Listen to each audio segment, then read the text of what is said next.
Violetta stood at the window and silently looked at the thunderstorm. She realized that she had done everything in her power. She endured life in this terrible place for 3 whole years, and now the limit has come. Violetta poured a handful of pills into her palm and looked at them for a long time, a little more, and it would all be over. She put the pills in her mouth and washed it down with red wine, straight from the bottle. Violetta could no longer endure these ridicule. When the bottle was empty, Violetta felt very weak and dizzy. The bottle slipped out of her hands and broke. Having reached the bed with difficulty, Violetta lay down and closed her eyes. She had nothing more to regret in this life. Tears appeared in the girl's eyes. She didn't even have anyone to say goodbye to. No one would regret her leaving. She was thinking about how it had come to this. Violetta was born the only princess in the Lacronda family. Everyone constantly admired her. Anyone could envy her life, because she was pampered from childhood and was never denied anything. Violetta wondered if she had not married this man then. Could she still be happy? The girl stretched out her hand to the sun, playing with the rays. What's the point of thinking about it? Time cannot be turned back. 3 years earlier, the reforms in national politics that King Lacronde had adopted failed miserably, and the king, unable to withstand a nervous breakdown, died. The flames of popular rebellion flared up every day, and eventually the rebels broke into the castle and captured the remaining members of the ruling family. Violetta, her brothers and mother, could not sleep peacefully. Each day that came was more alarming than the previous one. Soon the royal family was mired in debt and faced imminent death. At this moment, it became clear that Winter Blooming just needed a title. The reason for this was that he was the illegitimate child of the Duke of Blooming, born from a foreigner. Due to his unclean blood, the likelihood of inheriting the title of Duke was extremely small, but he had the talent to earn money. At that time in Lacronda, there were only 2 ways to obtain a particular title. The first of them is succession, when the title passed from fathers to sons, from sons to grandsons. The second way to get a title is through marriage. Although this option was slippery, it did take place. Based on his position, Winter had only the second option. He had to marry a girl from the royal family. Winter shelled out a fortune to pay off the royal family's debt. In exchange for this, he asked for only one thing: marriage with Princess Violetta. The poor mother had no choice but to make concessions and fulfill this condition of Winter. They did not postpone the wedding, because this process was beneficial for both parties and as soon as possible. Violetta looked gorgeous. Her soft blue dress amazingly emphasized the color of her eyes and feminine features. The girl did not expect Winter Blooming to be such a magnificent man. Violetta could not even think then that at first sight she would fall in love with the man who would become her husband. The happy girl admired Winter and really wanted him to have the same feelings for her as she did. Taking a moment, the girl approached her husband, took his hand, and said that when she met him, she immediately realized how lucky she was. When the music died down, Ash, Violet's older brother, said that everyone knows that Winter Blooming paid a huge sum as payment for this wedding. He took the opportunity to add that he apologizes for putting the royal family in danger. Ash said that to prove this, royal power would be abolished, and all powers would be transferred to Parliament. And in conclusion, Ash said that the Lawrence family renounces all titles. This marriage was the only hope of obtaining the title of Duke. And now all his hopes collapsed in 1 second. In front of everyone gathered, Winter Blooming was publicly humiliated in his attempts to gain power. Winter squeezed the wine glass so hard that it cracked and then shattered. He forcefully pulled his hand out of Violetta's palms and sharply headed towards the exit. One of the guests shouted to Ash that this was a great decision, but Violetta no longer heard it. Someone from the crowd added that the royal family was the first to give up privileges, and the example shown would be the beginning of a brighter future. Violetta headed to her room and suddenly heard screams from behind. These were guests and relatives from Winter. They caught up with her and began to accuse her of being the cause of everything, that her family looked down on the Bloomings. The guests began to grab her dress and demanded to return the money that Winter spent to pay off their debt. Violet was in a panic. She understood that her brother Ash's statement would be the beginning of a future tragedy. The maids ran after Violetta and begged the younger mistress to return to her bedroom. The girl managed to catch up with Winter before he was about to leave the house, and asked him to stay at least another day. Violetta told him that her mother was throwing a party today and asked Winter to go with her. Winter replied that this time he would return only in a week, and told her to go alone. He abruptly pulled his hand back and told her not to waste his time, then reminded her that he spent a lot of money to get the title of Duke. Winter added that she should choose one of 2 things: either return the money or give him the title. And if she can't do either, then she should at least be quiet and not disturb him. Violetta replied, because nothing will change if he stays just a day. No attempts helped Violetta hold Winter. He simply silently freed his hand and went about his business. 3 years have passed since that terrible ceremony, and sometimes Violetta wondered if this always busy man would have come to her funeral. After conducting an examination, Rickman, the family doctor of the Blooming family, said that he did not see any complications. Violetta replied that she was constantly tormented by headaches, to which the doctor advised her to stop pretending. The girl said that the pain is so severe that sometimes it is difficult to get out of bed. The doctor only replied that if she called him again, he would be forced to complain to the eldest madam. The maids hurried Violetta, saying that she needed to get ready. She replied that if the doctor said that she was healthy, then so be it. At that moment, a thought came into her head to change something. When Violetta went outside, one of the maids noticed that something was wrong with her hair. The second one answered her that she said about some changes and cut her hair. But it was for the best.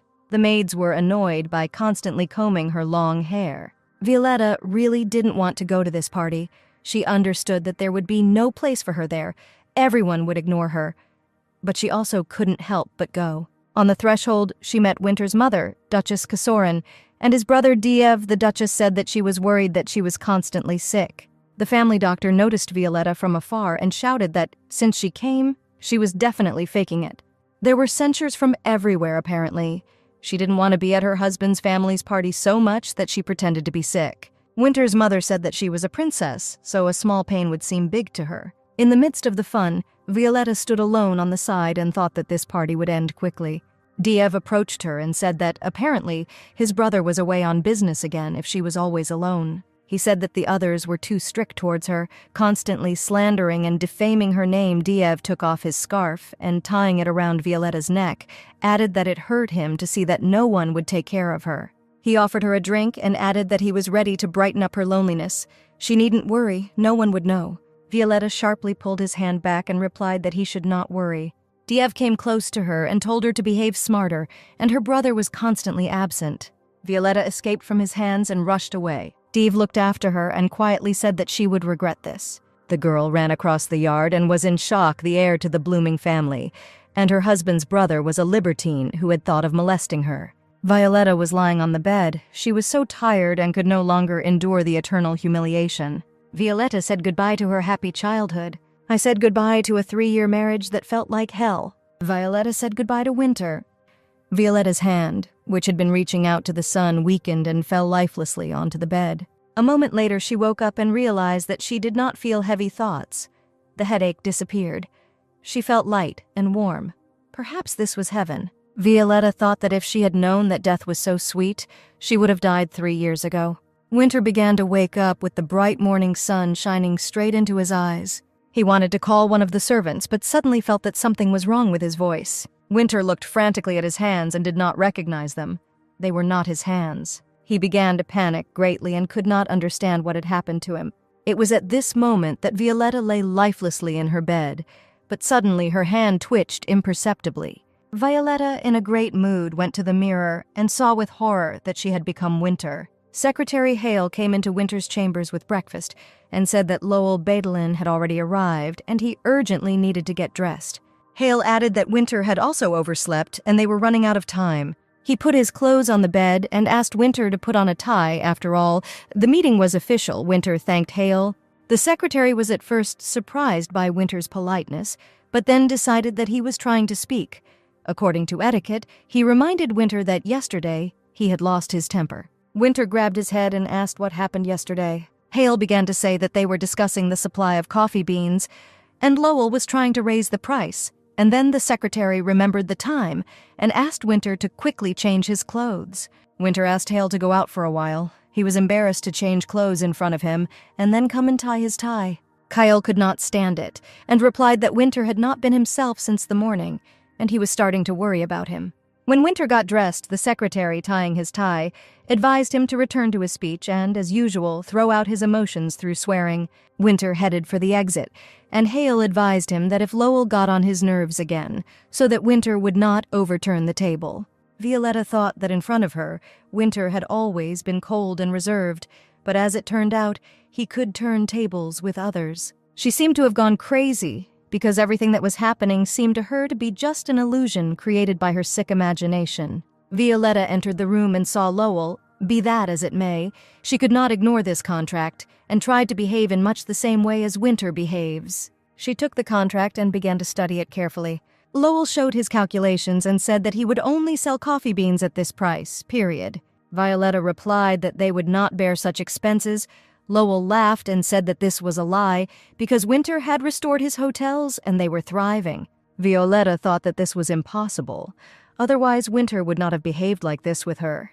It seems that this is the fruit of her sick imagination. She always felt guilty before her husband, because he lost and experienced a lot. Therefore, every time Winter came home for a while, she tried to brighten up his return with a smile. Lowell said at the current price he couldn't even pay his children to do the work. Violetta asked in surprise whether his children really work and get nothing. Hearing this, Violet was ready to agree to Lowell's price and put her stamp on the contract. Hale stopped Winter and told Lowell that the president had had a little too much to drink yesterday and was not feeling well. The secretary whispered in Winter's ear.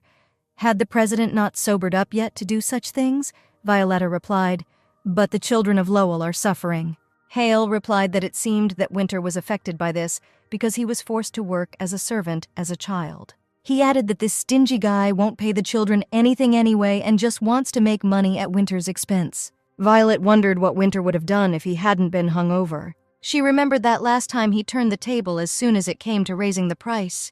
KL had to calm Winter down and reschedule the meeting. Violetta realized that now she needed to turn this heavy table over, just like Winter would have done. Violetta grabbed the edge of the table, at which point Lowell stumbled back and shouted, "Not this!" Then she realized that she couldn't do this. She would never do that. Violetta took the contract in her hands and invited Lowell to start negotiations all over again, but he did not understand why Winter had changed so suddenly. She said she intends to continue the dialogue until both sides reach a common agreement. Turning tables and intimidating the other person is Winter's method, but now Violet is here. She had to live for years under the yoke of people's criticism and ridicule. Now this is what she knows how to do best. Violetta must treat this as another test that she must withstand. She told Lowell that they would now read the terms of the contract from the beginning. They will work until they make a decision, or one of them gets tired. Hearing that a bell could be heard ringing from the younger mistress's room, the servants hurried to answer Violetta's call. One of the servants assumed that Violetta would again begin to complain of a headache and suggested that the second one pretend that they did not hear. Without waiting for the servants, Winter decided to leave the room himself and tripped over the empty wine bottles lying on the floor. Coming out onto the stairs, Winter saw their family doctor talking to someone in the hallway of the house. Having descended, Winter told Rickman that he had a headache and asked him to urgently examine him. The doctor took Violetta's pulse and stated that just yesterday he had said that she was fine. He let go of Violetta's hand and asked how long she was going to pretend. Winter grabbed the doctor by the chest and shouted that today he needed to enter into a contract with that stingy Lowell Beidlin. He told the doctor to stop being rude and do his job. Winter went to the safe and, opening it, asked Rickman if this was enough for him to stop acting so impudently. He threw a wad of money at the doctor and told him to repeat what he had to do. Dr. Rickman fell to the floor and muttered that he had to cure the younger mistress. Winter told him to move and to get her back on her feet. Anything would do. Otherwise he, or rather her husband, would fire the doctor. Winter thought that he would fire him anyway as soon as he got his body back. Rickman was shocked how the younger gentleman could give his wife the password to the safe, and why she began to behave so arrogantly. One of the servants asked how he could help the younger mistress. Winter ordered him to bring him some hot coffee. Flip, Winter's personal servant, who brought her coffee, noticed that her taste preferences had become like Winter's. Winter finished his coffee and shouted for Dr. Rickman to urgently find her a cure for her headache. Personal servant Flip Winter ordered to urgently go to the station and buy a ticket for the nearest train. When everyone left, Winter grabbed his head, which was splitting from pain, and wondered what was wrong with this woman. He considered her a sophisticated princess, but in fact, her lifestyle was no different from his. Winter realized that there could be no mistake here, and he really swapped bodies with his wife Violetta.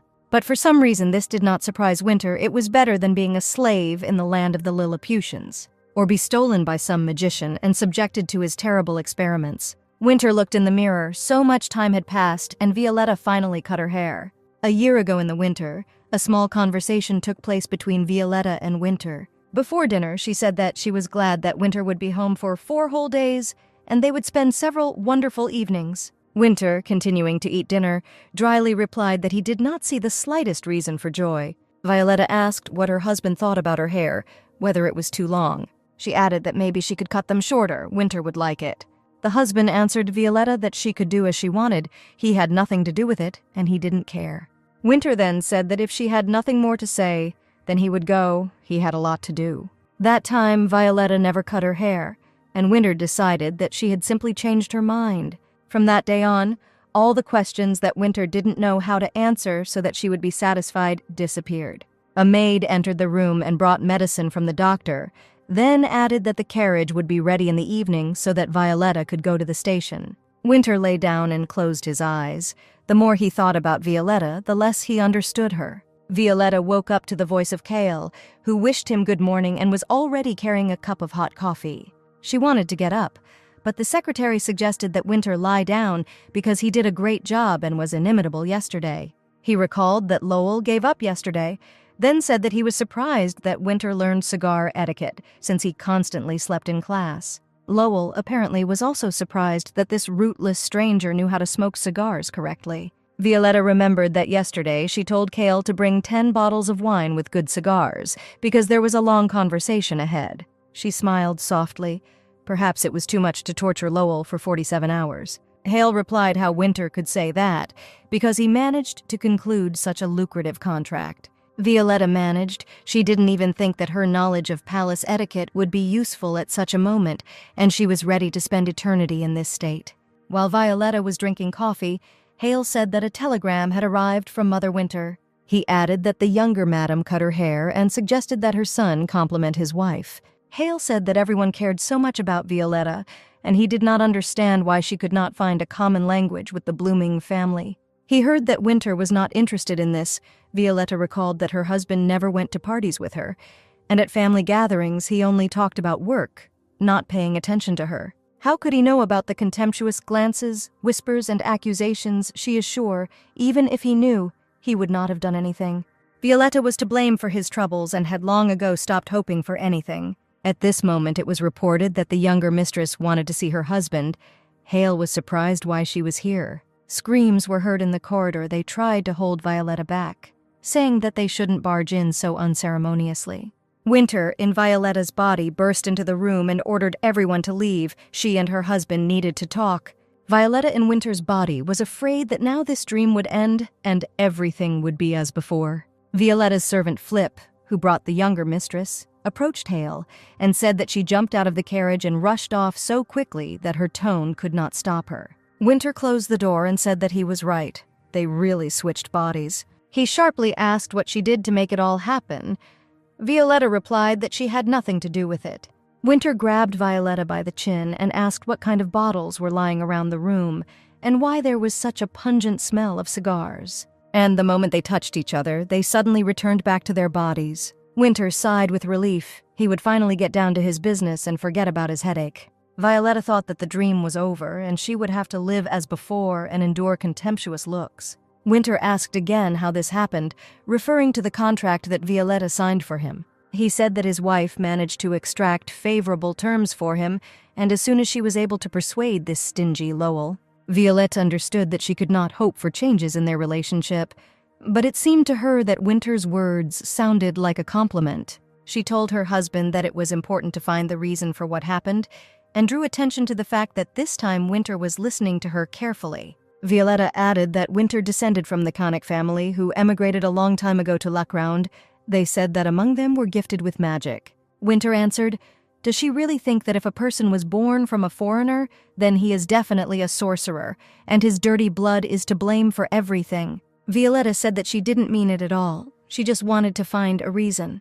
Winter replied that it was not the first time he had heard the humiliation of noble gentlemen, what to expect from the arrogant royal family. For the umpteenth time, Violetta tried to take a step towards her husband, but he constantly just pushed her away. Winter thought maybe he had gone too far, and Violetta had tears in her eyes again. Suddenly, Winter grabbed Violetta in his arms and opened the door into the corridor in which the amazed servants and assistants stood. He carried her into the bedroom and said, whether he was a sorcerer or not, to throw it out of his head and better think about himself.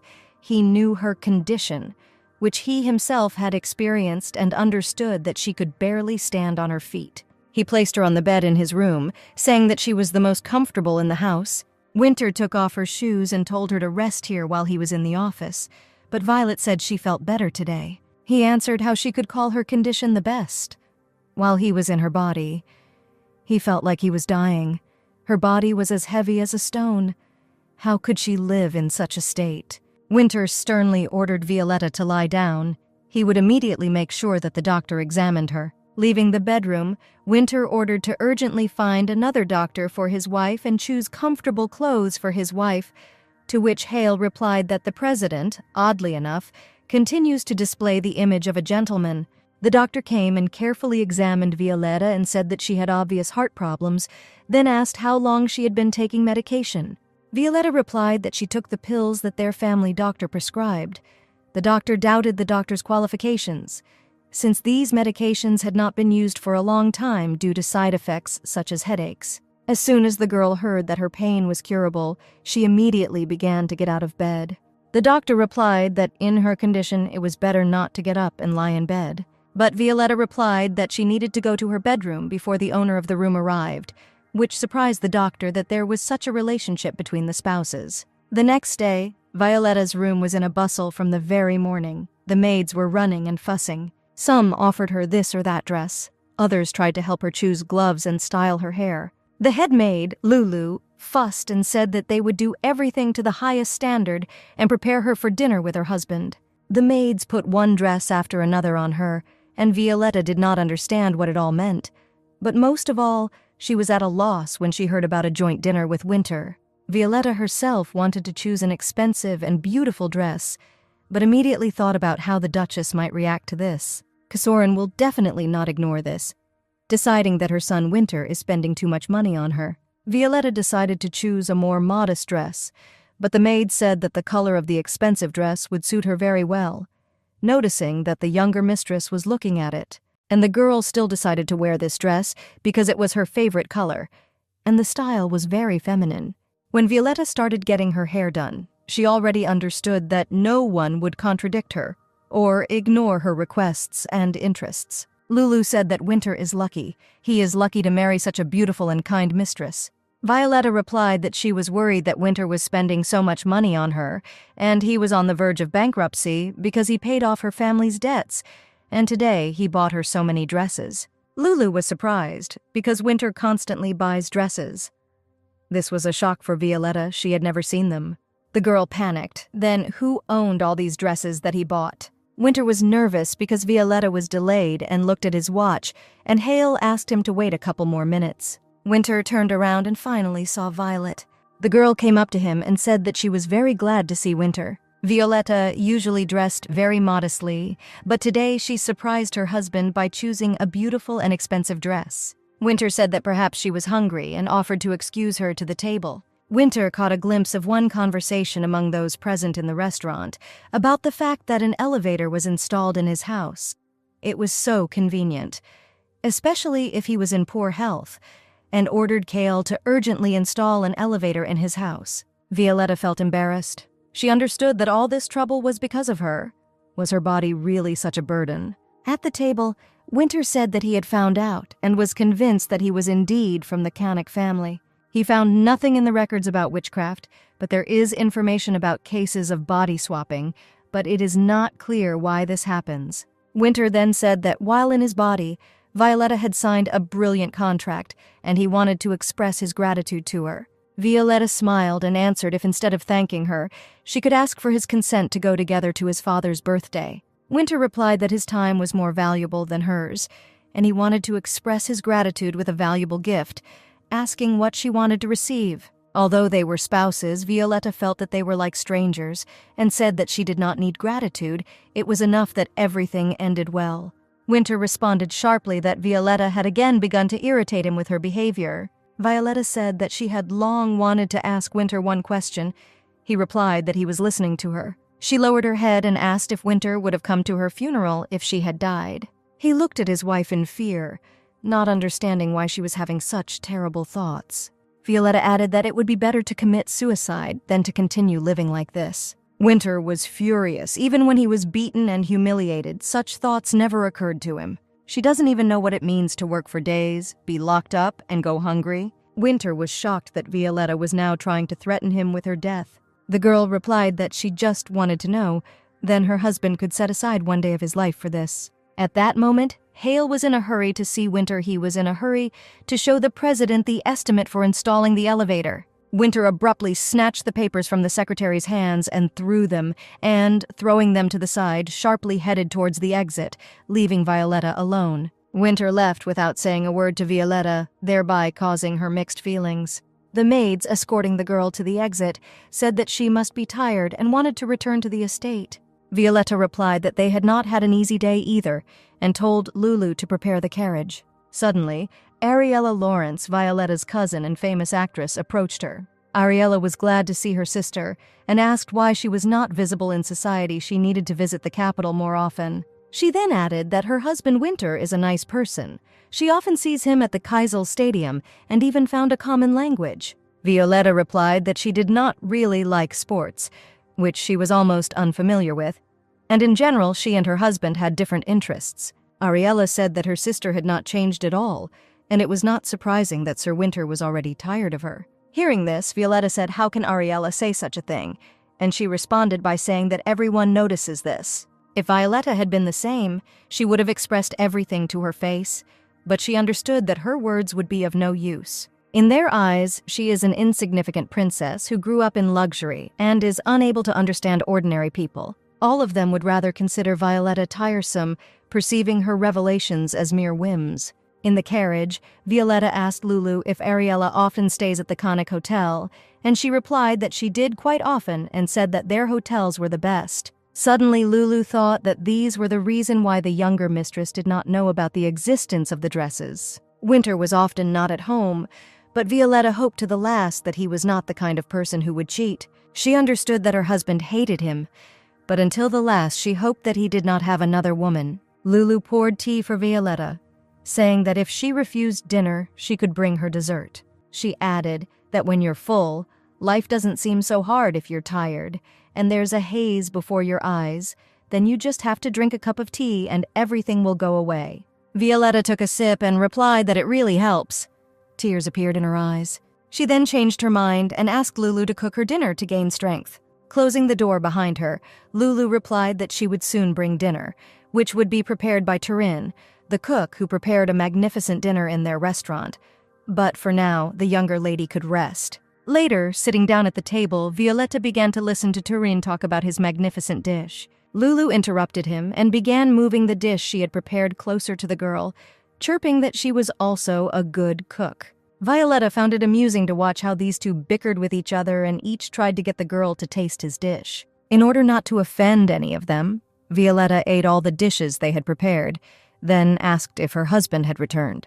Lulu replied that she thought Winter would stay at their hotel in the capital, but he had recently returned home. Violet remembered Ariella telling her that her husband was tired of her and was determined to talk to Winter. She remembered her husband's reaction to her words about death and her funeral. At this time, Winter was in his office tearing and throwing papers from the table. He considered himself a pathetic coward for reacting to his wife's words in such a way. There was a knock on the door. Winter saw Violetta, who said that she wanted to talk to him. Violetta noticed Winter's dissatisfied look, but said that this could not continue and they needed to get a divorce. Winter remembered for a moment their wedding day, that graceful step and aristocratic manners. And this sophisticated princess was forced to marry him out of a sense of duty to the royal family.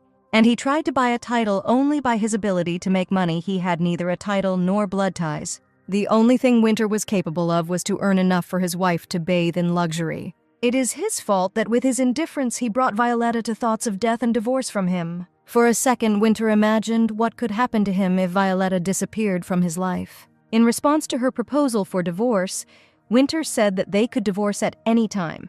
He agreed to this, but on one condition: that she would return him the money he spent to cover her family's debts. He then added that they had been married for 3 years, so he added interest as well. Winter came closer, took Violetta by the head, and said maybe he could add more for her idly lying on the bed. He looked into her eyes and added if she still wanted a divorce. Violetta replied that she understood that their marriage was causing him losses. Did he really not want to get rid of such a marriage? She said that she was ready to work off the debt even to death in order to repay the debt to him. Violetta added that she felt that Winter hated her, so why torture each other? Winter replied that she was mistaken about hatred and he was not going to divorce her. He added that if he does not want a divorce, then no one will help her with this. At this point, Winter told Violetta not to bring up this topic again. A few days later, Violetta and Winter were sitting in a train compartment that was heading to Blooming Lands. Violetta understood one thing. She could not divorce Winter as long as money was involved in this matter. She had not fully forgiven her brother Ash, who received money for her marriage and left her in trouble, but now he was the only one who could help her. A couple of days ago, she wrote a letter to her brother saying that she intended to get a divorce and asked to find a way to award Winter the title of Duke. Winter drank another glass and fidgeted because the seat was not very comfortable. Violetta told her husband that he was already drinking his 7th glass, to which Winter replied, "Is it really so difficult for a wife to tolerate her husband's unworthy behavior?" She replied that she was simply worried about his health, because his father died early because he drank a lot. Coming off the train, Winter, noticing that Violetta had stopped, said that a carriage was waiting for them. Violetta pointed to the girl who was selling flowers and asked to buy them for her as a reward for a successfully concluded contract. Winter asked if she would like to ask for something worthwhile as a gift, to which Violet replied that she liked flowers. The husband said that he would buy her flowers elsewhere. Even in their garden, the flowers are much more beautiful. But Violetta replied that she wanted exactly these flowers that the child was selling. Winter, as always, was absent on his business, and Violetta constantly thought why he didn't give her a divorce, whether there was some kind of personal benefit for him that she didn't know about. It was her father's birthday, which Ash and Winter were supposed to attend, and Violet was going to talk to her husband again, after agreeing with Ash. At that moment, Violetta was informed that Mr. Ash had arrived. She ordered him to enter. Suddenly, she saw that Winter's mother, Duchess Kesserin, had come with Ash. She said that Ash had told her everything. The brother said that he was disappointed in his sister. He did not think that Violetta was so selfish. A year ago, Ash met with the Duchess and current Duke James Blooming to reveal that Sir Winter had assigned Violet a sum of money as a share of the estate and offered to take it. He said that Violetta doesn't even know about them and the money is lying idle. There shouldn't be any problems with its loss. Ash suggested dividing them into 3 and no one would know about it. Duchess Kesserin expressed concern that the bank might be interested in the loss, to which Ash replied that there was no need to worry about that.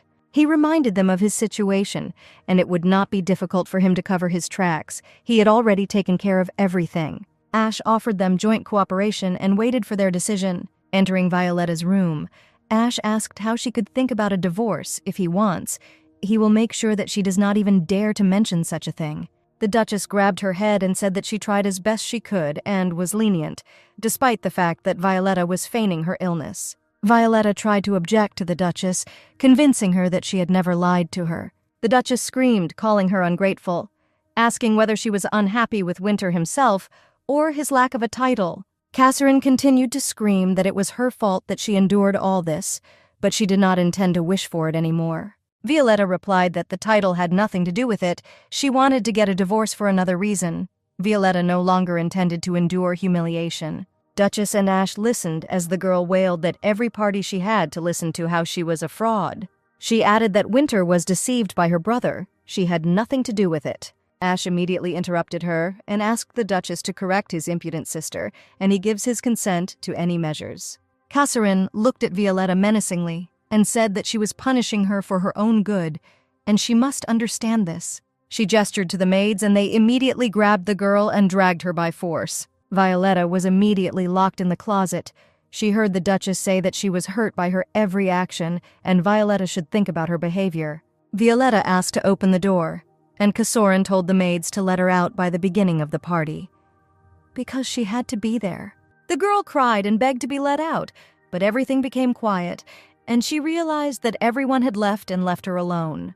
Violetta was in despair. She couldn't stand it anymore. No one cared about her fate. She wanted to die.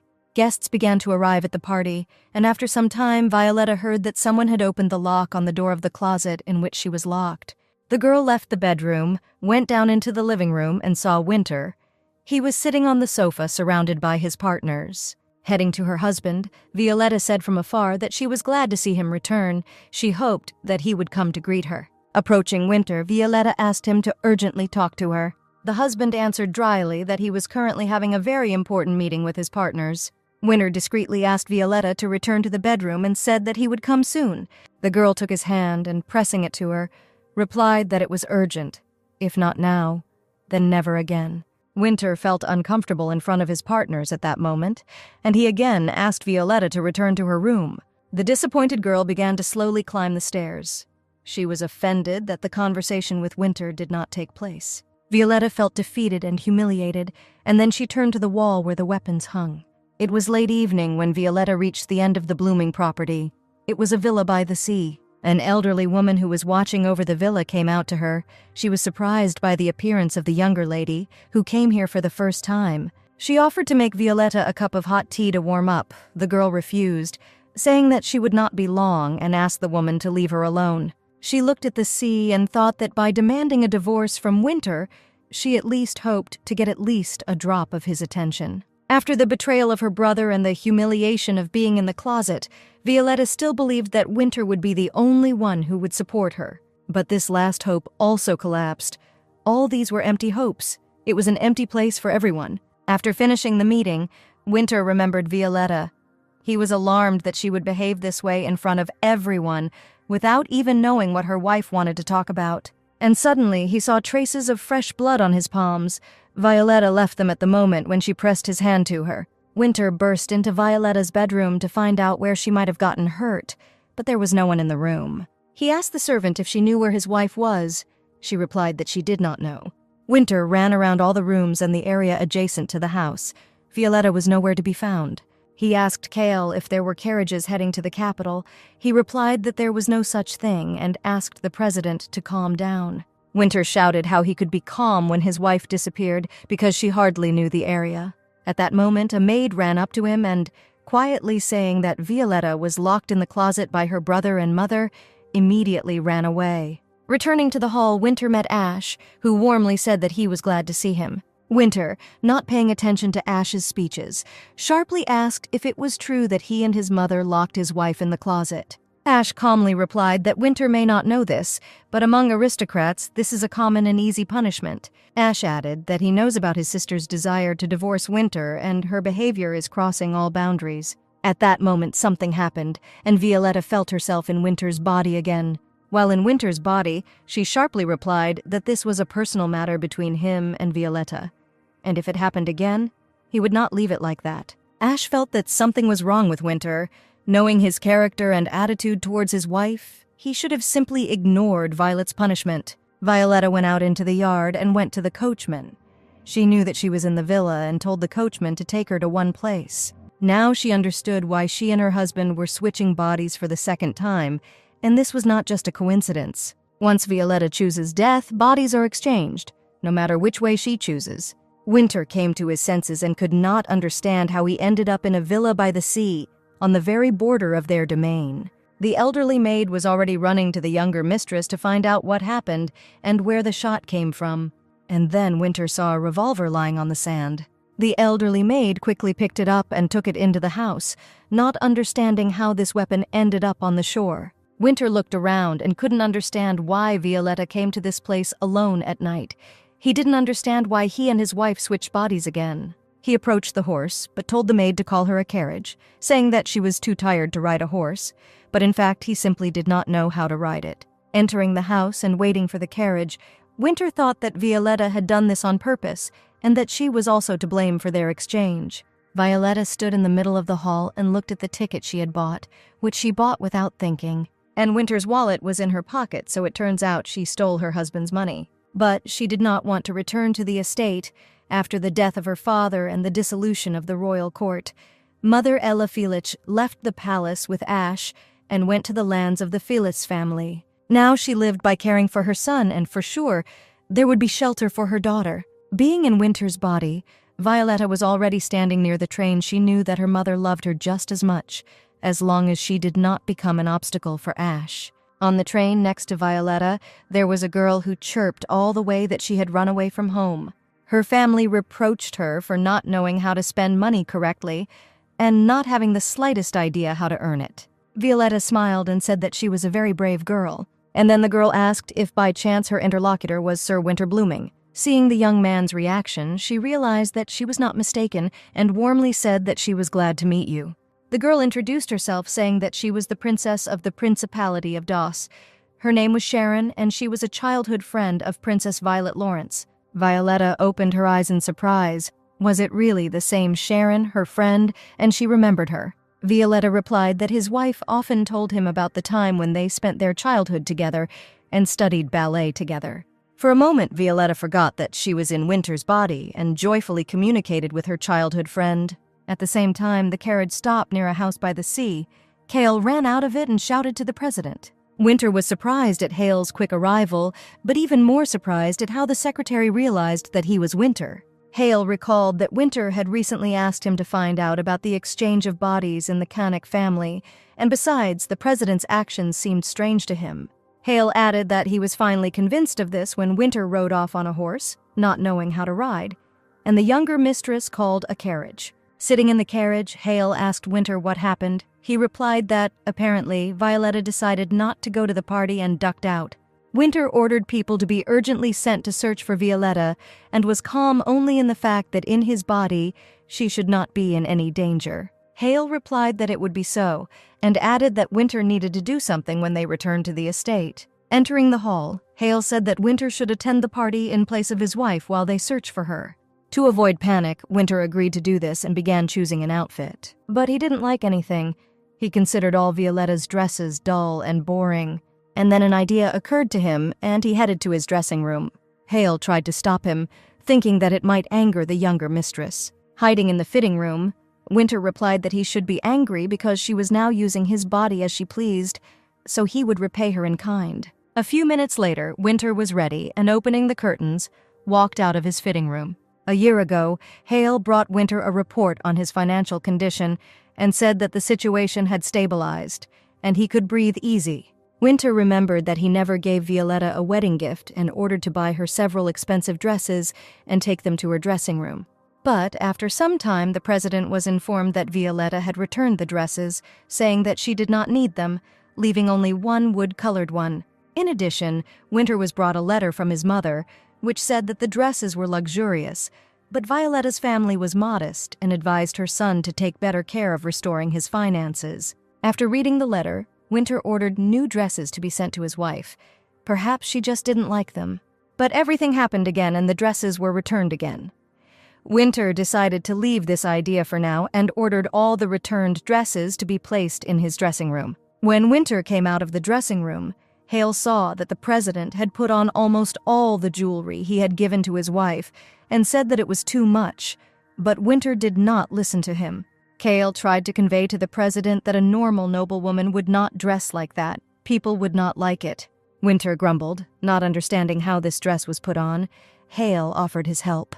The president turned sharply and asked Hale if he was going to grope his wife and ordered to call the maids. Cale was embarrassed and called the maids, who immediately began to help Winter put on his wife's dress. A few minutes later, the president looked in the mirror. He was pleased with how he dressed his wife, noticing that expensive dresses suited her very well. One of the maids whispered to the second that the lady looked as beautiful as at the wedding, and she replied that there was no need to remind her of this event, because then there was a big scandal. Winter turned and asked why they were whispering behind her back and added that he could kick them out of the estate at any minute. One of the maids replied that when the president disappeared after the wedding ceremony, Violetta waited for him all night without taking off her wedding dress. Winter watched the maids try to apologize, but thought that he didn't know what they just said.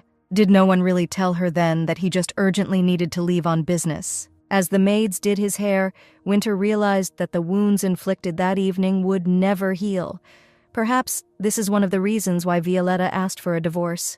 At the party, John Blooming was annoyed that Violet was late for his birthday. The Duchess was worried that her daughter-in-law had told Winter everything about the punishment and that perhaps something had happened between them.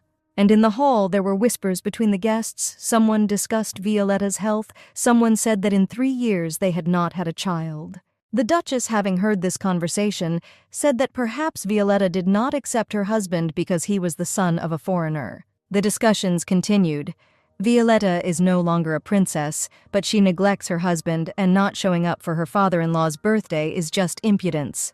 Winter boldly opened the doors and entered the hall, posing as Violetta. He loudly apologized to the guests for his lateness, saying that it took him a long time to choose an outfit for his father-in-law's birthday.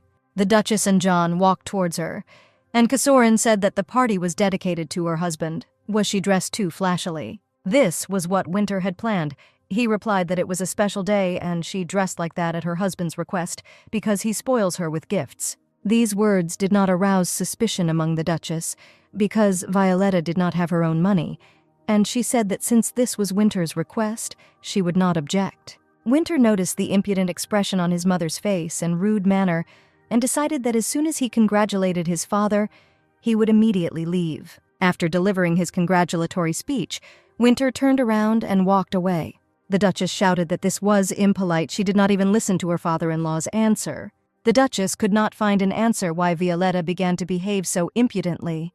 Perhaps her relationship with Winter had improved, and she was hiding something. Winter walked towards the exit and was proud that he managed to cope with the role of Violetta perfectly. Finally, the train heading to the capital of La Cronda arrived at the station, and Violetta and Sharon stepped out onto the platform. Sharon said it was amazing how much Winter knew about Violet, and she had a great time. Sharon added that she had heard rumors that Winter and Violet were not on good terms. The king was constantly busy with the problems of the country, and the mother was busy only with her sons.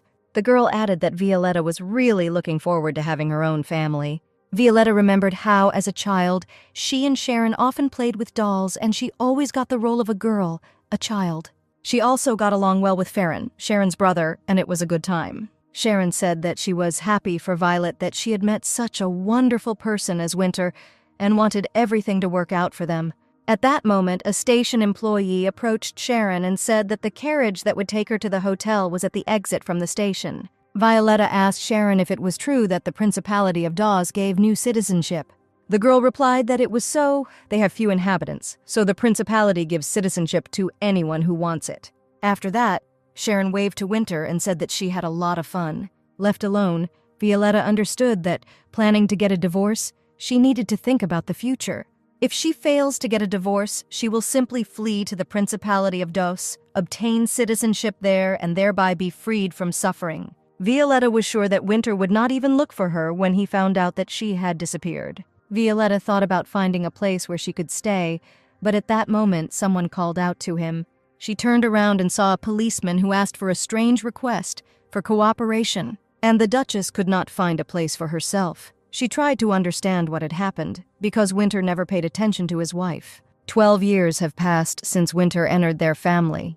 They gave him attention exactly as much as the money he brought in.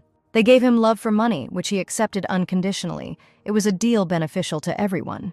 The Duchess was worried that if he found a new home, became close to someone and wanted to leave them, they would lose this source of income. She looked at Violetta leaving and realized that his attention to her could persuade Winter to do this, so their divorce might not be such a bad idea.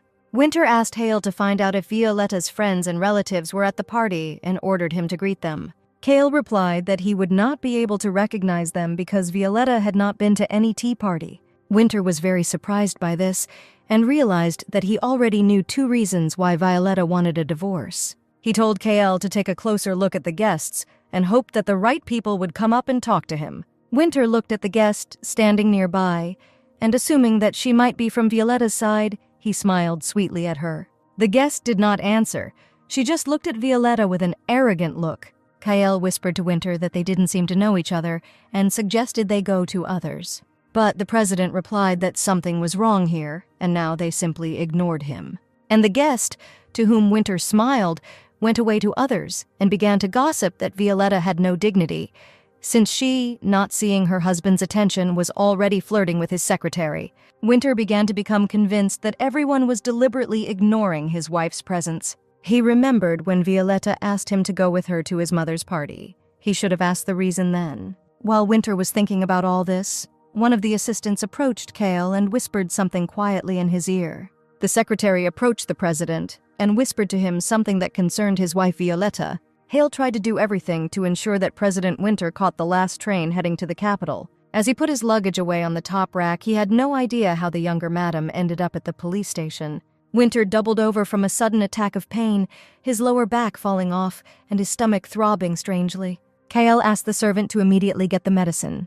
The secretary handed the president the medicines that were found in Violetta's bag, and he asked what kind of drugs they were. Hale replied that it was just a painkiller, but Winter grabbed the jar and read it himself. It was a remedy for pain during menstruation.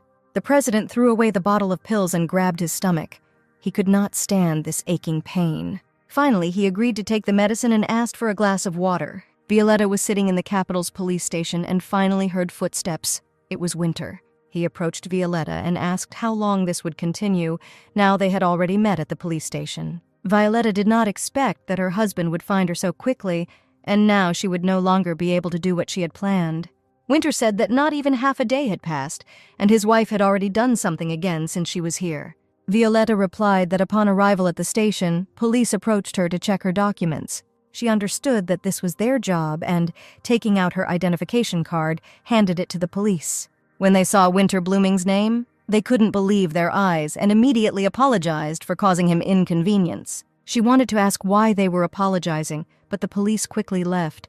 A boy in a cap approached Violetta and said that, judging by his gray eyes, he was a foreigner, then added that his father was also not from here and he was also subject to such checks. Silver hair and gray eyes are a sign of the Connick family, strangers, but Winter gained enough influence for the police to run away from him. Violetta added that she could not come to terms with the manifestation of discrimination and turn a blind eye to what was happening. Winter knew she was right, but he didn't expect her to be so intolerant of injustice. Violetta wanted to talk to the police, but they replied that they had a lot of work and needed to wait.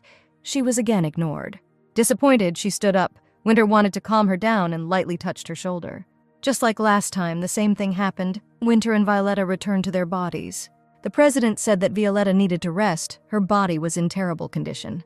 But Violetta insisted that she needed to talk to the police. She sharply opened the office doors and resolutely entered the office. The police were surprised to see Sir Winter and the younger mistress at the door. Violetta looked into the corner where the cage stood and saw people locked inside. Noticing this, the policeman said, "If the junior madam came to ask for strangers, then she has no idea what danger they could pose." Violetta replied, "Doesn't justice really mean treating everyone equally? They should know the concept of honor." Winter saw the policeman go to open the cage and promised that all charges against the detainees would be dropped. Violetta thanked them for their understanding and added that in the future she would expect them to take the right measures. When they returned to the estate, Winter put Violet to bed and told her that she needed to rest after the trip. He added that he knew about her pain before menstruation, and was she really going to go to the police station in such a state? Violetta replied that this was not the most difficult condition she had experienced in her life. Winter asked if his wife had friends in the South. Violetta asked why he was so interested in this. He explained that there was no one at the party who tried to talk to her. She went there so often, but never made any friends. In 3 years, Winter had never gone to events with Violetta, so the aristocrats had the impression that he hated her. Violet said that perhaps Winter had a lot to do and she would not keep him. Winter replied that if suddenly they switched bodies again, and a policeman accosted her, then he would allow his wife to kick him. Then Winter took Violetta by the chin and said that it was the first time he had seen such an expression on her face. Having come to his senses, Winter pulled back his hand and said that recently he had begun to get used to her body and therefore was paying attention to every little thing. Kale followed Winter and said that he had set up a meeting that was interrupted last time. He then added that after the meeting there would be a management meeting. Later he would explain the details of the party to the sponsors. But Winter thought about Violetta. He was worried that with the onset of menstruation her pain would intensify. It was difficult for her weak body. He told Kale that he needed to go check on Violet. The secretary was noticeably surprised because they had to hurry and a carriage was waiting for them. Winter quietly went into the bedroom and, seeing that Violetta had fallen asleep, sat down next to her on the edge of the bed. He stroked her head and told her not to get sick, not to think about divorce, and to live with him. At that moment, Winter thought that he had come in vain. He urgently needed to go to the meeting, but his legs did not obey him. When Violetta woke up, Lulu came into the bedroom and said that she was glad to serve her again. She saw that Violetta looked better today. The girl said that after breakfast, she would go to the lands of Felice and ask that a carriage be prepared for her. Violetta added that she would like to send a secret message to a friend who ran away from home. Lulu replied that her friend was not a timid person and would now entrust everything to the servant. After sending the message to Sharon, Violetta had already arrived in the Felice lands and was getting out of the carriage. Violetta's mother, Ella Felice, came out and said that she was glad to see her daughter Violetta and asked how she was doing. Violet apologized for not visiting her mother, to which she replied that her daughter was now part of the blooming family and understood her. She invited her mother to take a walk through their garden and at the same time talk about something and seek advice. Hale handed Winter an envelope and said that this was information about the next sponsors party. This year the organizer will be Cantus, a monastery in the south-central part of La Gronda. Winter read the information and asked Hale if he received wine from them as a gift for donations. The president added that it had excellent taste, and he intended to supply it to the hotel he would soon build. Hale replied that it would be troublesome, but Winter himself knew that with his level of etiquette, it was useless to negotiate. And then the president thought about his wife Violetta, who knew how to exchange bodies. She knew court etiquette and negotiation tactics, so why not offer her to switch bodies on the appointed day? From a conversation with Violetta, Ella realized that she and her husband Winter did not get along very well. Violetta added that her husband does not even tell her when he will return, and the aristocrats in the South hate her. Mother said that everything was fine with them, but Violetta replied that she simply did not tell her about her difficulties. Violetta told her mother that she wanted to divorce Winter and asked her for help. Ella took her daughter by the shoulders and anxiously replied that under no circumstances should she do this. Mother added that troubles happen in any family and divorce is not a solution or a solution to problems. The next moment, Ella said very important words. "You can't blame another person when solving problems depends only on you." After a short silence, Mother said that her position was much better than Ash's because he, having renounced the throne, lost everything. Violetta understood her mother perfectly after the death of her older brother. She became even more obsessed with caring for her second son. She said that she knew everything perfectly well, but sometimes she just wanted to be her poor daughter. Returning home and receiving no support from her mother, Violetta saw Lulu, who said that a response had arrived from her friend Sharon. Lulu read to Violetta that her friend Sharon was staying at the Flower Garden Ogle estate in the south of the capital. Violetta decided to visit her friend at all costs and went to the capital. Sharon ran out to meet her and shouted joyfully how long it had been since they had seen each other, and she was so happy to see her childhood friend. Sharon was followed by Enna Tisha Ogle, Sharon's maternal grandmother and owner of the Ogle Flower Garden. Violetta asked her to communicate with her formally, to which Enna replied that Violetta could call her grandmother as before. As they sat down to drink tea in the greenhouse, Sharon constantly praised Violet, saying that she was good at flowers, even wild ones. At that moment, the servant ran in and said that something bad had happened. They had brought flowers for tomorrow's dinner party, but they withered during transportation. Sharon panicked about what to decorate with now. The flowers had wilted, and the roses in the garden had already fallen off at this time of year. Violetta decided to intervene and proposed her own idea, changing the theme of the event and decorating with other plants. She said that Moluccella blooms very richly in their garden and they could be used as decoration. They would add freshness to the room. Bouquets can be tied with green ribbons, and at dinner you can serve white wine, the transparency of which will create a feeling of lightness and coolness. Serve green grapes and olives with wine, then guests could enjoy the atmosphere of a summer night. Sharon happily exclaimed that her idea was brilliant and asked Violet to help with the decorations and organization of the party. And the grandmother added that if Sir Winter tolerates his wife's absence for a day, then Violetta can stay with them until tomorrow. The grandmother said that she was ready to pay Violetta if she helped and saved the current situation. Violetta replied that she would be willing to help. She always wanted to try to earn money with her own work. The girl turned to Flip, Sharon's brother, and asked him to tell her husband that she would be staying in the flower garden today. Violetta thought to herself whether it was necessary to inform him about this at all. She had to wait for Winter, but he did not send her any news, and this was the case for 3 years. She told Flip that she had changed her mind, because Winter would not be coming home either, so there was no need to notify him of her absence. Violetta wanted Winter to experience the same feeling as she did: painful anticipation and uncertainty. Hale told Winter that he remembered when the president bought the island after the wedding, but the situation with money was not very good. No one thought that Winter would get out. They came on business to the main Hotel Conic, which was located near the mouth of the Ricla River. Hale added that the Conic hotel chain has now become the largest on the continent. Winter walked up to the carriage to return to his wife, and Hale offered to spend the night in the office because he worked hard and needed to rest properly. The president got into the carriage. When he worked, he could go days without sleeping or eating. For 3 years, he worked like hell. Winter intended to invite Violetta to dinner tomorrow. He knew that his wife did not leave her room until breakfast and wanted to take a look at her before going to bed. Returning, Winter met Lulu in the corridor, who reported that the younger mistress had not returned.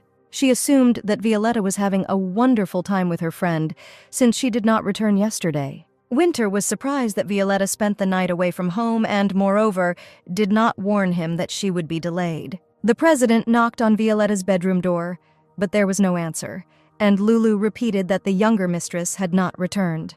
Winter turned around and sharply replied that his wife did not like places where there were a lot of people. He would never believe that she went to have fun, and even did not spend the night at home. He scolded the assistants and servants. Were they really not alarmed by her absence and the fact that he had no news of Violetta? Lulu tried to justify herself, because the younger mistress went to the flower garden and nothing should happen to her there. The maid told Winter that he himself rarely appears at home, and now he is causing a commotion because his wife decided to unwind by leaving for the day. If Lulu had not been Violetta's favorite maid, she would have already been thrown out of the door, however. In some ways, she was right. Having calmed down a little, Winter ordered to report to him as soon as Violetta returned. Left alone, the president remembered his wife's words that she was ready to commit suicide rather than continue to live like this. If she hadn't started talking about death then, he wouldn't have lost his temper out of the blue. To drive away bad thoughts, Winter decided to work, but still continued to think that his wife was late. It was only morning, and Winter began to look through papers and bills. At noon, the president drank only a cup of coffee and was again distracted by work. It was already getting dark. Winter was already looking through the papers for the umpteenth time and couldn't find a place for himself. Finally, he could not stand this torment, threw away the documents, and shouted for a carriage to be prepared for him. Sharon lay down, tired from the preparations, and the grandmother told Violet that she knew from her granddaughter that Sir Winter knew his wife surprisingly well. Violet smiled discreetly, because Sharon had met her, not Winter. Grandma asked if Violetta had a hard time living in the South. Violetta replied that it was not easy, but it was much more difficult for her husband, who spent a lot of money on her. Making another bouquet, the girl added that if she complains, then, as her brother says, she will become selfish. She just has to endure and cope on her own. Grandma replied that she was sorry to say such things about her brother, but Ash was a real opportunist. She advised Violetta not to attach importance to everything he said and not to take his words to heart. Violetta had nothing to fear anymore, but it was scary to imagine that there were people like him, ready to do anything for their goal. The grandmother stood up, hugged the girl, and said that if things get hard, she can always come to them. It was noon the next day, and this meant that the dinner party in the Ogle Flower Garden would soon begin. Arriving guests were delighted with the floral design. There was a feeling of lightness and pleasant freshness. One of the guests came up to express her admiration, and the grandmother replied that it was all thanks to the youngest mistress of the blooming family. Then the second guest came up and asked if Violetta was really from the same blooming duchy, and then added that she had a very developed sense of aesthetics. Next came Kenzie's, former commander of the Royal Guard and now chief of police. He kissed Violetta's hand. She learned that after the dissolution of the royal court he became a policeman, and he replied that he regretted that he could not protect her as before. Kenzie's added that he was aware that she had recently visited the police station and promised that he would take care of everything. Violetta had already forgotten that feeling when she chatted and laughed so carefree with other people. It seemed so far away. She really wanted to forget about her worries for a while and be wrapped in warmth and attention. But the second day passed, and Violetta was not at home, and Sir Winter left her on the wedding day and returned only a few months later. Suddenly, she heard Winter's voice, who apologized for arriving without an invitation. He approached Anna Tecia Ogle and presented her with a box of wine as a gift. Violetta approached her husband and asked what Winter was doing in this place. Winter didn't know what to come up with and replied that he was traveling for work and decided to drop by here. Violetta said that there were people here who were very dear to her. She had not seen them for a long time and asked permission to stay here a little longer. Winter replied that he did not mind, and Violetta, surprised by this answer, invited him to greet everyone together. This was the first party in 3 years where Violetta and Winter appeared together as husband and wife. They returned to the estate, and Winter noticed that Violetta was slightly drunk, although the wine was not so strong. While they went to greet the guests, she completely drained the glass.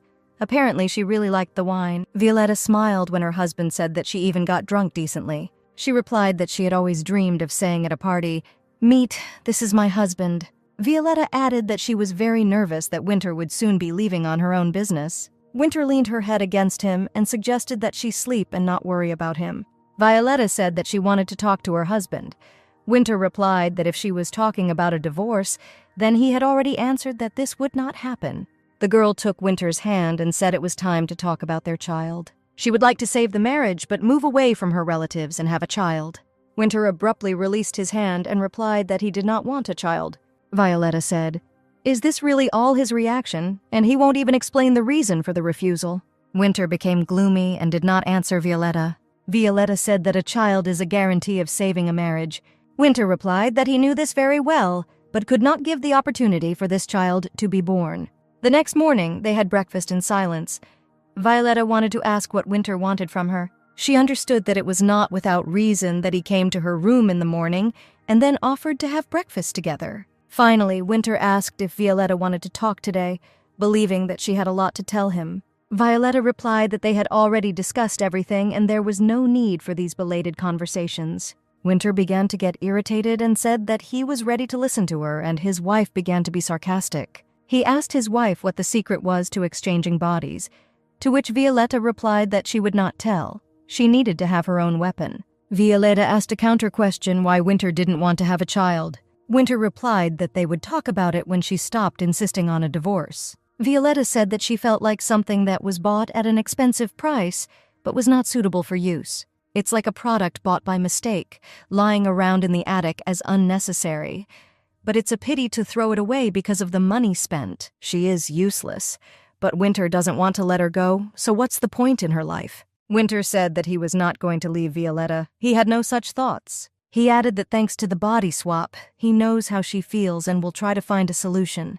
Until today, money is the only way to solve problems, and this has been the case all his life. Violetta asked if he really solves everything only with the help of money, and he has so much of it for this.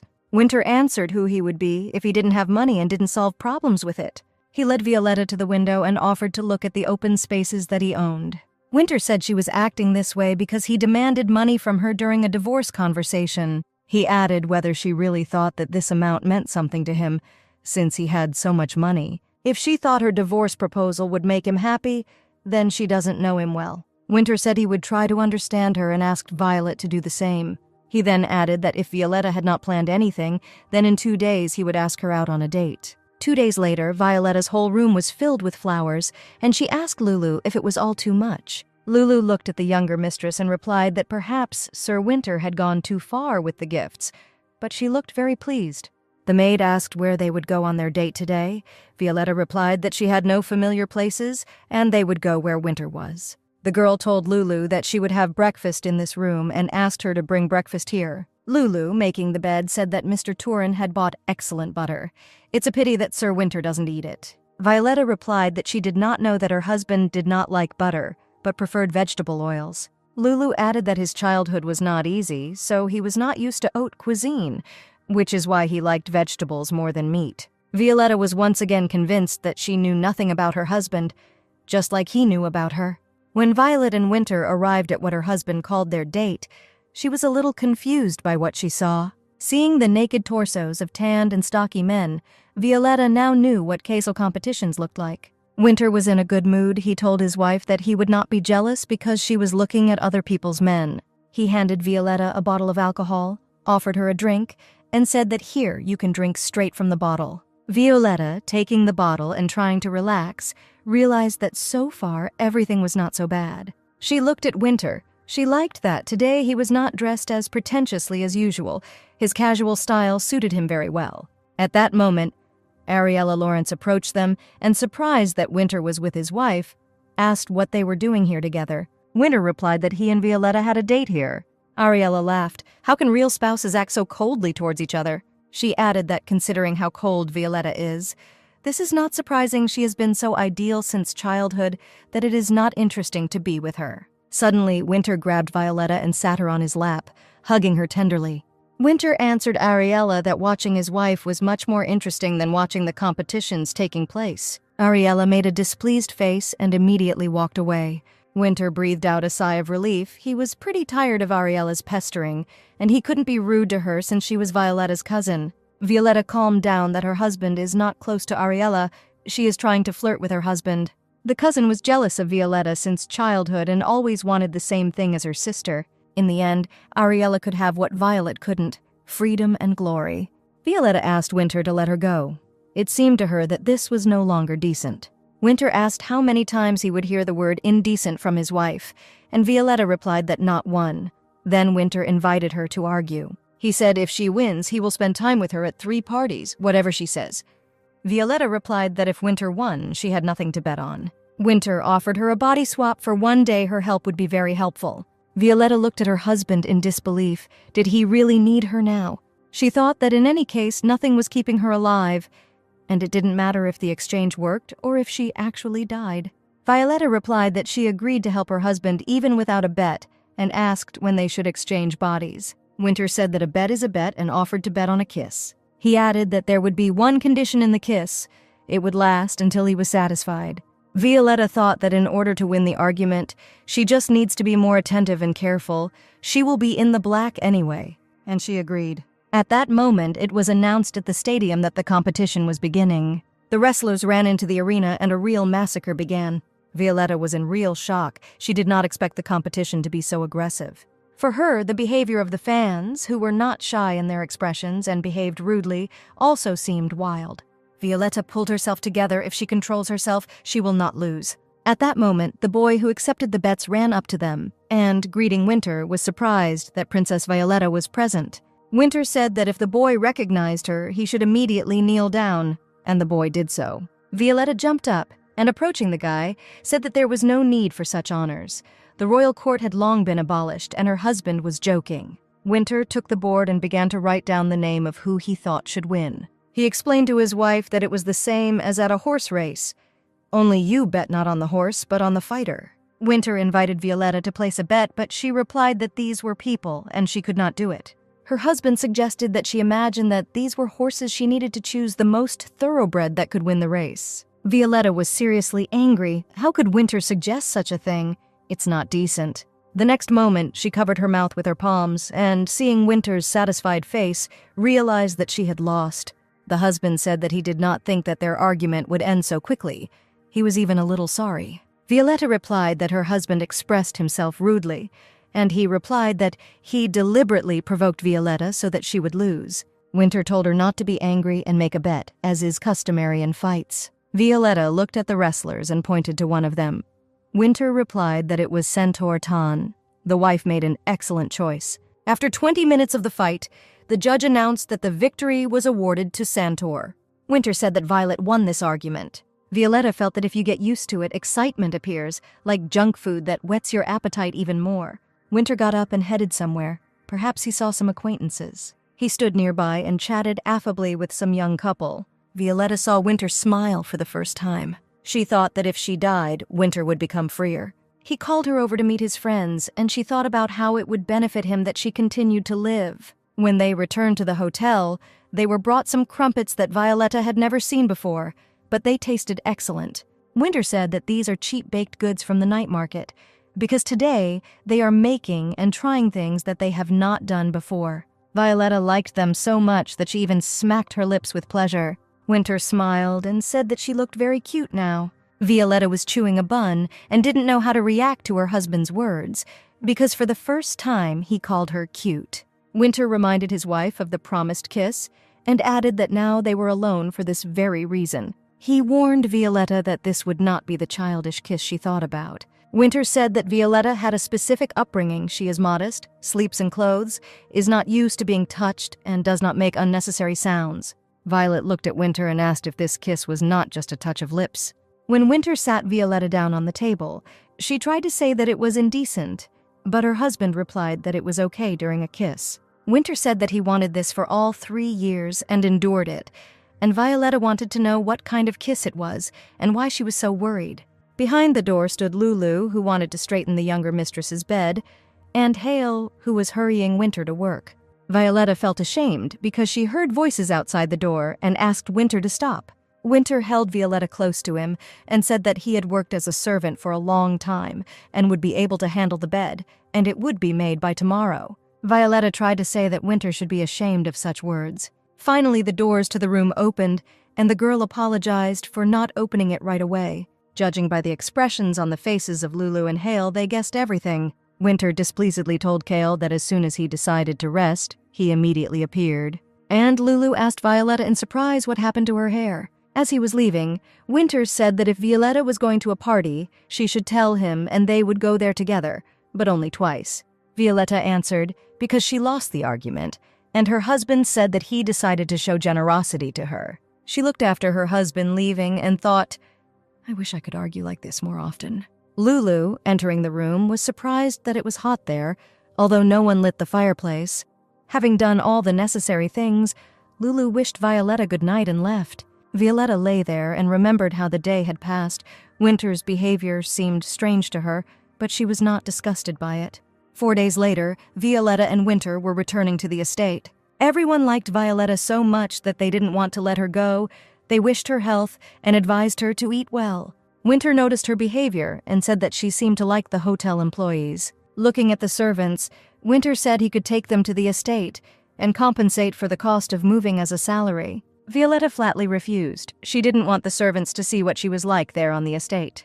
But she answered her husband that it was not necessary, there was no need for it. Violetta did not want to return to the estate and suggested to Winter that they live in the capital because his work is also located there. She added that she was ready to change places with him as much as he needed. Violetta could already imagine how angry Winter would be and deny her request. But, much to her surprise, Winter calmly replied that they would do so. He agreed with Violetta that it was not advisable to travel such a distance to work. Winter said it would be difficult to move immediately because the Blooming family has lived on the property for generations. Violetta replied that, in any case, she was glad that Winter agreed.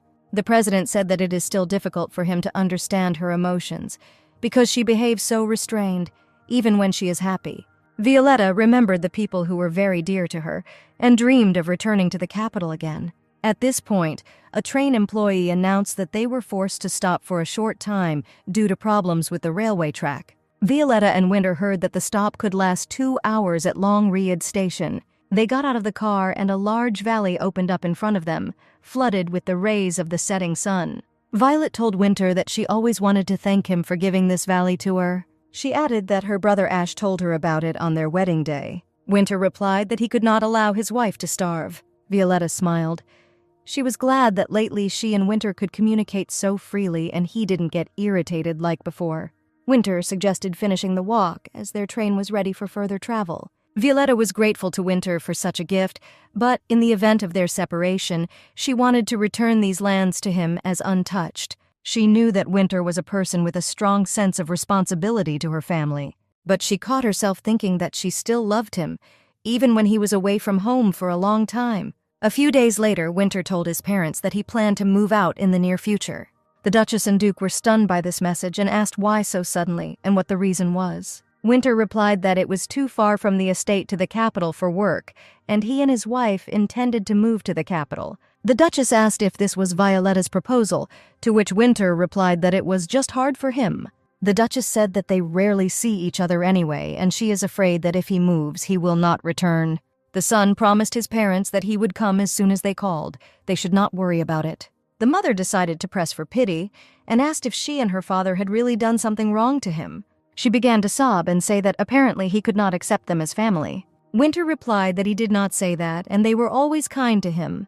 The Duchess asked them to think about it and not do this. They were not even mentally prepared to part with their son. Winter said that he heard them, but for now he will create a temporary residence in the capital so that he can travel there, because his wife cannot live in hotels like he does. The mother sarcastically said why her daughter-in-law doesn't like that expensive hotel built by Winter, that she might not be happy with it. Winter repeated that Violetta would not move from hotel to hotel. You cannot call a place where you don't belong anything home. The Duke decided to defuse the situation and said, in any case, a temporary residence is not so bad. Winter replied that we can assume that he received their consent and asked permission to leave. He had a lot of work. When her son left, the Duchess began to frantically think about what they should do now, because they would lose part of the wealth that their son brought them. Winter was only 5 years old when his mother abandoned him, leaving him in a small restaurant. There, he began to be subjected to violence. Winter was forced to work hard and was beaten for any offense. Winter endured this for 7 whole years, and when he turned 12, he was determined to escape. One evening, he overheard a conversation between 2 restaurant patrons who were discussing that the Badalan aristocrats had begun purchasing coffee beans. Even then, Winter thought that perhaps selling coffee beans could bring some income. He soon escaped through the mountains of Badalan, scraped together all the meager funds he had accumulated, and bought his first cartload of coffee beans. After all the difficulties he had endured, Winter, risking his health, arrived at the blooming residence where his own father lived. While he was getting to the estate, the price of the goods soared tenfold, and the blooming couple realized that Winter had a talent for commerce. At a time when they could no longer survive on status, the couple needed a family member who could support them. John and Catherine warmly welcomed Winter into their family. Young Winter was fascinated by the ordinary life he experienced for the first time in the family. Winter became smart, cold, and ambitious, and most importantly, he was a bastard who did not need to bequeath the family. The Duchess was nervous. She did not want to lose such a reliable source of income because of Violetta. She was indignant at when Winter began to listen to his wife. What if she said to stop giving them money, as Winter would do? John also wondered how this happened, because until recently, Winter was completely indifferent to Violet. And then Catherine said that Violetta still doesn't know that she won't be able to have a child with Winter. Winter was a half-breed who inherited silver hair and gray eyes from his mother. Only one with the blood of the Connick family could give birth to him. John replied that he also saw that in the 3 years of their married life, the child had not appeared, which means that perhaps it was true. The Duchess said that Winter himself would not admit this to his wife, so as not to destroy their marriage and family. John replied that they could use this after learning about the deception. Even Violetta would not sit idly by and would definitely insist on a divorce. Winter sat on the edge of the bed and looked at the sleeping Violetta, who fell asleep immediately upon arrival. He could not understand how she lived with such a weak body. At that moment, Cale quietly approached and said that he had opened Violetta's dressing room. As soon as they returned, Violetta changed into one of her dull dresses, and Winter decided to personally find out what her taste was and proceeded to his wife's dressing room. He couldn't understand why she bought such dresses, even witches from the West dress more expensively. Perhaps she needs to buy more land, although she is unlikely to touch it. Cale replied that something was wrong here, because from leasing these lands, you can get a lot of money and not deny yourself anything. Winter suggested that Violetta was renting out the land too cheaply. Otherwise, it would be impossible to earn money just for these dresses. The president ordered Cale to find out everything at what price the land was being rented out. He did not rule out such an incident as the fact that the intermediary takes most of the funds handed over and only pennies reach Violetta. Having paid the office employee a considerable amount, Hale looked through the documents and listened that this was not shown even to the owner's relatives. He asked why in the papers the lands were divided into 504,500 acres. The employee replied that perhaps members of the royal family used to divide private property this way. Hale said that the royal family had long since collapsed, and the documents were in a terrible state. And then Hale saw that there was a mistake in the owner's name. There was a different name there. He asked the employee why the rent for 4,500 acres was transferred to another person, and who Carlson Lowe was listed in the papers. And then Hale remembered that Carlson Lowe was a singer who was known in circles as a womanizer. But what could connect him with the younger mistress? Having found out everything he needed, Cale went out and asked the employee to keep everything secret. Hale hastened to report to the president that the bulk of the income goes to the main handsome man of La Cronda and the scandalous singer Carlson Lowe. The maid woke Violetta and said that today she was invited to dinner with the owner and madam, who asked her to arrive before lunch. Violetta tried to get up, but her body was heavy, her head hurt badly, and she felt weak. But she had to get up and get dressed, otherwise Winter's parents would think that she was faking again. At that moment, Flip, Winter's personal servant, came in and said that he was ready to give her a foot massage. A few minutes later, Winter entered the room and wanted to say that it had been so long and Violetta was still in bed. Then he saw Flip massaging his wife's legs and asked what was going on. Flip apologized that last time he couldn't cope properly, which caused Violetta's bewilderment. Winter told Flip to leave immediately. He remembered when he was in Violetta's body. He himself asked Flip about this. He sat down near his wife's feet and said that he would finish giving her a massage. Winter added aromatic oils to the water and added that he had his own method. And then Violetta screamed in pain. Winter said why she didn't say it right away, but endured it, to which Violetta replied that she saw how her husband was trying. Winter tried to massage as gently as possible so as not to hurt Violetta. A few minutes later, Winter said that he was finished and began to put the slippers on Violetta's feet himself. Violetta's gaze betrayed her aristocracy, and this dazzling sophistication constantly reminds Winter that they are of different origins. He wondered if that was why he wanted Violet to fall into his arms, live in the kingdom he created, and be next to him. It was an incomprehensible feeling, more than hatred. Winter told Violet that yesterday he and his parents discussed the move, and it seemed like they both weren't happy about it. The girl decided that this was precisely why they invited her to dinner. Winter told his parents that he would arrange a temporary residence for Violetta.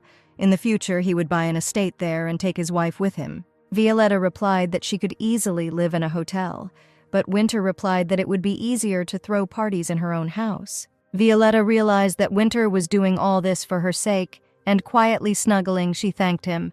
Winter did not understand her and asked why she did this. Violetta replied that she wanted to show how happy she was, but if he didn't like it, she wouldn't do it. He gently hugged her and told her everything was okay. Violetta replied that they needed to hurry, otherwise they would be late for dinner with their parents, because he was a gentleman and the eldest son of the blooming family.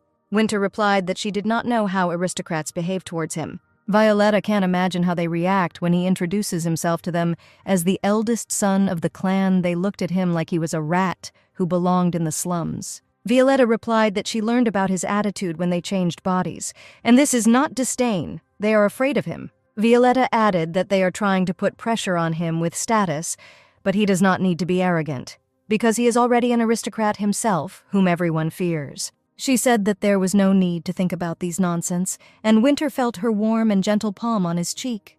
He pulled himself together and said that soon they would need to exchange bodies, and he would need her manners of etiquette and behavior.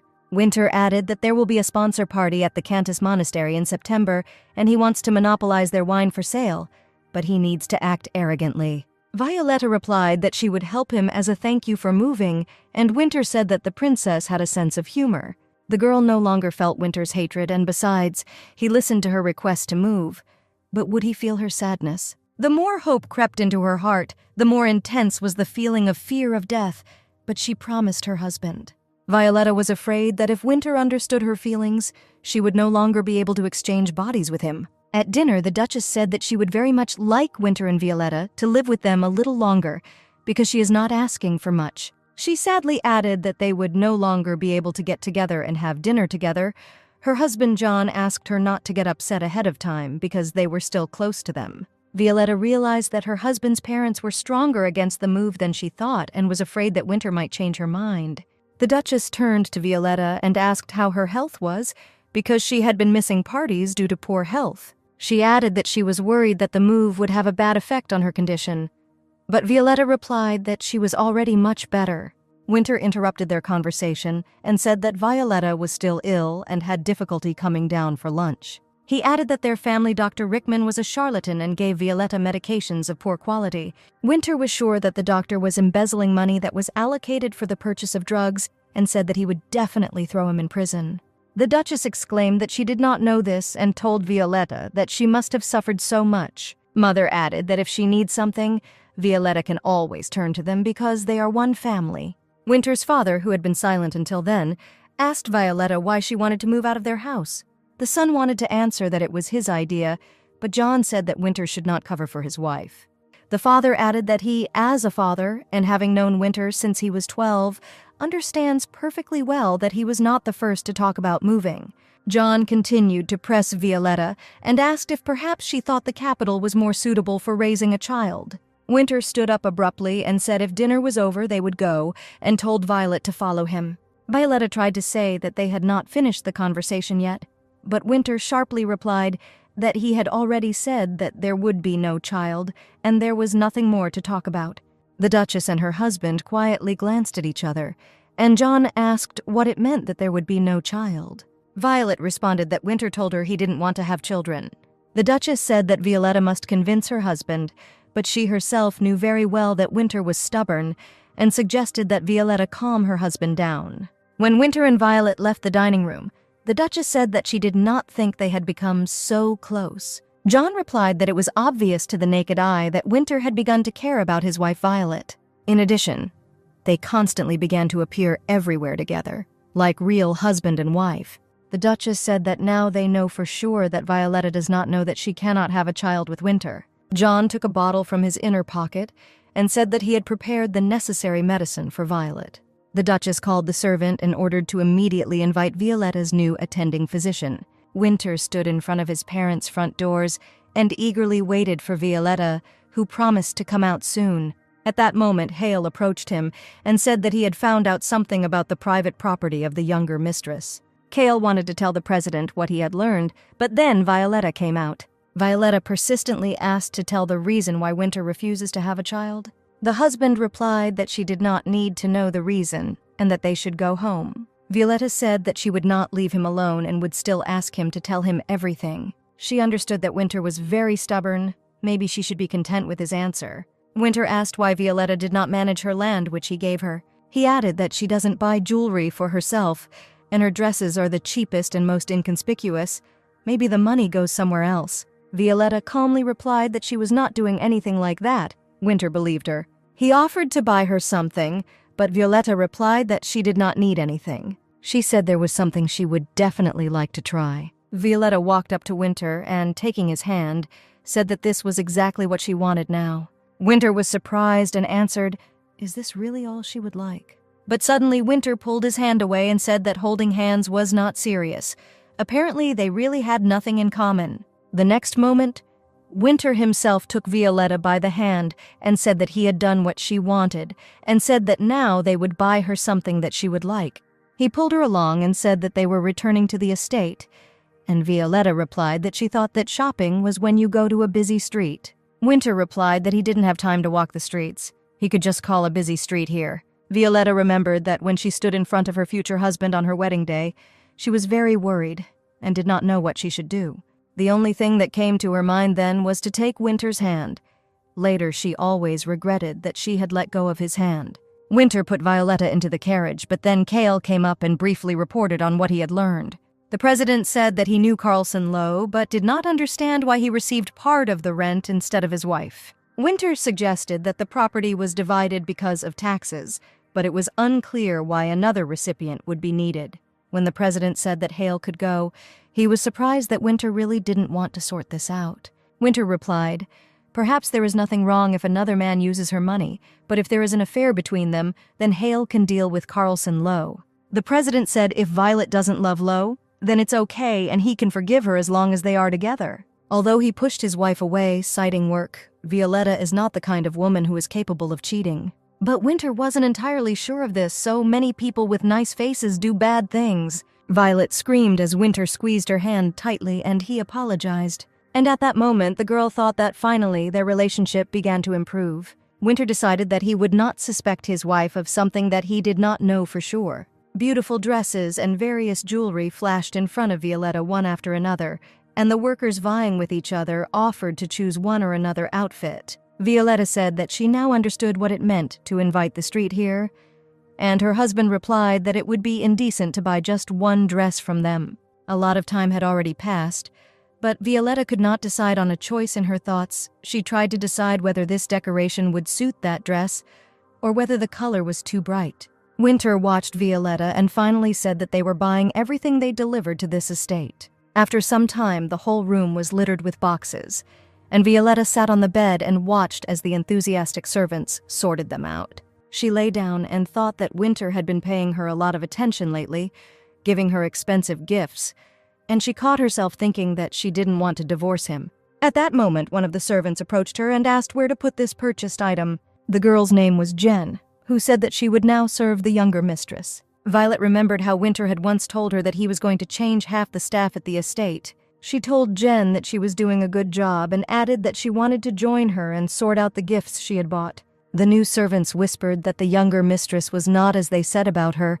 She even remembered their names right away.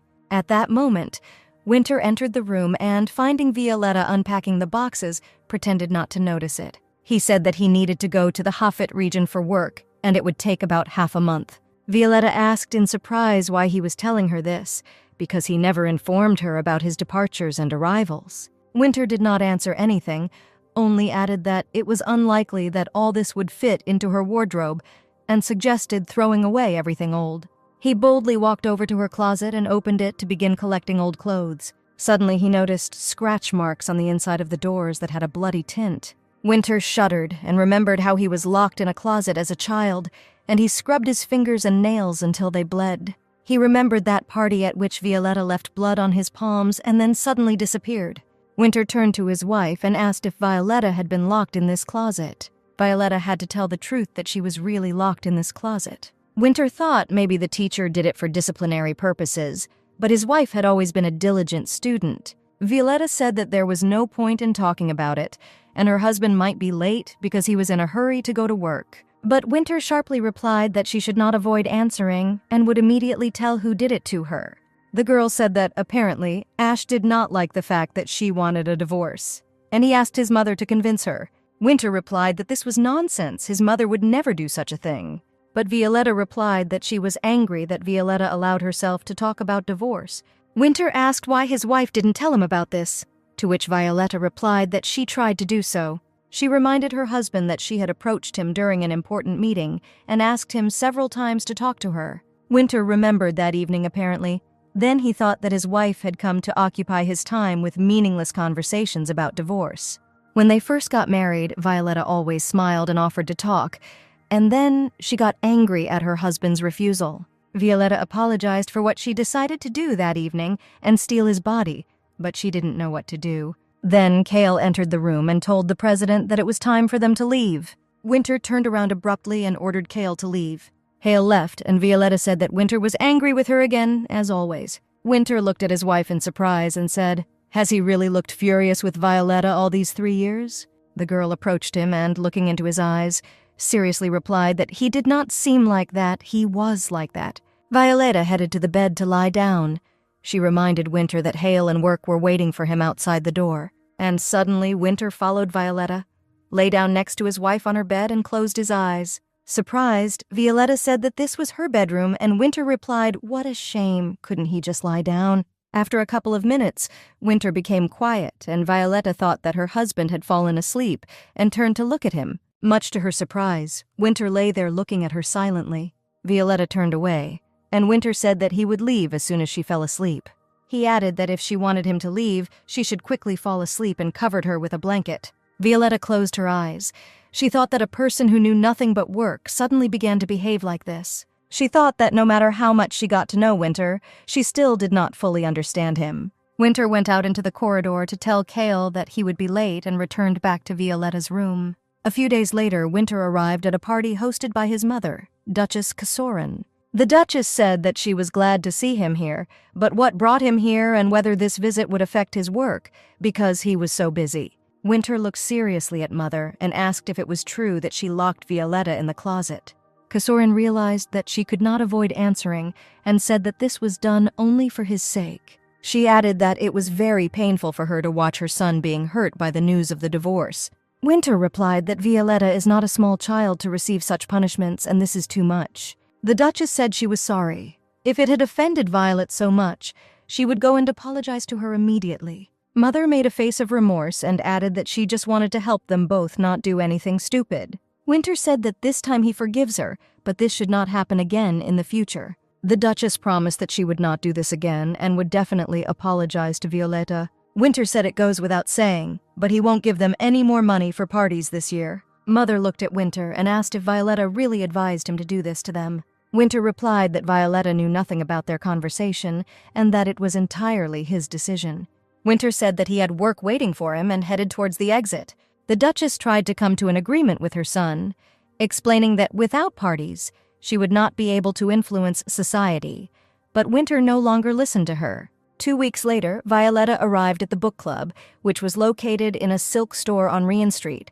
The hostess introduced the guests to Violetta, who was attending the book club meeting for the first time. Although the hostess showed her good nature, she could not understand why such an important person as Sir Winter's wife would attend such a petty event.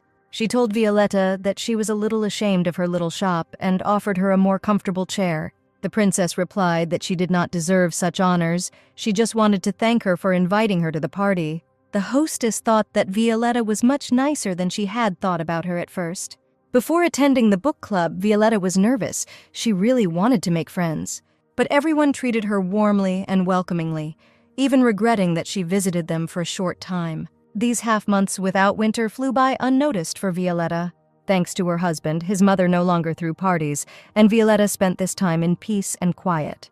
But, for some reason, from time to time, disturbing thoughts visited her. Walking past one of the shop windows on a shopping street, Violetta saw a very beautiful watch and thought that it would suit Winter very well, but she did not have enough money. But despite this, Violetta still decided to go into the watch store, where she was politely greeted by a young salesman. Violet replied that she would like to buy a gift for her husband, Sir Winter Blooming. She asked to see the watch that was on display, but the store owner, hearing her husband's name, said that she could take it for free. But Violetta replied that she could not take the goods without paying and handed over the brooch, saying that she did not need it. The seller took the jewelry and, looking at the stone, said that it was a very old but very sophisticated brooch. He added that if she took the watch, she would still have some money left and she could buy something else. Violetta chose a scarf that was not very expensive but very beautiful. She told Flip to use the remaining money to buy food for her servants. Violet took the beautifully packaged box and wondered if Winter would like this gift. The maid Jen was very excited and said that the sweets bought in the city were very tasty and all the servants liked them. Jen handed Violet a spoon and, saying that this was a new medicine prescribed by the doctor, asked the younger mistress to drink it. Opening her mouth, Violetta thought that later she should also thank him for taking due care of her health. When Violetta drank the medicine, Jen said that Sir Winter had returned, but immediately went to rest. Violetta put her hand on the watch box and thought. Apparently, her husband was very tired, and realized that there was no point in bothering him now. She told the maid that she would meet her husband tomorrow and added that Jen could be free for today. Violetta thought that Winter probably had a better watch, and he was unlikely to look at it. She bought it without hesitation. She settled comfortably in bed and thought that tomorrow she would decide whether to give them to her husband or not. In the morning, Violetta decided to give her husband a gift, and opening the door to his room, saw Cale there. Seeing Violetta, Winter asked what she was doing here so early, to which she replied that she just wanted to know how he went on a business trip. The president ordered Hale to leave immediately and leave him and his wife alone. Winter pushed back the chair and, inviting her to sit down, said that he himself was going to go up to her. Violet stood holding the box from behind when Winter said he had good news for his wife. The family doctor Beryl was invited to the estate. A maid approached him and said that she had come to pick up medicine for the younger mistress. The doctor asked if she was giving Violetta the right pills before bed, as he advised.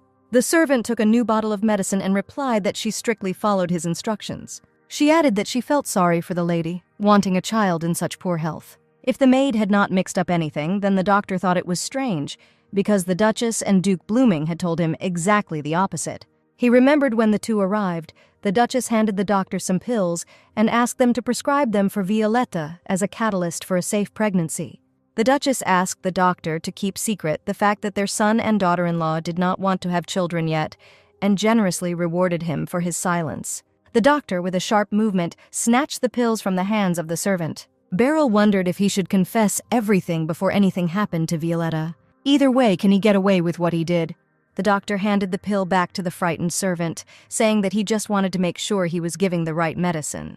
The doctor decided that if something happened, he did not know anything about the drug, he simply followed the instructions of the Dukes of Blooming. Winter informed Violetta that he had already chosen the estate, and Hale was now in the process of purchasing it. He He added that the estate was on a hill and she would probably like this place. Violetta joyfully replied that they could spend the next spring there, watching the spring sun rise. Winter replied that Violetta could plant a lot of flowers there to make their estate more comfortable. Violetta, seeing that her husband was in a great mood, realized that she had done the right thing by coming. She plucked up courage and said that she had recently seen a wristwatch in one of the stores. Winter interrupted her and said if she liked them, he could buy them. Violetta quickly took the watch out of the box and, putting it on her husband's hand, said that when choosing it, she hoped that it would suit him very well. Winter looked at his watch, and his only reaction was that he told his wife not to do this again. It does not fit the rules of aristocrats. He added that what he earns is enough and there is no need to pay him or anything like that. Winter said he trained himself not to want anything so as not to be disappointed later. He remembered when, on the wedding day, Hale reminded Winter about the rules of knightly etiquette, how to behave with ladies, and now he bears the title of Sir. Winter answered him that after the engagement he had been a Sir for a month now, but no one addressed him like that. Knowing the attitude of the aristocrats towards him, it was hard to believe that Princess Violetta, like the sky, recognized him, a stranger. Winter remembered how Violetta approached him for the first time, and there was not a drop of arrogance in her behavior. When she extended her hand to him, he remembered the rule of etiquette and had to pretend to kiss her. Violetta brought him back to reality and said that his rule of what is accepted by aristocrats and what is not is ridiculous. With her words, Violetta questioned Winter's rules. He told her that he could not believe that the princess bought a watch like a simple, ordinary person.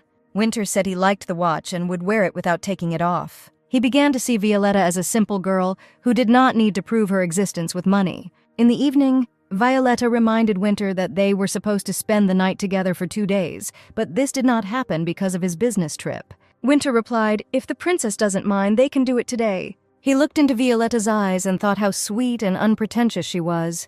Winter added that this day was appointed by birth, to which Violetta replied, "Is this really the only reason?" She added that she knows that Winter does not want a child or a shared room. Winter replied that it was true about the child, but what made her think that he didn't want a shared room? He added that if it weren't for this rule of sharing a room, he would spend time with her until she herself wanted to throw him out of the door.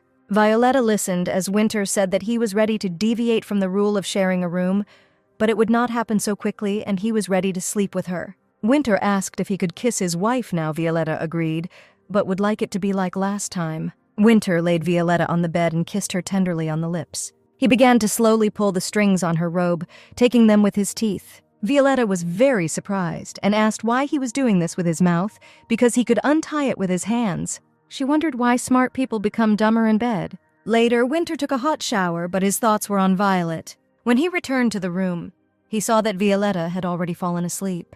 He quietly approached his wife, gently stroked her cheek, and then carefully covered her with a blanket. There was a quiet knock on the room. It was Cale, who asked why Winter had called him. The president, taking a sip of hot coffee, said that he was thinking about the child. At the moment, they only know about the mixing of blood in La Cronda. He told Cale to go to the Alika area, where the Conic tribe lived, and begin an investigation. Perhaps he would find out more complete information on this issue. Winter thought that if somehow they had a child, he could avoid divorce. If this does happen, then Violetta will no longer have a reason to leave. Then, Winter heard that Violetta had woken up, and he hurried to give the cup to Cale to return to his wife. Violetta said good morning to her husband and added that she did not feel bad at all. Winter said that since she was up, they could look at the costume prepared for the trip to the monastery, because the party would be this week. Entering the dressing room, Violetta carefully examined the suit and picked up the invitation. She said that the invitation said that you must come dressed according to basic standards, so you need to replace your tie with a white bow tie. Winter replied that he did not have a white bow tie and needed to buy one. He asked if a blue scarf would go with the suit. Violetta replied that in this case, the color preferred by the Blooming family would be suitable. Winter replied that unfortunately he did not know the color that his kind preferred. He had not had a chance to learn it. Violetta opened the box and showed a scarf, which she purchased in the same store where she bought the watch. Violetta added that the Lawrence people preferred the color dark gray and suggested using it. She added that just as she became part of the Blooming family, Winter became part of their family, so this scarf would be appropriate. Putting the handkerchief in her pocket, Winter said that he was definitely lucky with the body swap. At this point, Violetta asked if she and her husband could switch bodies a day earlier. She explained that his mother was holding a tea party and asked Winter to go there instead. The husband agreed, but in return asked to receive the maximum benefit from the monastery. Violetta was delighted and replied that she would be ready to switch bodies on Saturday morning. And then the day came when it was supposed to happen again. During this time, the distance between Violetta and Winter decreased. They tried to understand each other. Violetta stood in front of the bottle of poison and was overcome by fear. What if this time she would die for real? But the fear receded when she thought about what she was doing for Winter. Violetta wondered again whether Winter would come to her funeral if she actually died. Already sitting in the carriage, Hale said that they should finish their work and then head to their mother's party. Violetta caught herself thinking that she couldn't get used to Winter's body. She was alive again. She looked at her hand and saw that her husband was wearing the watch she had given him. Hale already knew about their exchange of bodies today and told the younger mistress that usually the president quickly gets bored with things, but he wears this watch without taking it off. Winter, arriving at the party and getting out of the carriage, immediately heard whispers around that the younger mistress had again arrived at the party without her husband. And as before, no one paid attention to Violetta or communicated with her. Winter thought it was okay because that's what he came here for. He caught a glimpse of a conversation that a new building was being built at the beginning of Ryan Street, but its purpose was still unknown. Winter boldly approached the guests and said that she had heard that it was being built by a theater organization. The guests turned to her in surprise and asked how the youngest mistress knew about this. Winter replied that her husband shared it with her because they sometimes discuss his affairs together. He needed to move little by little towards the goal of exchanging bodies, and he asked if they wanted to learn something interesting. Winter could tell them that Violetta would definitely make friends. Then one of the guests asked if it was true that Sir Winter had recently invited all the merchants to his house. Winter replied that she needed clothes, and her husband invited only the best that were in the capital. The man asked about the party in the capital. Was it really true that Violetta was there with Sir Winter? Winter replied that this was also true, but he could not understand what was wrong with these people. And one of the guests exclaimed, which means that the rumors that Sir Winter had forgiven his wife were confirmed. Then Winter saw that one of the guests stumbled and broke a glass of wine. The interlocutor explained to Winter that now this lady had become a scapegoat and an object of contempt for the guests because she mocked Violetta the most. And now this girl is treated the same way they once treated the younger mistress. Winter decided to leave this unpleasant company and heard the guests apologize for their behavior earlier, saying that they had no choice, because Sir Winter's influence was very strong. Now Winter realized that it was he who was to blame for the fact that his wife was bullied in society without recognizing her. And if Violetta had not dressed so modestly, she would have received condemnation from society, which considered her an outcast. If not for this exchange of bodies, he would never have been able to find out about it. Winter approached the place where the carriages with guests were arriving and was worried that Violetta was delayed. He couldn't wait to see and ask Violetta what she was experiencing and enduring all this time. At that moment, his brother approached Winter and asked what the younger mistress was doing here, to which Winter replied that he was waiting for her husband. Dave grinned and asked if someone who had never attended a party with his wife would really come. He leaned over and quietly said that Violetta looked like she was desperate from loneliness and added that she could rely on him. Diev began to hug Violetta, saying that only he could help and protect her. If only she agreed. Winter sharply pulled his brother back and ordered him to immediately remove his hands. But Diev continued to smile unpleasantly and insist on his own. Winter said that Diev became completely insolent and called him a bastard. And at that moment Violetta appeared. She stood between Winter and his brother, sharply saying that enough was enough.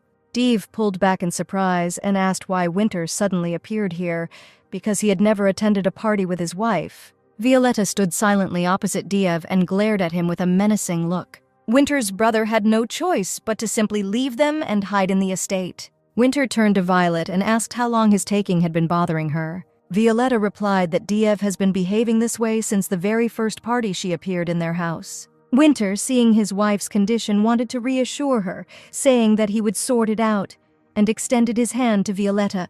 But Violetta managed to dodge, reminding Winter that if he touched her, they would switch bodies back, and she still needed to visit the monastery. But Winter pulled Violetta close and said that there was something more important than a wine deal. He added that if a wife enjoys introducing her husband to other people, she can do so today. Violetta, not understanding anything, asked if something really happened here while she was away. Winter silently looked at his wife, and Violetta understood what had happened. Violetta hugged Winter and thanked her husband for coming today. When Violetta and her husband entered the hall, the lady who had been talking with the younger mistress a few minutes earlier exclaimed whether Sir Winter had really decided to attend their party. Winter, who was in Violetta's body at the time, replied that his wife told him that there was someone here whom she did not like at all. The guests began to speak quietly and only glanced briefly at Winter and his wife. Violetta always wanted to attend parties with her husband, but she never thought that with him she would feel like behind a stone wall. Winter quietly advised his wife to behave calmly and slowly walk between the guests. And then suddenly it started to rain, and all the guests were worried that the party might end. The hostess of the party began to calm the guests and invited everyone to go into the house to take shelter from the rain. Winter understood that Violetta would not be able to run in heels and began to take off his jacket. He quickly covered his wife and, holding her close, said that Cale would soon bring an umbrella from the carriage. Standing in the rain and clinging to Winter, Violetta felt his heart beating anxiously. She continued to waste away in this marriage and was not afraid to die, but the sound of her husband's heart instilled life in the girl. Winter said that he understood that Violetta did not like standing like that, but asked him to wait a little. The girl replied that this was not the case at all. She just really wanted to move to the capital as quickly as possible. Winter replied that he understood his wife perfectly, having been in her body, and felt what Violetta felt. The princess pressed herself closer to Winter and quietly said that most of all she wanted to live just with him. And then she insisted that Winter was wrong about the fact that it was uncomfortable for her to stand like that with her husband in the rain. The next moment, Winter saw that Hale was already running towards them, having opened his umbrella in advance. The husband covered Violetta with an umbrella, and she thought that she was about to cry from her husband's warm embrace. Violetta wanted to say something, but Winter kissed her passionately, thinking that no one would see them under the umbrella. At that moment, they both understood that in order to begin to understand each other, they did not necessarily have to change bodies. Finally, the rain stopped and the bright sun came out. The following Sunday morning, the ceremony of the sponsors' party began, organized by the Cantus Monastery in the south-central part of La Craunda. The abbot of the monastery thanked everyone present and said that the meal was modest, but their wine was excellent. Winter took a sip and told Violetta that the wine was truly excellent and he must buy it. Violetta also drank a little wine, but suddenly felt a slight but unpleasant nausea. In order not to scare her husband, she told Winter that it might be because of the new medications the doctor prescribed her. Violetta touched her stomach to see if what she thought had happened. But this cannot be. Only a week has passed since that night, and it was too early to tell for pregnancy symptoms. She suggested that most likely this was the effect of exchanging bodies on her body. Violetta, just in case, did not drink the wine and put it on the table. Winter noticed this and asked what was the matter. Violetta tried to remain calm and told her husband that she could not drink red wine and invited Winter to drink her glass. She watched as her husband took her glass and wondered if what she had been waiting for had really happened. Violetta decided not to show it at the party, and upon her return she was sure to be examined by a doctor. She was having a casual conversation with some of the guests who, apparently, were related to the theater. Discussing one of the productions, Violetta said that the decoration perfectly conveyed the mood of the main character. The guest replied that she was amazed at how educated and well-read Violetta was, and her husband added that he would like to invite him and Winter to their theater for the premiere. Winter stood silently nearby. He could not catch the train of thoughts and did not understand what they were talking about and what they were discussing. Violetta noticed her husband's lack of understanding and quietly whispered to him, in order to understand small talk, "You need to read hundreds of books and watch at least 15 staged plays." At this moment, special cards began to be distributed among the guests, on which they had to enter the amount of their donation for the monastery. Winter told Violetta that they needed to enter just enough so that the monks would happily offer the wine themselves. Winter was just about to enter the amount when he noticed a smiling man approaching them and joyfully calling out to Violetta. It was Carlson Lowe, an opera singer, and he greeted Violetta, saying that they had not seen each other for a long time. Violetta introduced Carlson, the second son of the Lowe family, to her husband and asked Winter if he really didn't recognize him. Of course, Winter recognized him and asked what kind of relationship Carlson had with his wife Violetta. The singer replied that he and Violetta had been friends since childhood, although for some time there had been talk about marriage. But that was already in the past. Winter shook Carlson's hand so hard that he screamed in pain. Carlson whispered to Violetta, "If her husband is so jealous, then why spend more time outside the home?" With these words, Carlson decided to leave, adding that he would leave them until new misunderstandings arose. As they headed toward the vineyards, Violet said that she and Carlson had been close as children, and their parents had actually considered marriage. But that was the end of it. Winter remembered Carlson's face and answered whether they really wanted to marry her to this womanizer, and a drunkard at that. Violetta looked at her husband in surprise and asked how he knew this, because Carlson is not as bad as they think he is. Winter replied that he realized this when he shook Carlson's hand. It was noticeably shaking, a symptom often found in addicted people. He asked Violetta why Violetta was suddenly covering for her childhood friend. Previously, Carlson Lowe simply got on Winter's nerves, but today he really infuriated him. He thought that upon returning home, he would need to dig up more information about Carlson Lowe. At that moment, one of the monks overturned the table, trying to stay on his feet, and fell unconscious to the ground. One of the guests shouted to call a doctor. Someone suggested that the monk was simply drunk, but Violetta noticed the monk's blue fingers and realized that he was poisoned. Violetta ran up to the lying monk and shouted for one of the monks to urgently call a doctor and the second to collect the cards. And then she noticed that on one of the cards the flowers were different from the others. Violetta ordered no one to touch it. Violetta remembered reading about these flowers. They were very poisonous and grew only in high mountain areas. Violetta ordered the third monk to immediately prepare tea infused with herbs, which would stop the spread of the poison. She tightly pulled the monk's hand with her belt and thought that these flowers could not have ended up here by accident, and that someone had brought them here on purpose. Returning to the estate, Violetta could not understand how these flowers could end up in the monastery. Someone specifically wanted to poison the monk. Winter replied that the party was already over, she needed to get it out of her head, and the police would take care of everything. He added that, thanks to her, the monk was saved, and everything ended well. Winter left the bedroom, and the servant said that Violetta needed to change into a house dress. When Violetta changed clothes, she told the servants to invite the doctor to see her. In front of Dr. Beryl lay a suitcase containing twice as much money as last time. The Duchess said that the request was the same, and if Violetta asked about the symptoms of pregnancy, he must tell her that she was pregnant. The doctor wanted to say that this was a violation of medical ethics, but Duke John reminded that Beryl had a son who could study abroad. After the examination, Violetta sat opposite the doctor and wondered what was happening to her. Maybe these were signs of pregnancy. Beryl frantically turned over possible solutions and answers in his head.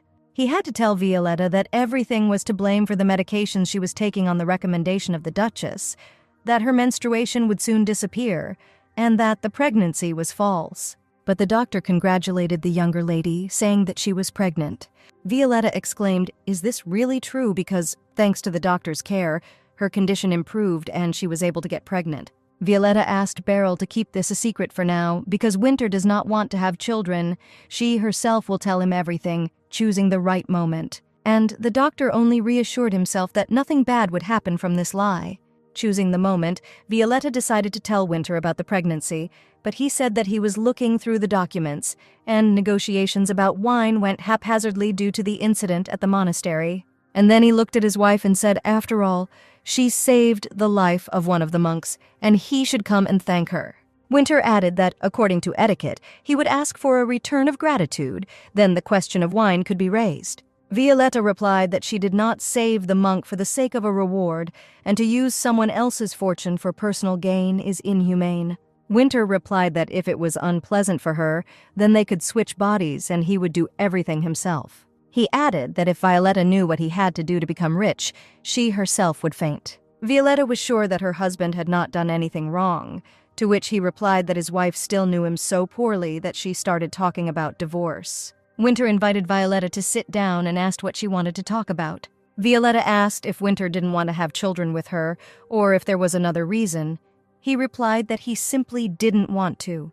Violetta said that the word simply would not be suitable for them to come to a compromise. Seeing his wife's serious attitude, Winter replied that he did not have time to raise him. Violetta said that she would raise him herself, and Winter wouldn't even notice how he would grow. Winter understood that her sense of responsibility was so great that Violetta even felt responsible for her brother's guilt. She could use this when talking. Then it will break her heart and she can rely on another man. And Winter said, if the protection does not work and a child is born, then he will need to be raised and educated. Violetta answered her husband with thanks, because he was not angry, although it was not entirely clear whether he was against it or not. And Winter tried to drown out his conscience, because there would be no child anyway. He got up and offered Violetta something to eat, but she replied that it was too late and it was a pity to wake people up. Winter replied that there was nothing complicated, and he would cook for them himself. He worked in a restaurant until he was 12 years old, so he can figure things out in the kitchen. Winter decided that he would buy his wife whatever she wanted. Violetta would do whatever she wanted. And if she doesn't find something worthwhile than a child, then they will talk, and Winter will say that they cannot have children.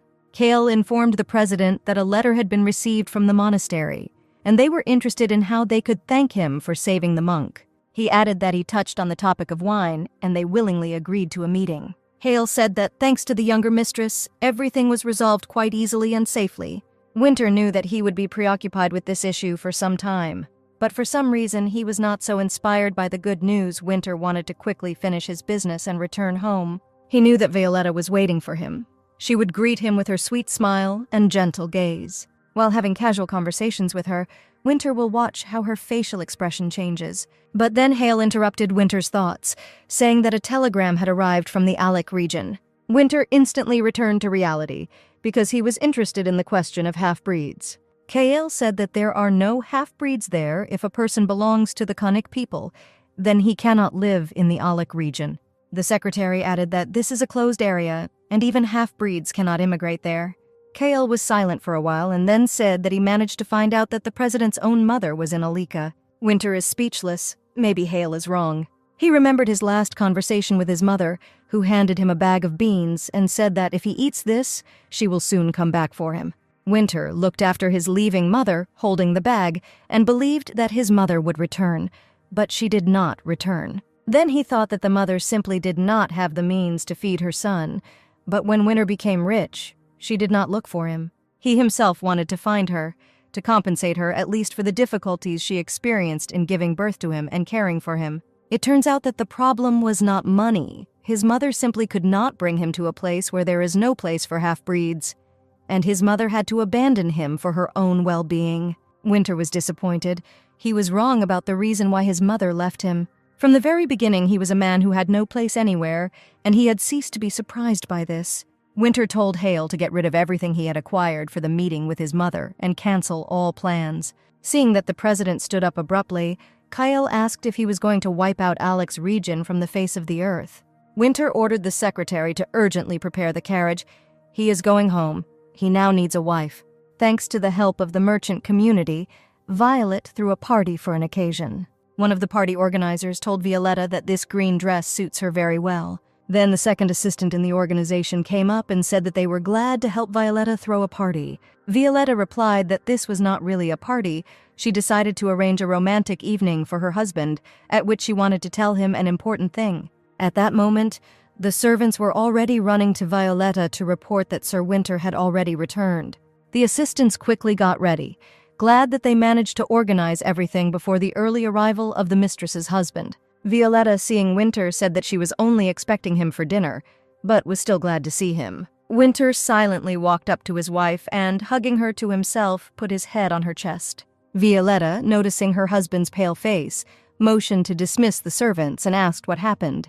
Winter replied that everything was fine and, looking around, asked what the party was about because his wife didn't like them very much. Violetta said that she wanted to create an appropriate environment and tell her husband about something. Winter began to insist that Violetta tell him right now, but she replied that he needed to rest. This did not stop Winter. Violetta replied that she did not know how her husband would react to this news, but for her, it was great happiness. Violetta told Winter that she was pregnant. She added that she was afraid to say this before, but when her husband said that if a child appeared, they would raise him, Violetta decided to tell Winter about it. The only thing Winter could say in this situation was that it was great. The next moment, Winter changed and angrily asked whose child it was. He knew that he and Violetta could not have children. Winter did not allow Violetta to answer and said that he was a half-breed, so he could not conceive children with someone not from his kind. And if Violetta is pregnant, then there is only one thing. She is pregnant from another man. Violetta looked pleadingly at her husband and said that this cannot be. This is Winter's child. Winter told her not to lie to him. He would assign a man to her who would watch her for days. Violetta replied that she did not deserve such treatment. Her husband could not do this to her. Winter got angry and said that it could very well be that she had forgotten what her family had done to him. He added that if Violetta had not been his wife, she would be nothing now. Now she would have no money or status, and he could do whatever he wanted with her. Violetta was horrified by what she heard. A lump came to her throat, and tears appeared in her eyes. She tried to be patient, not to get nervous and not to panic. Now she had to think about the child.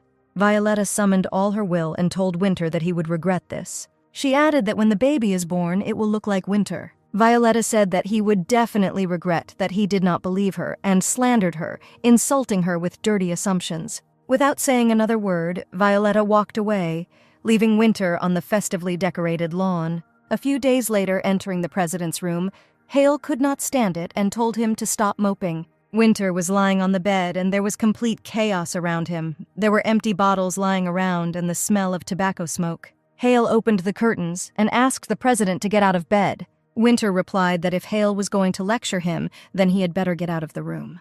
KL did not pay attention to this, and only added that his mother and father had come and were now communicating with the younger mistress. Hale added whether Winter had thought about another reason for the pregnancy before suspecting his wife of cheating. He said that Junior Madam is not the kind of person who would cheat while her husband is alive. Hale tried to cheer up the president and said that anything can happen in life, even miracles. Violetta was surprised by the arrival of the Duke and Duchess, who came as soon as they learned the news about her pregnancy.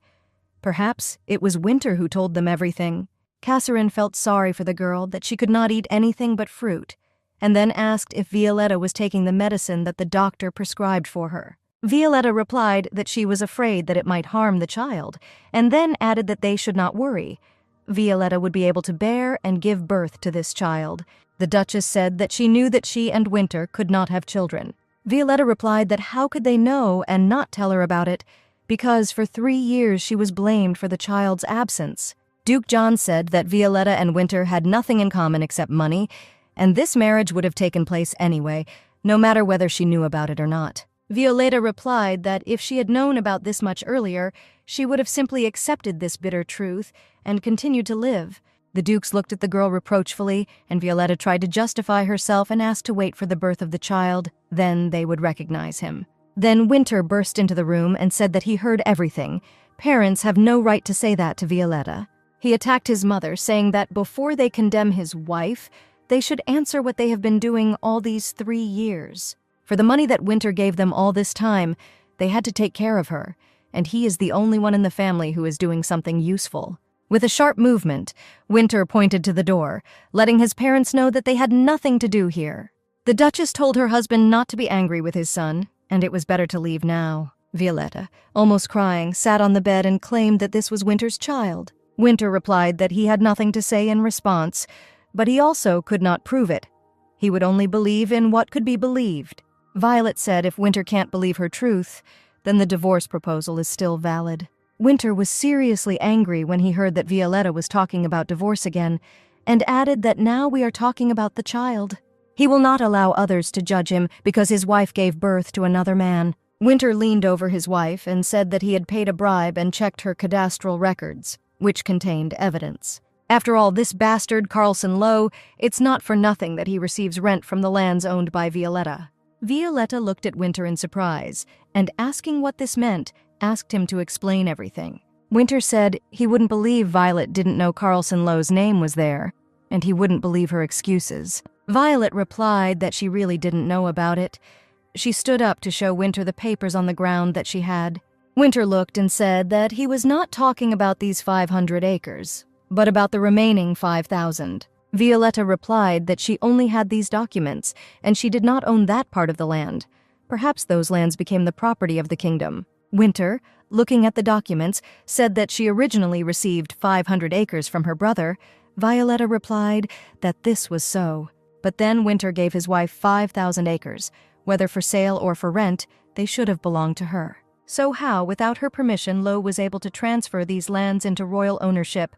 Winter had no words. Violet replied that Ash liked to play golf with dignitaries, and the governor of the capital's central bank, who was in charge of royal property, was often there. Winter screamed how rotten these aristocrats were if Ash and the bank manager could be planning something behind his back. He asked Violetta if she didn't find it all too strange from the very beginning. He did not understand how Violetta could maintain the status of a princess with such pittance because she could come to him and find out everything. Violet replied that she knew how Winter felt about her, so she didn't think it was strange. She added that she would go to the central bank herself and find out everything there. Winter replied that she should not shake in the carriage while she was very pregnant, and he would take care of this matter himself. Violetta asked her husband to check everything as thoroughly as possible. Even if he had to pay a lot of money, he needed to know how they were able to pull this off. Winter looked at his wife. She was no longer the insecure Violetta he knew until yesterday. He wondered if this child was born safely. Would Violetta find the will to live? Cale walked quickly behind the president. He reported to Winter that he had brought Carlson Lowe immediately after the performance. Winter walked along the corridor and thought that if the central bank was on Ash's side, then neither he nor Violet would be able to do anything. Although the monarchy was abolished, Ash still had enough influence. Carlson, seeing Winter come in, asked the servants to pour him more wine and affably said that he was glad to see him. He asked displeasedly why he was brought here. This was not very polite on the part of the president. Winter replied that it was Carlson who was behaving indecently, drinking for no reason. Louvet replied that his speech was already over and he had the right to relax a little. Winter said that in that case, he would get to the point and began to unbutton the cuff to roll up the sleeves. He approached Lowe and asked how he managed to obtain the lands of Long Riud. Carlson replied that Winter is not such a good businessman if he only noticed it now. Winter could not resist, grabbed Lowe by the shirt and asked why he was receiving money for renting these lands. Winter told him to confess, suggesting that it was Ash's doing and he was the one who forced Law to participate in it. Carlson replied that Ash had nothing to do with it, he personally did this. Winter continued to shake Carlson and told him to admit how much he benefited from being loyal to that bastard Ash. Lowe replied that if Winter had not appeared, he would have been able to marry Violet. But now he hates her, so he did so. Winter raised his fist over Lowe and asked if there really was nothing between him and Violet. Lowe replied that he found it funny that Winter suspected his wife of cheating, despite the fact that Winter was indifferent to her. Carlson laughed at the fact that Winter did not notice the money fraud behind his back and asked if Winter told Violetta about his suspicions. He added that Violetta has a strong sense of self-esteem. He knows this well. Lowe was madly in love with Violet and did his best to get her to reciprocate her feelings. He said that Violetta will never change, nothing in the world will change her. Carlson chuckled and added that Winter would never be able to receive Violetta's forgiveness. Winter threw Lowe aside and headed for the exit, and Hale shouted if the president really wouldn't finish the job, or at least offer money for beating the famous singer. Winter replied that Lowe was drunk and wouldn't remember anything anyway. Besides, he stole his money for 3 years, so what excuse can there be? Winter could not understand how Violetta became pregnant. Then he does not believe in miracles, and is not at all sure that this is his child. But Cale constantly talked about the miracle, and it couldn't get out of his head. He and Violetta urgently need to talk again. Perhaps this is just some kind of misunderstanding. Violetta has no idea how much Winter spent on her and how strong his feelings really are. He remembered Carlson's words that he would never be able to achieve Violetta's forgiveness. Winter was in a panic about what to do, what to say to Violetta, what would happen next, how they could understand each other. A cheerful servant ran into the bedroom. She was carrying some kind of box in her hands, saying that the Dukes of Blooming had sent it for her. The servant gave the box to Violetta and said that perhaps it was as an apology for their last visit. The servant asked if the lady took the medicine, because the doctor said that they would not harm the child. Violetta replied that there was no need to take them yet. But she felt pain, like during menstruation. Is this really how pregnancy should feel? Violetta opened the box and saw the children's shoes. They were adorable. Looking at the tiny shoes, Violetta realized that nothing was prepared for the birth of the child. She got out of bed and asked the servants to go through the house and choose a room for the unborn child. The servant replied that there was still a lot of time before the birth, but she was glad that the youngest mistress was thinking about it now. Entering one of the rooms, Violetta said that it was most suitable. It was spacious, and there was a lot of lighting. Since Violetta moved into this house, she liked being here most of all. The servant said that the junior master is blind if he suspects his wife, because it is better for her, as no one knows, that the junior mistress is not dating anyone. Violetta replied that she could be angry with her husband, but she was afraid that her nervous state could harm the child. The servant said that if the husband does not show care at the beginning of pregnancy, it will leave a scar on the heart. Winter must be forced to pay attention to the younger mistress. The servant advised Violetta not to say the words to her husband when talking, "Select a room," as if she were a guest here, but need to say, "Select a room." Violetta replied that she would talk to her husband, and in the end, she would be able to convince her husband of everything. The servants began to smile because the troubles of having a child are so pleasant if you solve them together. Violetta looked around the room again and pointed out where the crib could be placed. The walls can be repainted in brighter, sunnier colors, and painting clouds and rainbows on the walls will turn out pretty cute. Violetta thought that if her husband does not give this room, then she will protest, and the misunderstanding between them will disappear. The child gave her, albeit weak, hope that she could build a happy family. And suddenly Violetta fell to her knees and clutched her stomach. There were feelings that menstruation was about to begin. The servant said that Dr. Beryl had quit, but she would immediately invite another doctor. While the doctor carefully examined the younger mistress, the servants were worried that everything would be all right with the child. The doctor looked at Violet and told her that she had indeed started her period. Violetta did not believe how this could be, because when pregnancy occurs, menstruation should stop. The doctor replied that women who want a child very badly may develop false symptoms, and she was not pregnant to begin with. He added that not all doctors can distinguish false symptoms from real ones and make an erroneous diagnosis. In one moment, everything dissipated like dust. No pregnancy, no hopes, no dreams. Nothing became. Dr. Beryl arrived at the port of the capital Luckround. Before leaving, he headed to the port's post office. He handed the letter to the worker and asked him to send it by sea. The post office worker said that the cargo ship would not be in Luckround for another year. Wouldn't it be easier to send a message by telegram, which would be delivered in an hour?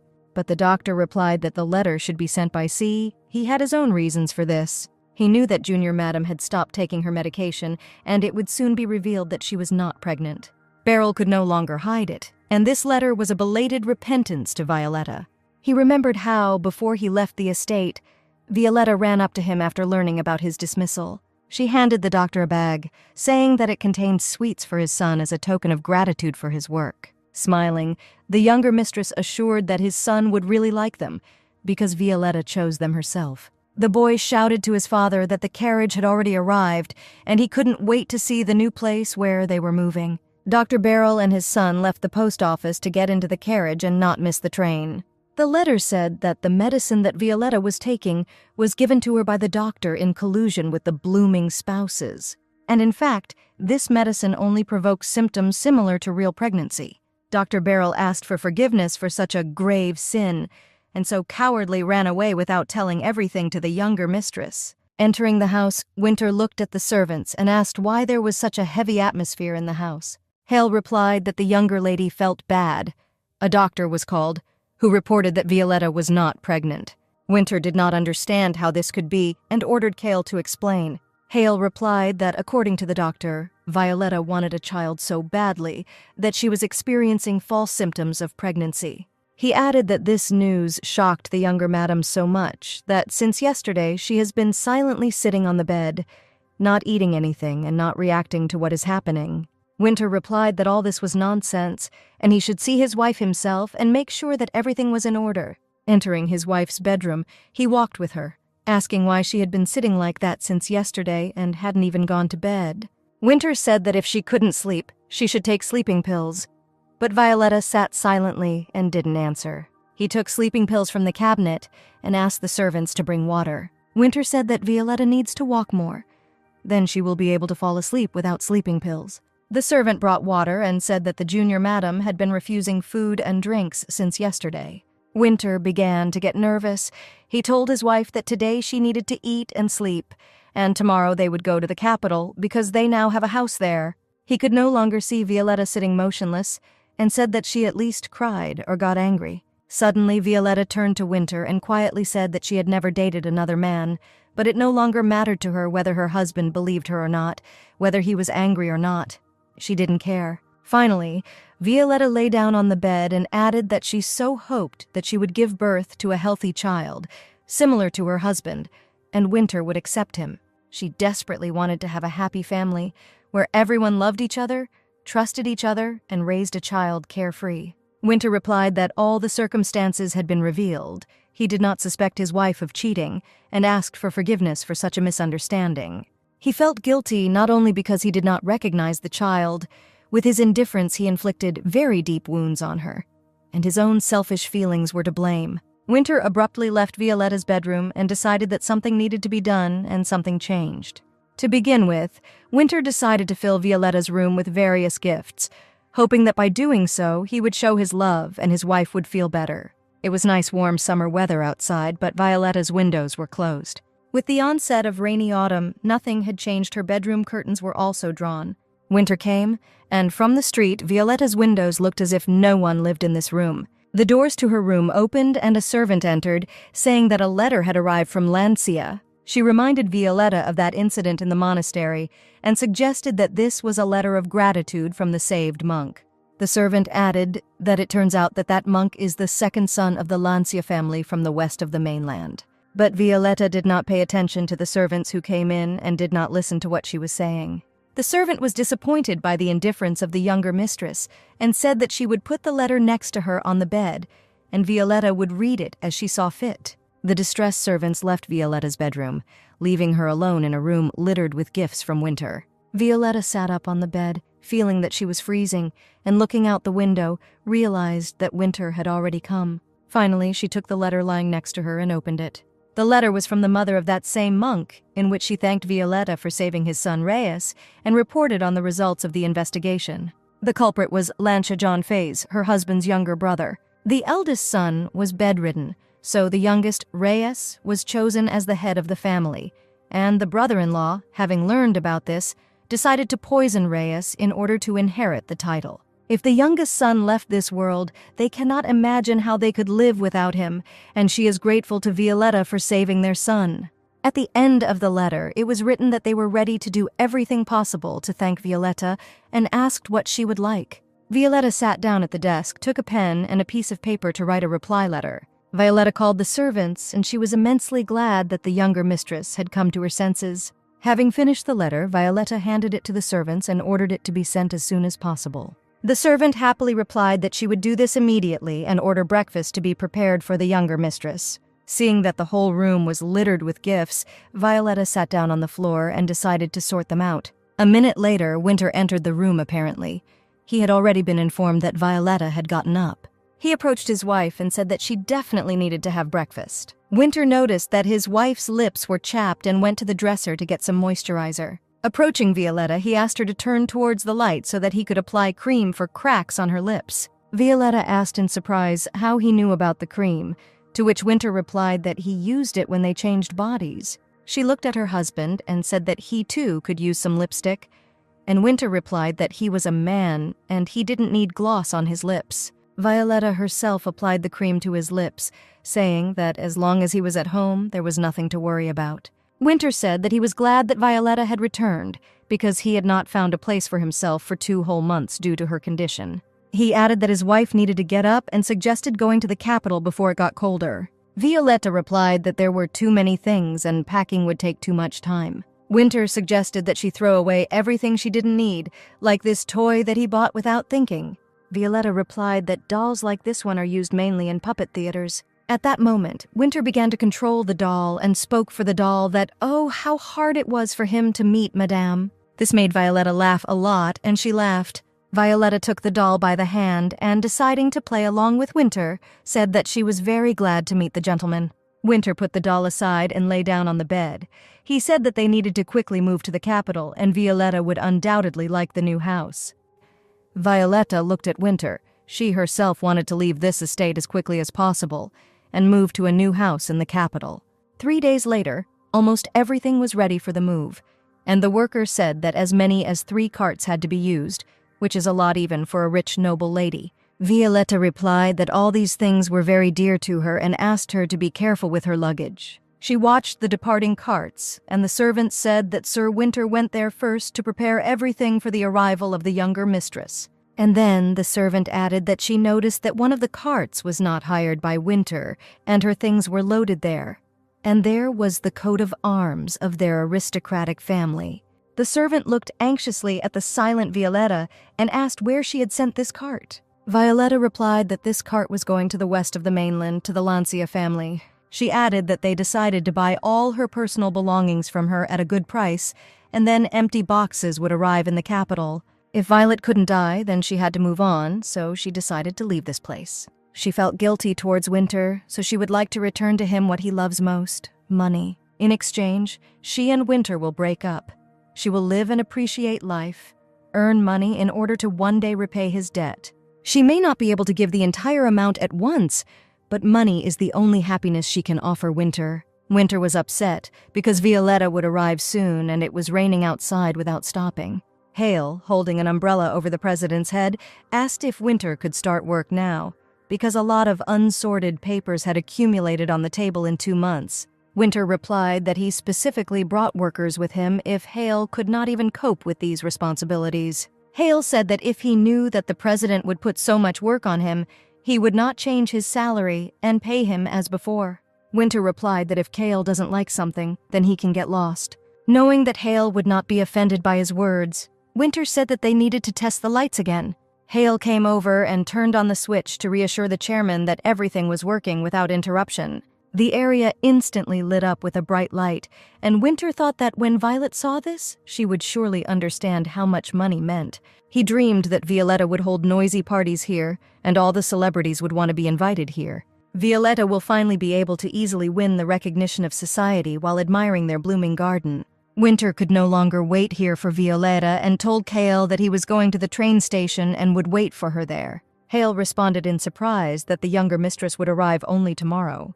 He tried to stop the president, saying that they needed to work, but Violetta did not listen to him. Winter walked in the rain towards the station and could not understand why he was overcome with causeless anxiety. After all this time, he did everything right, and Violetta, having moved to the capital, will be happy.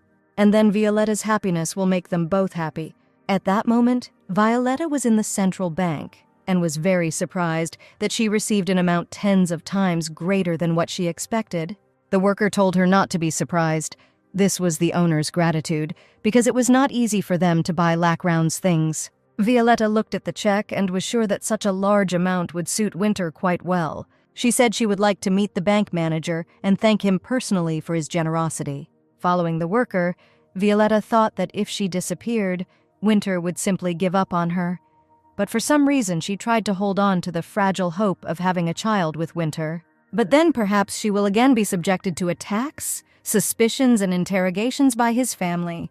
Approaching the door of the manager's office, the employee replied that she was lucky. The manager seemed not to be busy right now. Entering the office, Violetta politely greeted the bank manager. And then she saw that her brother Ash was sitting in the next chair. Violet continued to hate Ash, and at the same time sympathized with him. She sat down in the chair opposite the bank manager and said that he knew the reason why she came here. Violetta boldly declared that she had come to reclaim the lands of Longriud. She thought that if Winter was happy, then she could find her own happiness. The bank manager replied to Violetta that the matter was under consideration, but some problems might arise. Violetta asked why there could be problems, because she just wants her lands back. She added that she knew very well that they had conspired and willfully appropriated her lands. The bank manager replied that if the royal lands were now transferred to her ownership, the people would rebel and she would be called greedy. Violetta replied that the document was initially drawn up incorrectly, but she received these lands before marriage and asked to immediately declare this officially. Violetta's brother grinned and said if the secret of the contract was revealed, her marriage would be automatically annulled. The brother replied to Violetta that the marriage contract had a clause about maintaining secrecy, and if it was revealed, the marriage would be automatically annulled, which is why Sir Winter did not publish the contract. Ash told his sister that Sir Winter already loved her so much, so why shouldn't she just shut up and move on with her life? Violetta understood that in this situation, neither she nor her husband Winter could do anything. The princess wanted to believe that a way still existed, and that what Sir Winter could not do, she would do. And then Violetta declared that these lands could be registered as a dowry. The bank manager replied that 3 years had passed since the marriage, and what kind of dowry could be discussed. to which Violetta replied that she had not received anything then and was asking for it now. She added that the Lawrence family must provide dowries for their women, and if she filed a lawsuit, she would win the case in court. Ash began to become noticeably nervous and asked what kind of lawsuit we could be talking about, since he and Violetta are relatives. Violetta suggested that her brother stop there and not destroy his ideal image, because he had difficulty creating it, even refusing the throne. The bank manager had known Violetta for a long time and remembered that she couldn't even fasten buttons herself, but now she had changed and was determined. Ash could not believe that Violetta could bring the matter to court because she had been silent for 3 years, and now, when the lands had become practically his property, she suddenly became bolder. Ash answered Violetta, "How can she threaten her brother with court, apparently having lived with a non-entity she herself has become the same?" But seeing Violetta's decisive attitude, her brother replied that she should take back her lands, because he was not going to wait for her husband to stab him in the back. Ash only hoped that at the request of their mother to help his brother and sell the land, she would make concessions, and the land would return to him again. The bank manager signed the corresponding document and asked if Violetta was now satisfied with the way the problem was resolved. Violetta replied that everything was fine now, but she did not forgive the manager because he participated in the conspiracy and encroached on her property. She added that if she had the opportunity to cause great damage in the future, she would not hesitate to do so. At the station, Violetta told the servant that she had done all the planned things, and she asked where she was going now. Violetta replied that she had hired a ship and intended to sail to the outskirts of the West. Violet thought that Winter might miss her, but she did everything she could. The servant asked the younger mistress to send telegrams more often and in no case forget about her. Violet smiled and told Jen not to worry. She would contact her as soon as she arrived. She was about to board the train when Winter suddenly appeared behind her, hugged her, and asked if everything was okay. Suddenly he saw a train ticket in his wife's hands and asked where she was going. Violetta anxiously asked her husband what he was doing here, because they were supposed to meet only tomorrow. But Winter abruptly snatched the ticket from her hands and asked who she wanted to go to the West. Violetta replied that apparently she had not completely come out of her depression and bought this ticket impulsively. She added that she was telling her husband the truth because she didn't even have luggage with her. Winter asked not to do this again because her sudden disappearance would drive him crazy. Winter took Violetta by the hand and said that she needed to go back before it got too late and cold. But they were not destined to come to their new home. The road became icy, and they had to stay in a hotel near the station. Violetta was surprised that Winter managed to stop her, but she was not going to give up. Winter told Violet that if she decided to run away again, he would find her and watch her every move. Violetta will not be able to hide from him anywhere, and he will find her even at the end of the world.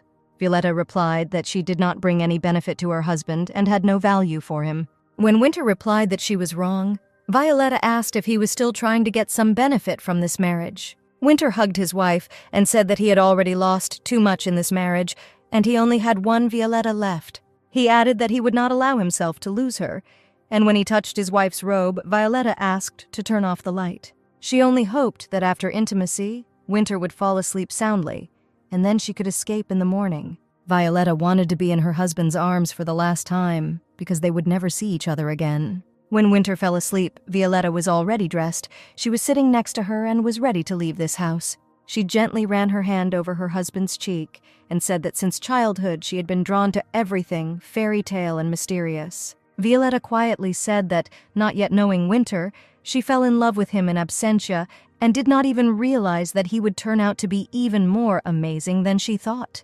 Violetta gently stroked her husband's head and added that she was very lucky to have met him because he really fell into her heart. Violetta fell in love with him, and despite the fact that they married for money and title, she believed that they would still be happy. Violetta was about to get up, but suddenly felt Winter's strong hand. She anxiously asked if he was really awake, to which Winter replied that he woke up from her touch. Without letting go of his hand, Winter smiled and said, "It means she fell in love with him at first sight." Winter added that he did not think that Violet would accept him, even though he is a half-breed. He sat down on the bed and said that he already sees their happy future and it's not too late. Violetta replied that Winter was mistaken. It was already too late, and she could not stay with him. He replied that if Violetta decided to run away, Then now he has a reason to keep an eye on her. The next second, Violetta pulled out a revolver from her purse and asked Winter to give her the opportunity to escape. She said that she did not have the opportunity to give Winter what he wanted, and lived for 3 whole years in regrets because they did not learn to love each other. Violetta added that nothing worked out for them, and it was better for everyone to go their own way and find their own happiness. Winter thought that if Violetta escaped, it would be better to accept death at her hand here and now. Looking at Violetta, Winter asked her to aim accurately, because he did not want to die in mortal pain. And suddenly Violetta replied that she did not intend to hurt Winter. She just wanted to show him how they changed bodies. The next moment, Violetta put the revolver to her temple, and Winter rushed towards her to stop his wife. Suddenly, he felt the necklace squeezing his neck. He wanted to rip it off, but suddenly something happened. Violetta instantly ran up to Winter and hugged her husband tightly. She leaned over Winter and said that this is how the exchange of bodies happens. Winter didn't understand why Violetta said that, because he was in his body as before. Perhaps he just imagined everything. He asked Violetta only one thing, that she would not leave him. He may not be a very good person, but he would try to change. Violetta showed scratches on her neck and said that Winter didn't imagine it. He did it a minute ago. She asked if Winter remembered the day they first switched bodies, and before that, he went on a deal to purchase coffee beans, which the first time failed. That day, she ran away from the party, unable to withstand either the attacks of society or the harassment of his brother. With a wish to die, Violetta swallowed sleeping pills in desperation to end it all once and for all. But instead, there was an exchange of bodies, and then Winter knows everything himself. Violetta recalled the day when she was locked in the closet. She hoped to the last that her husband would come to her defense, but this did not happen. Winter was very alarmed that Violetta could kill herself so easily, but it is possible that she could die this time. Violetta replied that Winter was saying strange things, because when she killed herself, she really wanted to die. But no matter how hard she tried, death never came, and now Violetta does not understand what to do next. Violetta told Winter that the only solution was to leave him forever. Winter replied that Violetta cannot leave, because how can she live without everything she has now? Violetta replied that she doesn't know yet, but it took 3 whole years to come to this decision. She added that if Winter had supported her then, perhaps they would not have come to this. Winter said that he could not let Violetta go, because then he would feel guilty for the rest of his days. Violetta replied that with him she was dying and her life was like hell, in which she could not even die. Violetta said that the decision had been made, and Winter begged. He asked her to stay. He could not live without her. Already at the exit, Violetta turned around and said that Winter was not a bad person and asked him to take care of himself. The alarmed servants called out to the president, asking where he had gone in such cold weather without a coat. But Winter did not hear. His soul was empty. When the servants and Secretary Hale ran up, Winter told them that his wife had left. She had left him.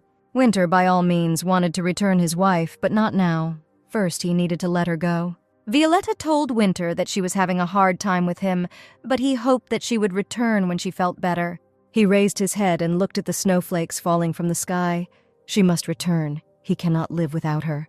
The weather was turning bad, and Winter hoped that she would return right away. Then he and Violetta would spend the whole day together. He will ask her for forgiveness and beg her to stay.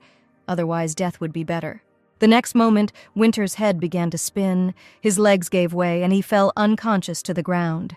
Violetta got off the train onto the platform, but was still excited because she saw tears in Winter's eyes. But Violetta knew that if she had not treated her husband so cruelly, he would never have let her go. She hoped that Winter would recover soon, because building his kingdom was much more important to him. Violetta stood on the seashore and admired it.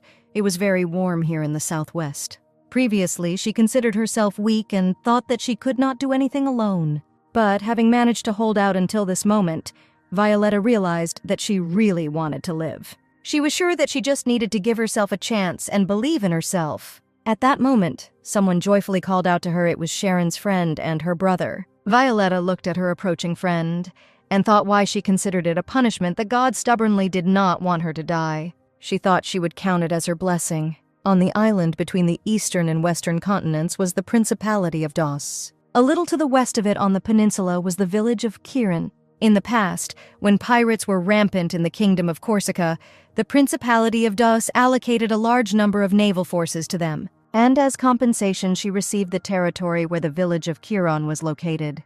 In these lands, belonging to the Principality of Das and so similar to Lacround, Winter's offices had not yet leaked and were ideal for Violet's life. When they arrived at the house, Sharon asked Violet if she was going to live here. Violetta replied that she did not have much money with her, and for now, she would have to be content with this. Ferron also wondered how Violetta could live here alone, and whether it would be better for her to move into their house. She smiled and replied that she would try to deal with it all, and then thanked Sharon and her brother Farron for their concern. Sharon said that since Wayne left them, Violet has become like her own sister. Then the friend added that Wayne would probably be upset if he learned that Violetta had left her husband. Violetta did not want to touch on this topic, and Sharon, noticing this, told her brother that it was time for them to return, because the sun was already setting.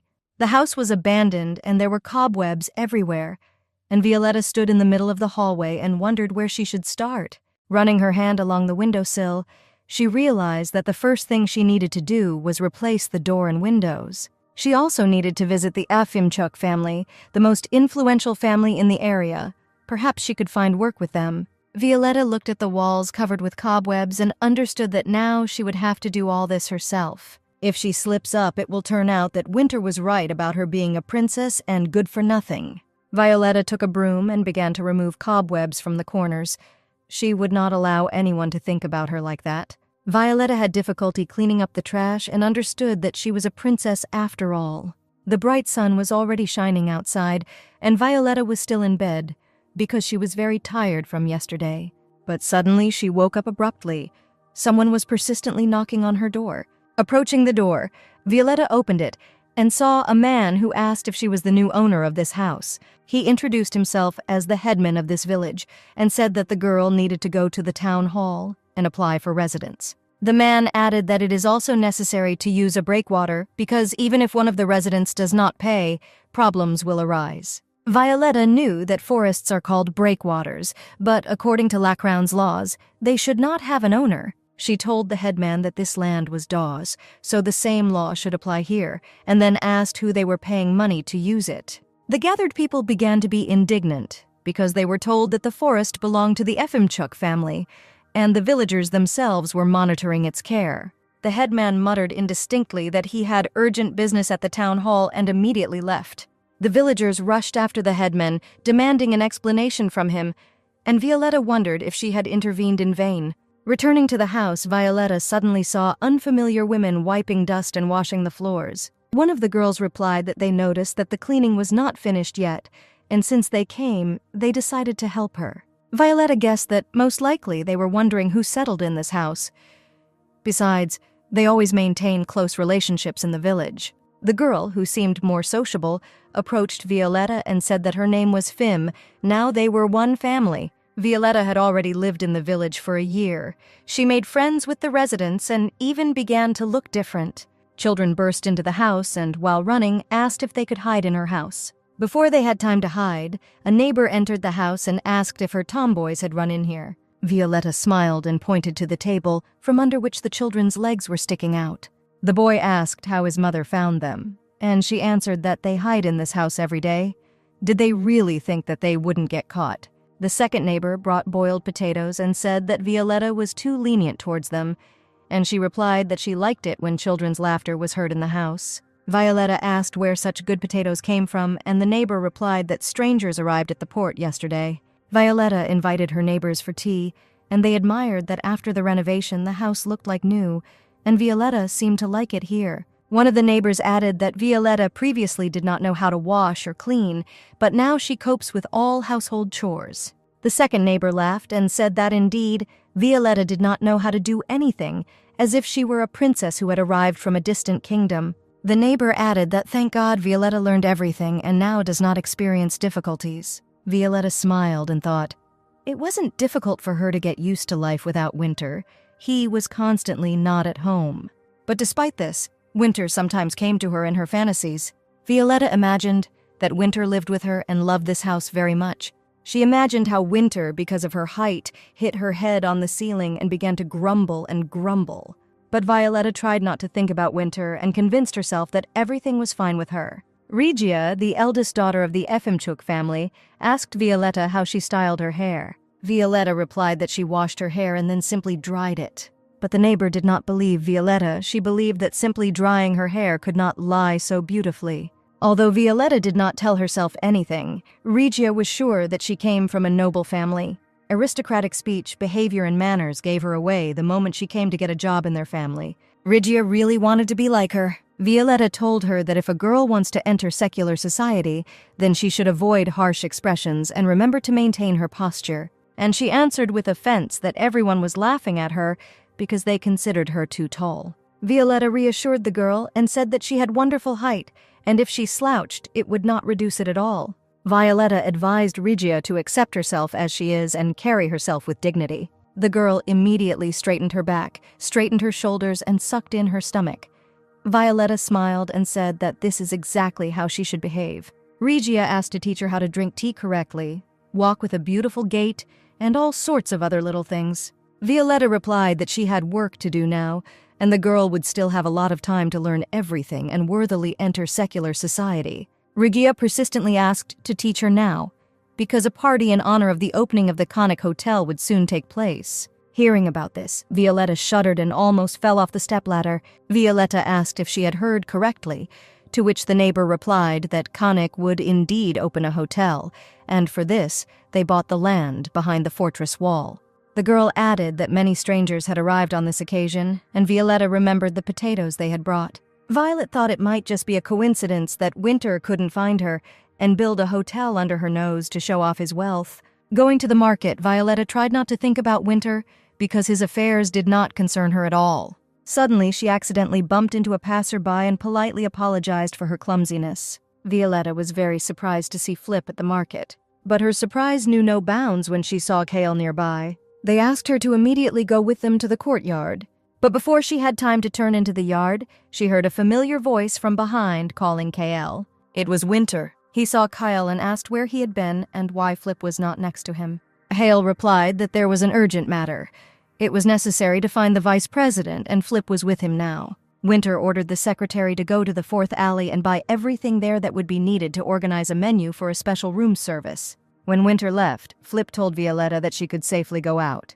Finally, Violetta said that she was glad to see both of them, and did they really do everything on purpose so that she and Winter would not meet? Hale decided that it would be better this way, because since last year the president has not been himself. Violetta asked if Winter was really that angry because of her leaving, to which Kale replied that he wouldn't call it anger.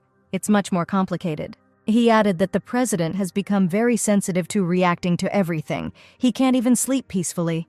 Hale said he couldn't even imagine what would have happened if Violetta had met Winter and then offered to walk her home. He asked Violetta, maybe not now, maybe in the future, if there was any hope that she would return one day. Violetta turned around and looked at Kale. She was not ready for such a question and did not know how to answer him. A few weeks ago, Hale was doing work, and Winter, having signed documents, sat in a chair and seemed to be dozing. Scary pictures from the past popped up in his head about how Violetta felt and attempted suicide. The secretary turned around at the president's shout and said that he should have slept in a normal bed and not sat for days at work. Winter replied that time flies more quickly when he's working, and he doesn't think about the past as often. Winter put the papers aside and asked Kyle what they had heard about Violetta. The secretary replied that Violetta had successfully adapted to life in Kiran and was now working at the Efimchuk estate.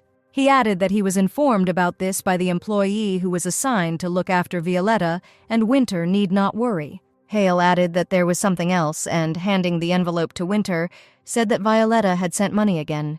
Winter didn't understand where she was getting them from because she didn't know how to do anything, and moreover, she left without a penny. And suddenly he saw a letter from Violetta. Violetta wrote that her affairs had improved, and she attached divorce documents to the letter where only his signature was missing. Winter smelled a pleasant aroma from the letter and then told Hale to take the divorce papers and put them through the shredder. At that moment, Angeli Listic entered the office. He was the vice president of the Conic Company. He said it was risky to expand the company and constantly build hotels because workers could not cope and were running away from the heavy workload. Angeli advised the president to take a leave. Then, with new thoughts, he would be able to make rational decisions. Winter grabbed the vice president and told him not to interfere in his affairs if necessary, let him go on vacation himself. Ajali left the office, and Winter turned to the secretary and ordered to immediately bring documents for the construction of a new hotel. In the corridor, the secretary told the vice president that Winter had been completely immersed in work since his wife left and was sleeping very poorly. Anjali was surprised and asked if Winter had really not met Violetta during this time.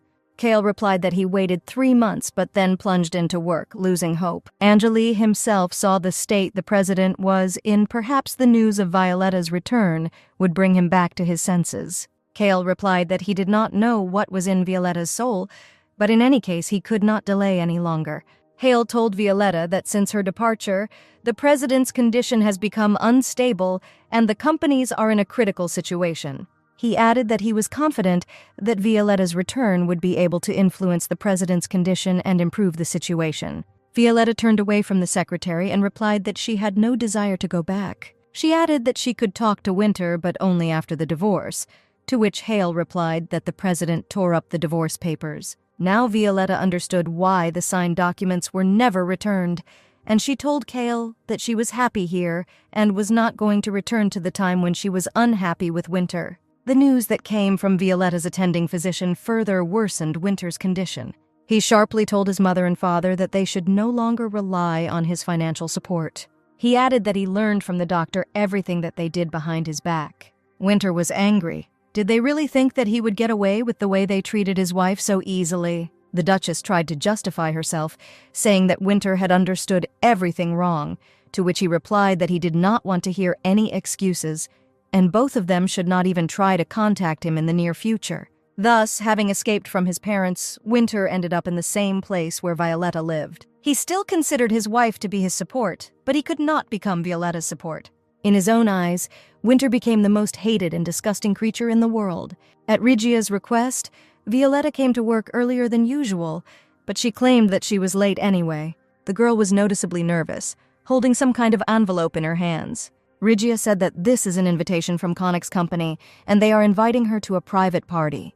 The girl could not find answers to why her family was invited, and there should be important people from all over the continent there. But most of all, Regia was worried that she had never learned social etiquette and would look like a complete hillbilly among the guests. She began to beg to help her because Violetta comes from Lacround and perhaps knows something about it. For example, what is the best gift to give?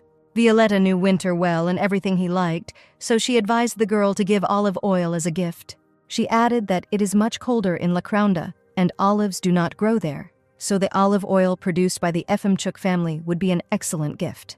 And then the day came when a party was to take place to mark the opening of the new Connick Hotel. Regia was noticeably nervous. Everything around was very luxurious and unusual for her. The brother who came with her to the party reassured his sister that they would just stand there for a while and leave, and she told him it was better to look around and look for a bride. Approaching the main entrance and seeing Winter, Regia tried to bow in the curtsy that Violetta taught her. She could not even imagine that Winter was so handsome, young, and elegant.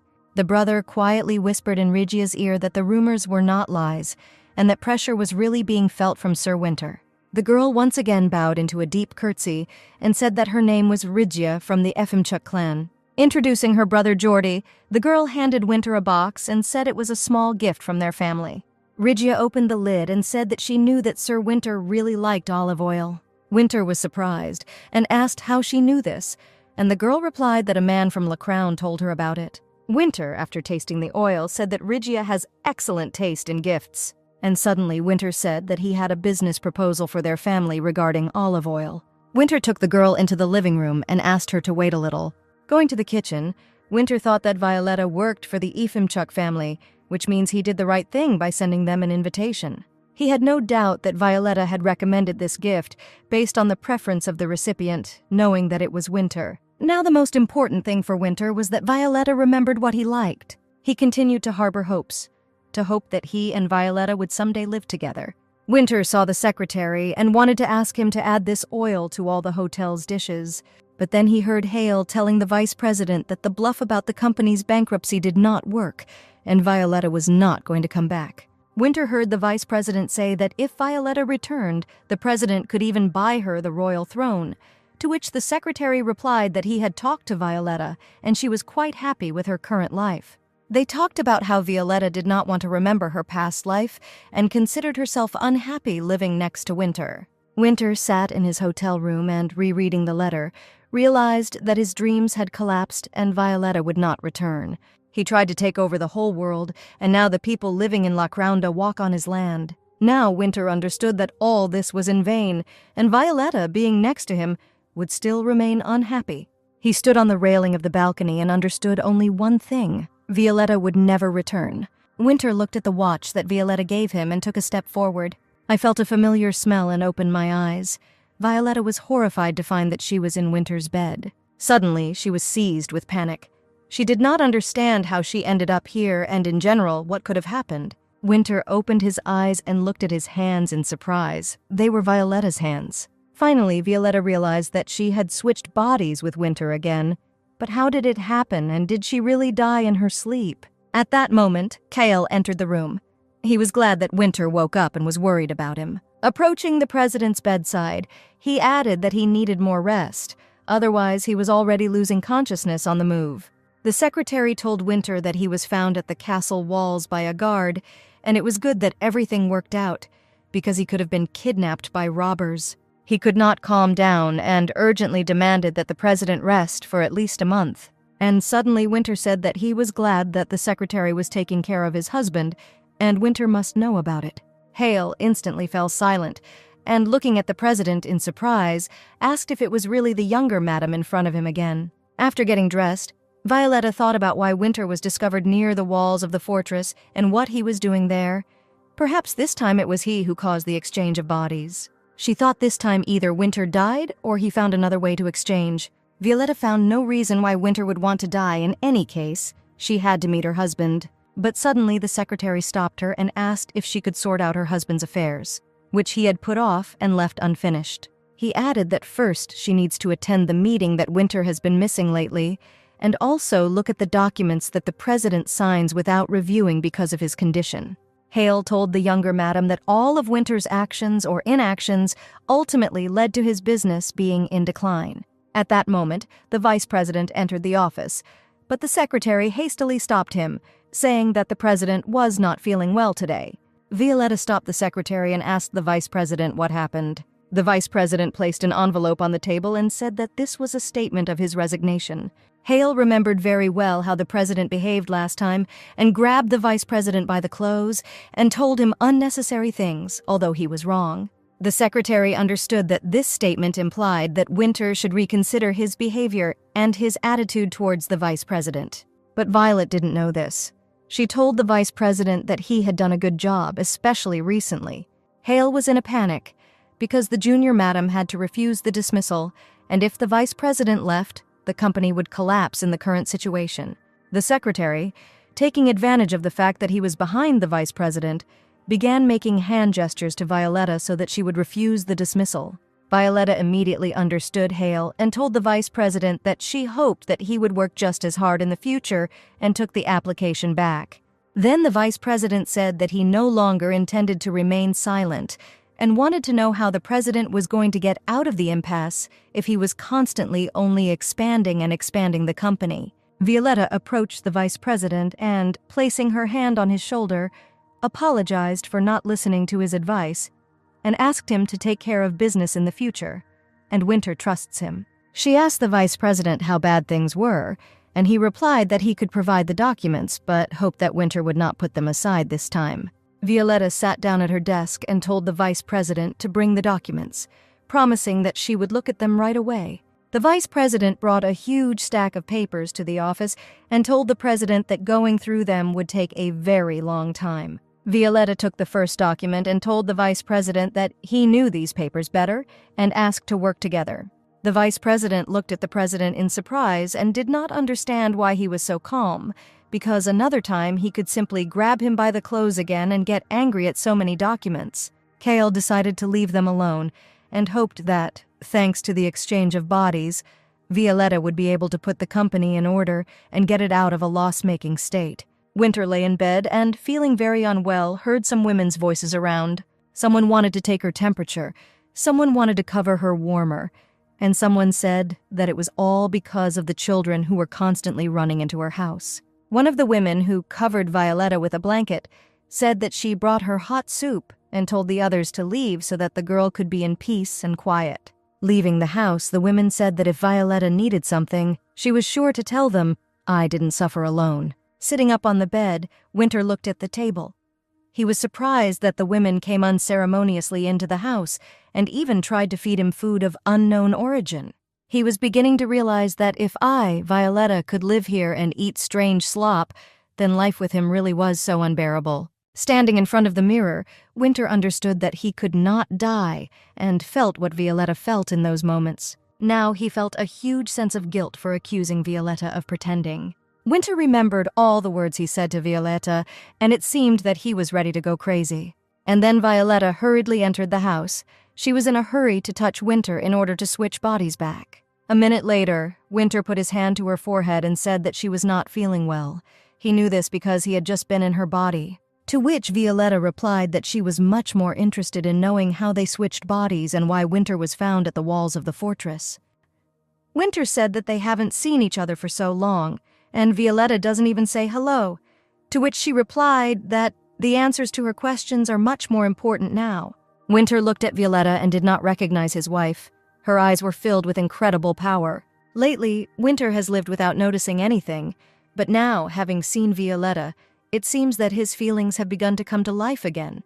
Deciding to answer her question, Winter said that he had found a herb on the lands of the Kanik clan that helps exchange bodies. He took it, and this is the result. He didn't want to tell her that he decided to end his life and die, because he considered himself hell for Violetta. Aloud, he said, "Did Violetta really think that he had decided to kill himself? Because he was wealthy enough, everything was fine with him, to want to say goodbye to life." But Winter still did not lose hope of finding a way to die for real. Sitting down on a chair, Winter asked how Violetta could live in this wreck. When Winter asked for water, Violetta said if he no longer has business with him, then she asks him to leave her house. Winter replied, "The more Violetta drives him away, the more he wants to stay here with her." And then Violetta said that Winter had come, by the way, because she had one unfinished business left.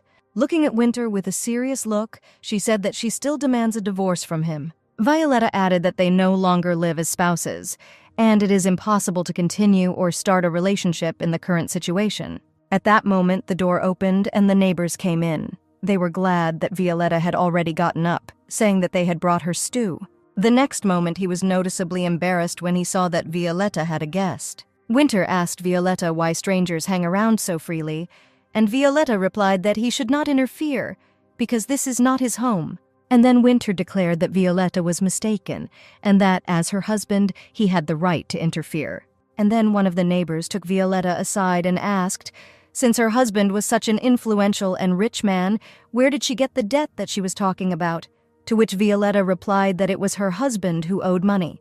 The neighbors began to whisper. Apparently, the reason for her husband's arrival was precisely to demand money from her, which means they need to help Violetta out, and one even suggested calling the sailors. Winter tried to remain patient and not show contempt for the local women.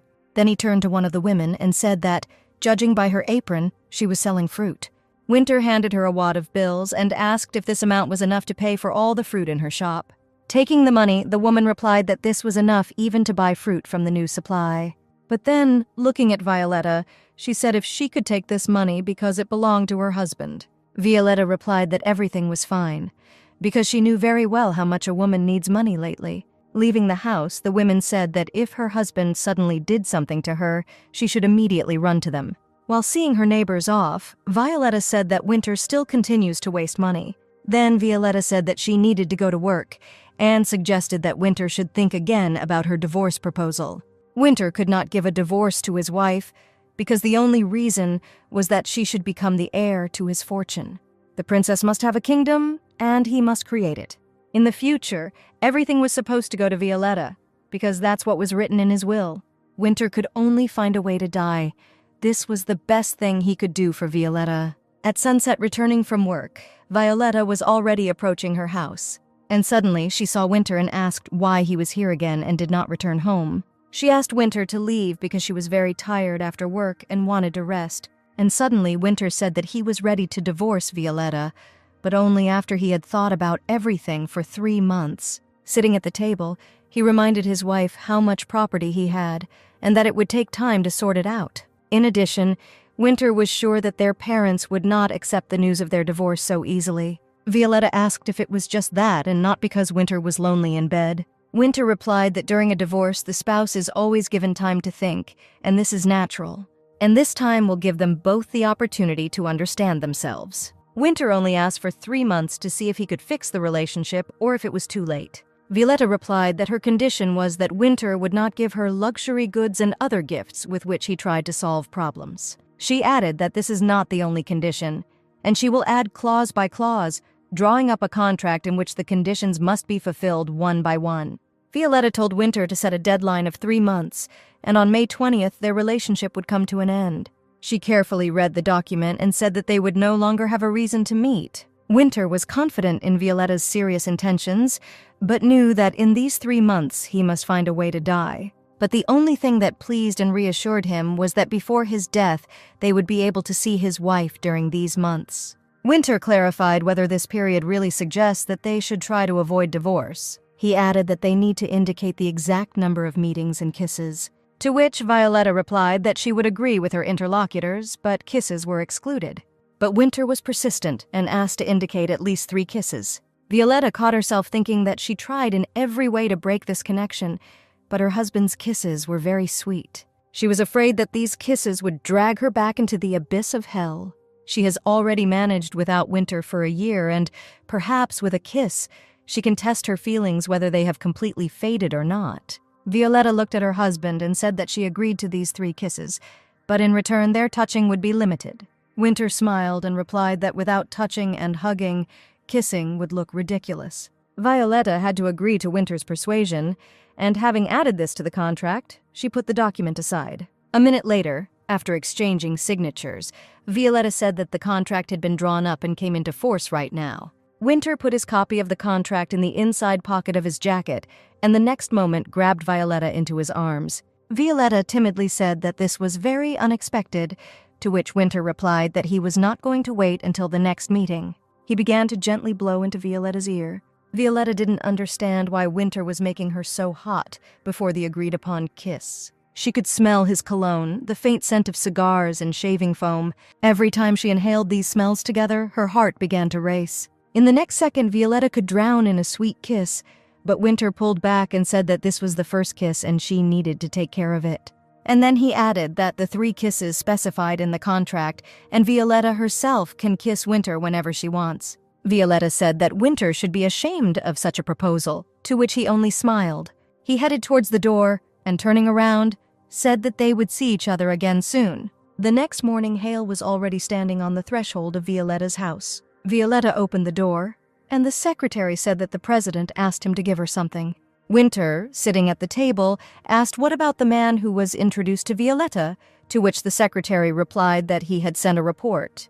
But Winter did not look at him, telling the secretary to bring the man to him and Violetta with him tomorrow morning. After some time, Hale stood on the threshold of one of the houses in the village and asked the woman to bring the younger mistress to Connick's office in the morning, telling her about a possible pretext. The woman was supposed to bring the younger mistress to one of the unfinished hotels under the pretext that Violetta was not receiving compensation for noise caused by construction. A hotel employee will have to invite them to understand the situation and go to the reception to wait. Cale told the woman that soon everyone living near the hotel would be sent gifts as compensation for the noise, but Violetta would not be given a gift. This would be their reason for contacting the hotel. Violetta and the woman with the child were waiting in the reception area, and there was chocolate on the table, and the girl was trying it for the first time. The woman sat down next to me and said that she was also seeing chocolate for the first time. It was probably as tasty as that expensive ham the hotel sent as compensation. Violetta asked Winter not to give her expensive gifts, but in return he sent food to the villagers. At that moment, a gallant man came into the reception room, and the woman recognized him as Winter, who was Violetta's husband. Violetta told the woman that she and her husband were currently considering divorce. Winter asked everyone to leave the waiting room and leave him and his wife alone. The woman stood up and said that she could not leave Violetta with the man she was going to divorce. Violetta replied that she had nothing to worry about. Everything was fine. She could leave and calmly leave them alone. The woman's daughter began to be capricious, saying that she did not have time to finish the chocolate candy. Winter told her that the girl could take as much candy as she wanted, even for the whole village. While Violetta was distracted by a girl collecting candy in her hem, Winter asked the woman if she had asked Violetta about remarriage. The woman replied that Violetta told her that she could not remarry because her brother had a very strong influence on her. Winter understood this, because their wedding took place that way, although Violetta herself thought that it was her own choice. Winter often wondered how Violetta felt when she married a man who proposed to her just for the title. When they were alone, Winter said that he came up with this noise compensation specifically to meet with Violetta and asked her to listen to him. And suddenly Winter knelt down and told Violetta that she once called herself an unnecessary thing, bought at an expensive price but unfit for use. And now, after many years, Winter understood why Violetta said that. The marriage was a profitable deal for him to acquire the title of Duke, and Violetta sacrificed herself for this. Winter said that he did not admit this for so long, and now he asks Violetta for forgiveness for this. Violetta believed that Winter had been thinking about her all this time. Suddenly, Violetta extended her hand to Winter and said that she also asked for his forgiveness. Winter replied that if Violetta asks for forgiveness for leaving, then there is no need to do this. He is not going to forgive her forever, and everything is fine. The next moment, Winter pretended that his legs were numb. He hugged Violetta and said that it was hard for him to stand. Violetta did not feel the weight of her husband at all and said that she saw through Winter's intentions. Winter decided to change the subject and asked Violetta if she was the one who told him about the olive oil that was given to him as a gift. After all, no one but her in this outback could know about the tastes that Winter prefers.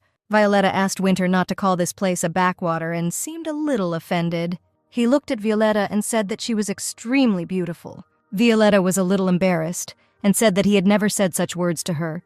Winter replied that he was ready to kneel before her again, but Violetta coldly replied that that was enough. He said that if the moment was not completely ruined, then he would like to ask Violetta on a date. Next week there will be a festival in the village, and if Violetta didn't invite him, then Winter will do it first. Violetta remembered the date at the stadium when she sat on her husband's lap, and now she thought that there would never be dates again. She replied that since Winter had apologized, she agreed to go on a date with him. Violetta looked at Winter, and now he seemed a little cute to her. There was a party in the house where Violetta worked, and her friends came to Rigia. One of her friends joked that Rigia has become even taller, so not a lady, but a sir can call her that.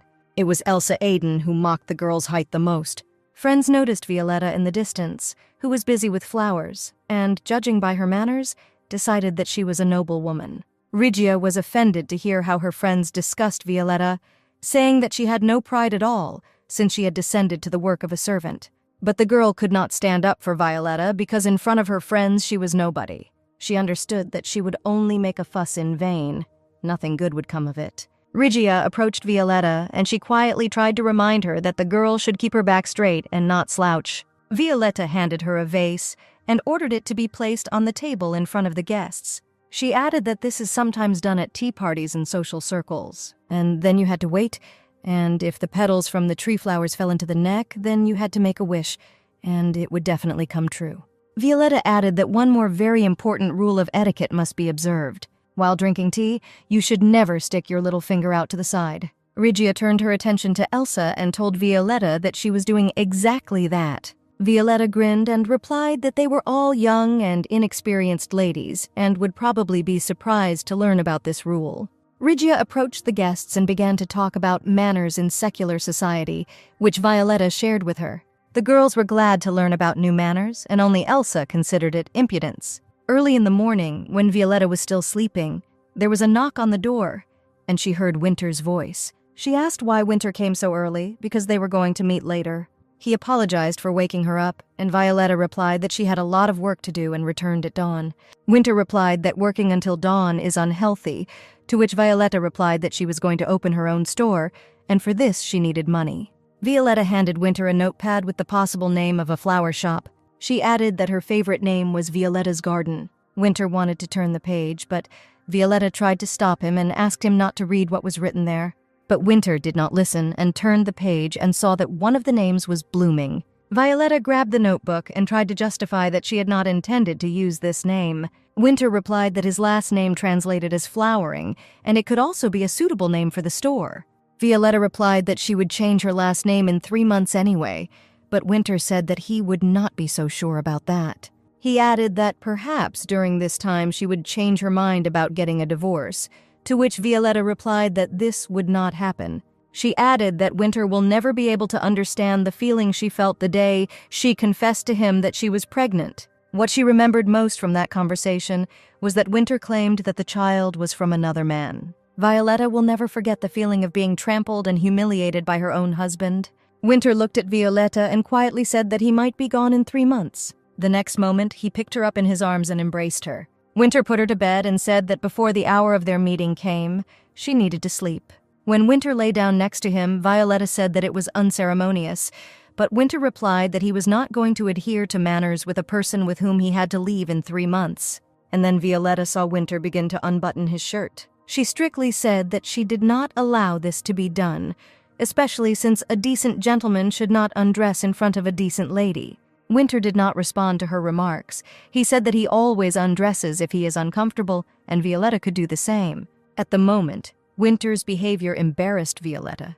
She could not lie calmly next to him, and was noticeably nervous. A minute later, Winter stood up and, saying that he was joking, added that Violetta should sleep a little more. Finally, Violetta fell asleep, and Winter quietly continued to sit next to the bed on the floor. Winter remembered Violetta's words that she couldn't even imagine how she felt feeling pregnant. Recently, he realized that she was the victim of a cruel and terrible deception. Winter, not yet knowing about it, unfairly accused her of cheating with another man. And the more he thought about it, the more depressed he became. Because Winter would never forgive himself for this. He admired Violetta because, despite all this, she continued to live with him. Winter reproached himself for all these actions, but he understood that if he were in Violetta's place, he would not be able to live like this. After some time, Violetta woke up and, seeing Winter sitting on the floor, thought about whether to wake him up or not. She looked at Winter and, feeling her heartbeat quicken, thought that it would be better for them not to meet like this. Gently stroking Winter's face, Violetta wondered why he couldn't leave her alone. Seeing that Winter was starting to wake up, Violetta instantly pulled her hand back and told him that she just wanted to wake him up. Winter noticed that it was getting a little hot outside and asked why Violetta was wrapping herself up in a warm jacket. She replied that it was because of his presence. He invited her to imagine that he was not in the room, and when Violetta accused her husband of dissolute thoughts, he added that it was not surprising because he had spent a year alone. Violetta said that nothing prevented him from having a woman, to which Winter replied that he was not interested in fortune hunters. Violetta replied that not all women are selfish as he thinks, and besides, he is a very nice man. Winter then asked why Violetta wanted to divorce him, to which she replied that he was not pleasant enough for her. And suddenly, Winter leaned over Violetta and asked permission to kiss her. Before Violetta had time to say that she knew that Winter would ask for it, he instantly pressed his lips to hers. While in Winter's arms, Violetta asked if their kiss had gone on too long, to which Winter replied that the contract didn't say anything about the length of the kiss. Winter looked at Violetta and asked what time of kiss would suit her. Violetta replied that she agreed to a kiss that would last exactly as long as her conscience allowed. Winter looked at his wife and said, "Does Violetta really think that he has this conscience?" To avoid feeling awkward, Violetta told Winter that it was time for them to go to the festival.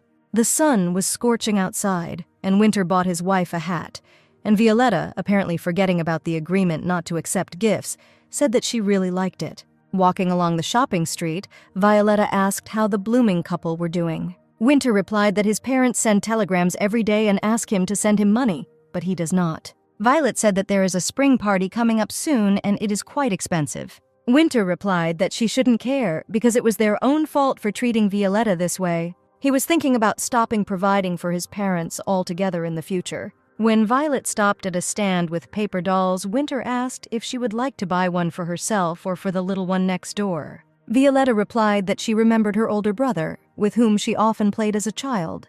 Wayne had been unwell since childhood, and they could not spend much time, but his brother constantly made such dolls for Violetta. She added that her brother was in poor health, but strong in spirit, and after his death, she fell in love with people with a strong inner core. Holding a piece of paper with a paper doll in her hands, Violet added that this is why she agreed to marry Winter. Winter replied, "If anyone has a strong inner core, it is Violetta. He smiled and said that it looked like algae, which firmly held onto the bottom with its roots and no strong current could tear it out. Violetta found it funny that Winter compared her to seaweed, because he could have compared her to a tree. Winter laughed and said that she was still too small for a tree. As it began to get dark, Winter led Violet to a higher ground where they could watch the fireworks. Having made himself comfortable, Winter asked if Violetta liked festivals.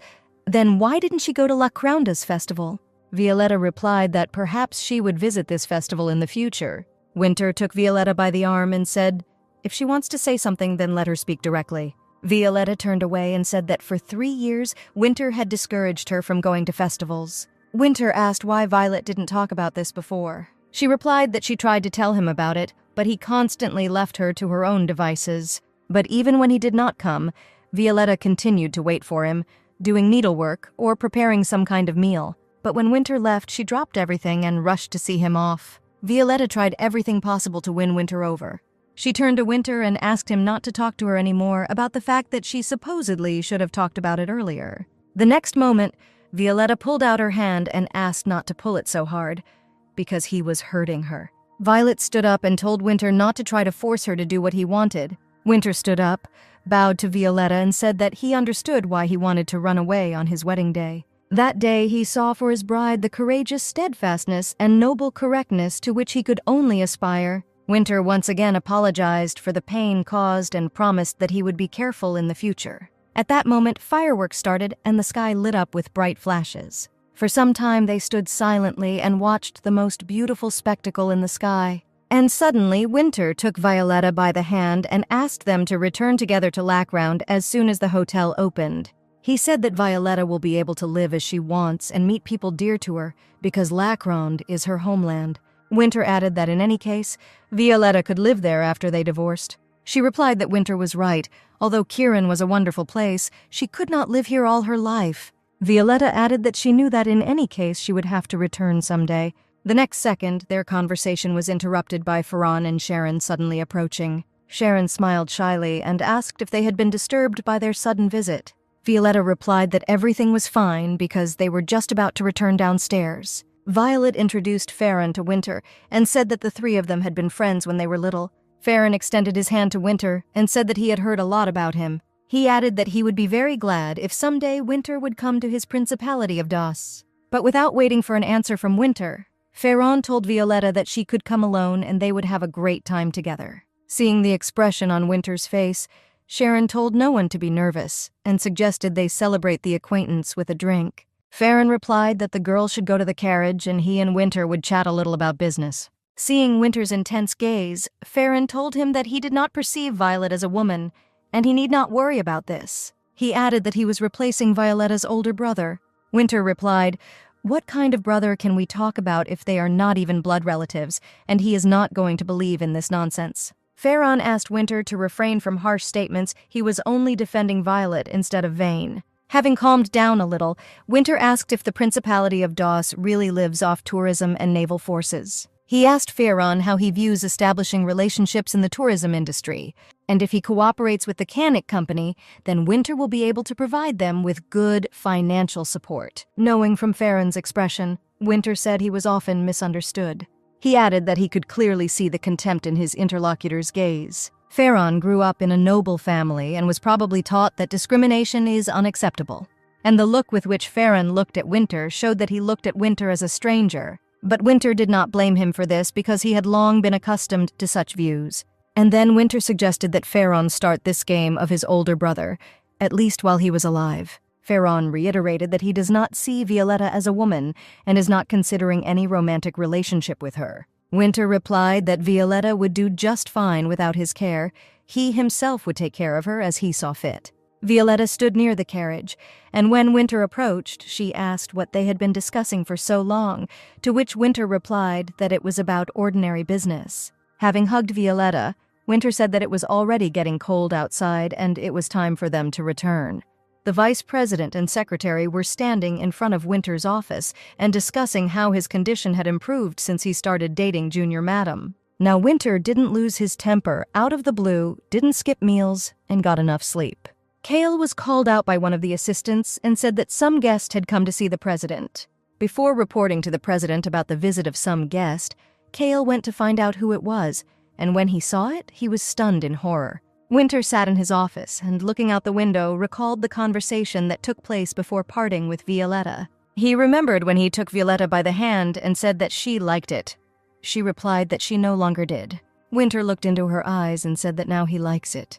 The last thing Violetta said was that they need to go back and they will see each other again. The door to the office opened, and Cale reported that a guest had come to the president, and Winter, without turning his head, asked why they had brought the guest here into the living room. There was noticeable excitement in the secretary's voice when he said that this was an unusual guest.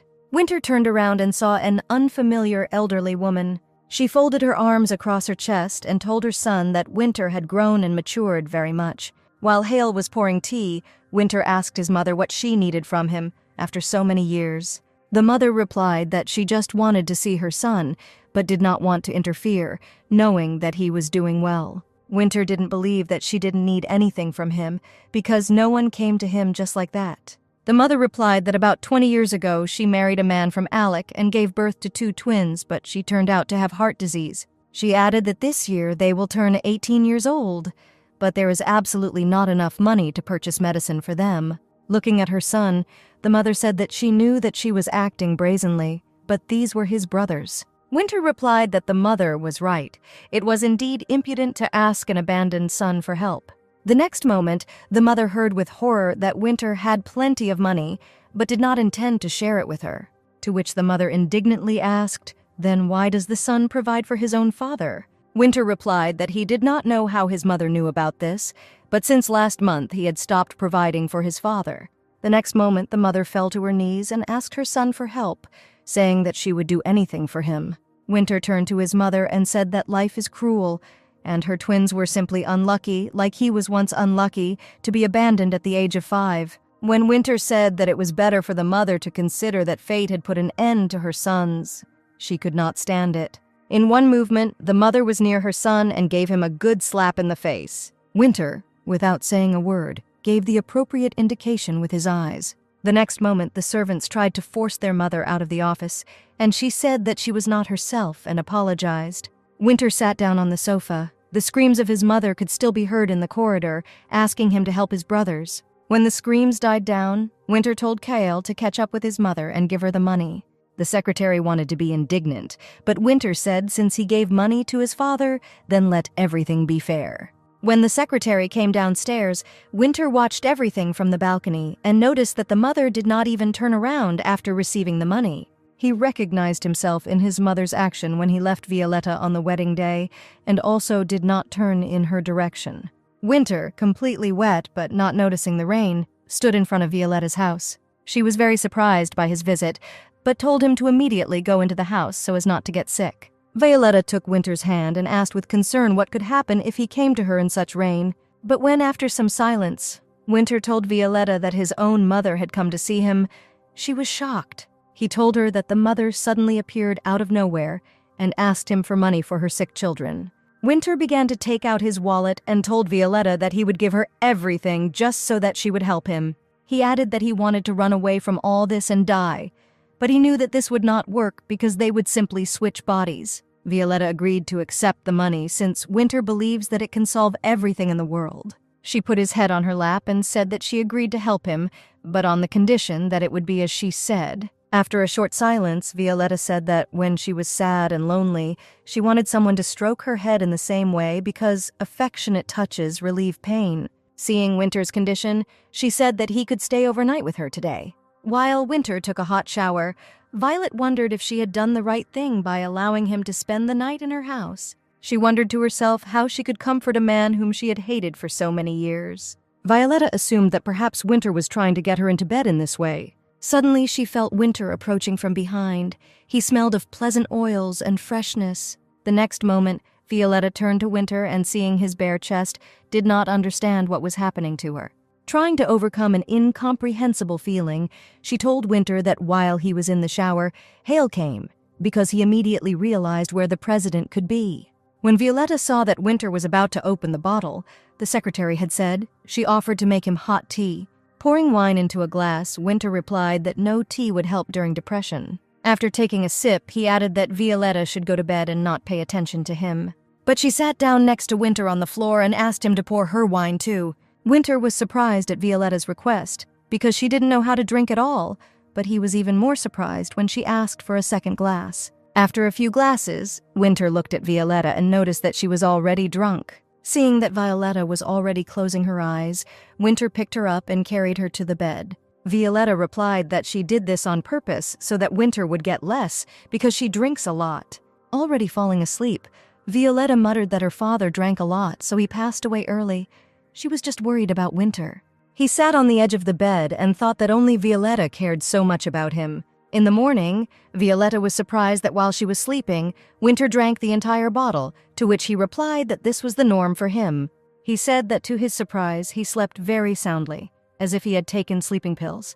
Violetta sat down with Winter and said that it was because he drank a lot and that it was generally necessary to stop drinking alcohol. Without listening to Violetta, Winter wrapped his arms around her and began to kiss her. Out of surprise, Violetta pushed him away, but he told her not to be angry because he had met his mother, and melancholy had taken its toll. Violetta reminded Winter about the agreement and that there was only one kiss left. Violetta offered Winter coffee, but he said that he preferred neither coffee nor bread for breakfast. Walking into the kitchen, he began to prepare the dish, explaining that it consisted of seafood and was great for a hangover. Winter suggested that Violetta try it, but warned that it might be too spicy for her. Violetta really liked it, and Winter recalled that as a child he worked in a cafe. He was glad that Violetta liked the dish he had prepared, and he thought that he had done the right thing by coming to her home in the rain. At that moment, Hale came in and said that he had brought them breakfast. Winter replied displeasedly that because of his lateness, Violetta had to eat a spicy dish prepared by him. The secretary handed the basket to the president and said that he had some news for him. Hale handed the envelope to Winter and said that the vice president had managed to find Beryl. At that moment, Violetta approached and, having heard their conversation, asked why they needed Dr. Beryl. Winter replied that this was another person, and Violetta should not pay attention to it. After breakfast, Winter accompanied Violetta to work, saying that Aiden's estate was too far away, to which Violetta replied that she would take any job. Handing Winter the key to the house, she added that when he left, he should put the keys under the second flower pot.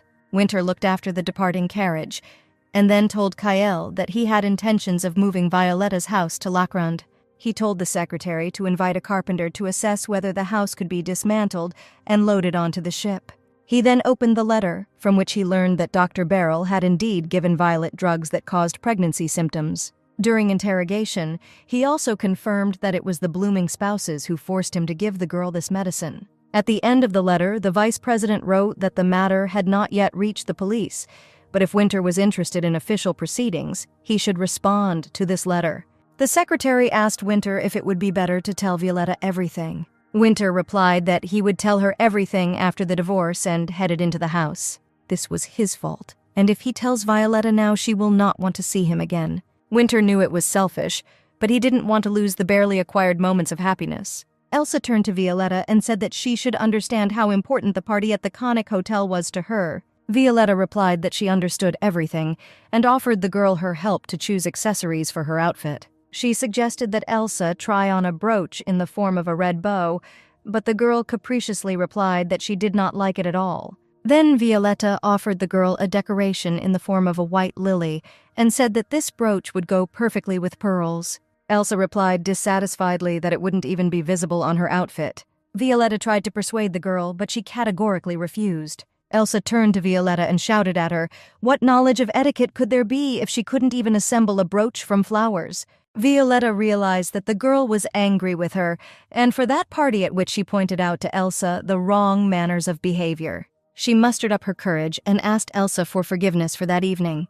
Elsa looked at Violetta angrily and told her not to dare to do this again in the future.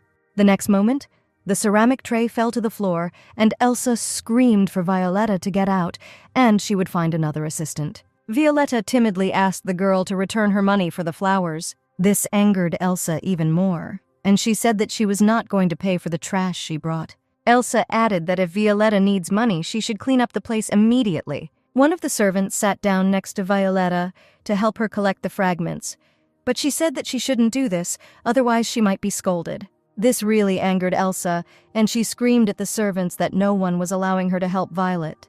She screamed at both girls and told them to get out of her house immediately. A few minutes later, Elsa opened the box with the white brooch and, admiring it, thought that Violetta herself was to blame. She shouldn't stick her nose where it doesn't belong, and she should know her place. Violetta asked the servant if she had somewhere to stay, but the next second someone called out to her. Violetta was surprised to see her servant Jen, and with tears in her eyes asked how she ended up here. Jane said that after Violetta left, the president began to have a nervous breakdown, and she had to quit. But when she was offered a job in Corona, where Violetta lives, she could not miss such a chance. And suddenly Jen noticed Violet's reddening shoulder and said that action must be taken immediately. The servant told Hale that Elsa threw the tray in a rage, and the pieces flew off to Violet, and when she tried to intercede, she was also fired by Elsa. The secretary replied that he would definitely need to tell the president about this and what happened to the younger madam. The servant asked what kind of business Violet's husband owned if Hale constantly called them president and junior madam. The secretary replied that Sir Winter Blooming owned a hotel business and was president of the Cannock Company. Once the wound was bandaged, Jen said that Violet could take a bath while she took care of everything. After a while, the whole house was sparkling clean, and meatballs were even prepared for dinner. After a hot bath, Violetta wrapped herself in a towel and headed out to the room. In the next instant, she was very scared to see Winter in her house at such a late hour. Standing in front of him in only a towel, she blushed and immediately hid behind the doorway. Winter said that he would now bring her a nightgown, and Violetta replied that it was on the second shelf in the closet. While Violetta was changing clothes, Winter tactfully waited. Turning away in the closet, he himself felt uncomfortable that he had come at such an inopportune moment. A few minutes later, he told Violetta that he knew everything. He provided housing for the fired Hilly and also found her a job. The next moment, Winter approached Violetta, touched her ear, and stroked her cheek. Before he could kiss his wife, Violetta pulled away and said that Winter was embarrassing her. He replied that that was why he was touching her, and that kiss didn't count because she pulled away from him. He saw the injury on Violet's shoulder and said that he knew what happened at the Aiden estate. Winter knew that he wouldn't just leave it like that. Elsa was happily eating the meat steak and was surprised that she had not yet received an invitation to the party. She only assumed that her family could have been accidentally missed and intended to visit tomorrow for an invitation. At that moment, the butler came in and said that Madame had a guest, and she instantly thought that it was the long-awaited envelope with an invitation.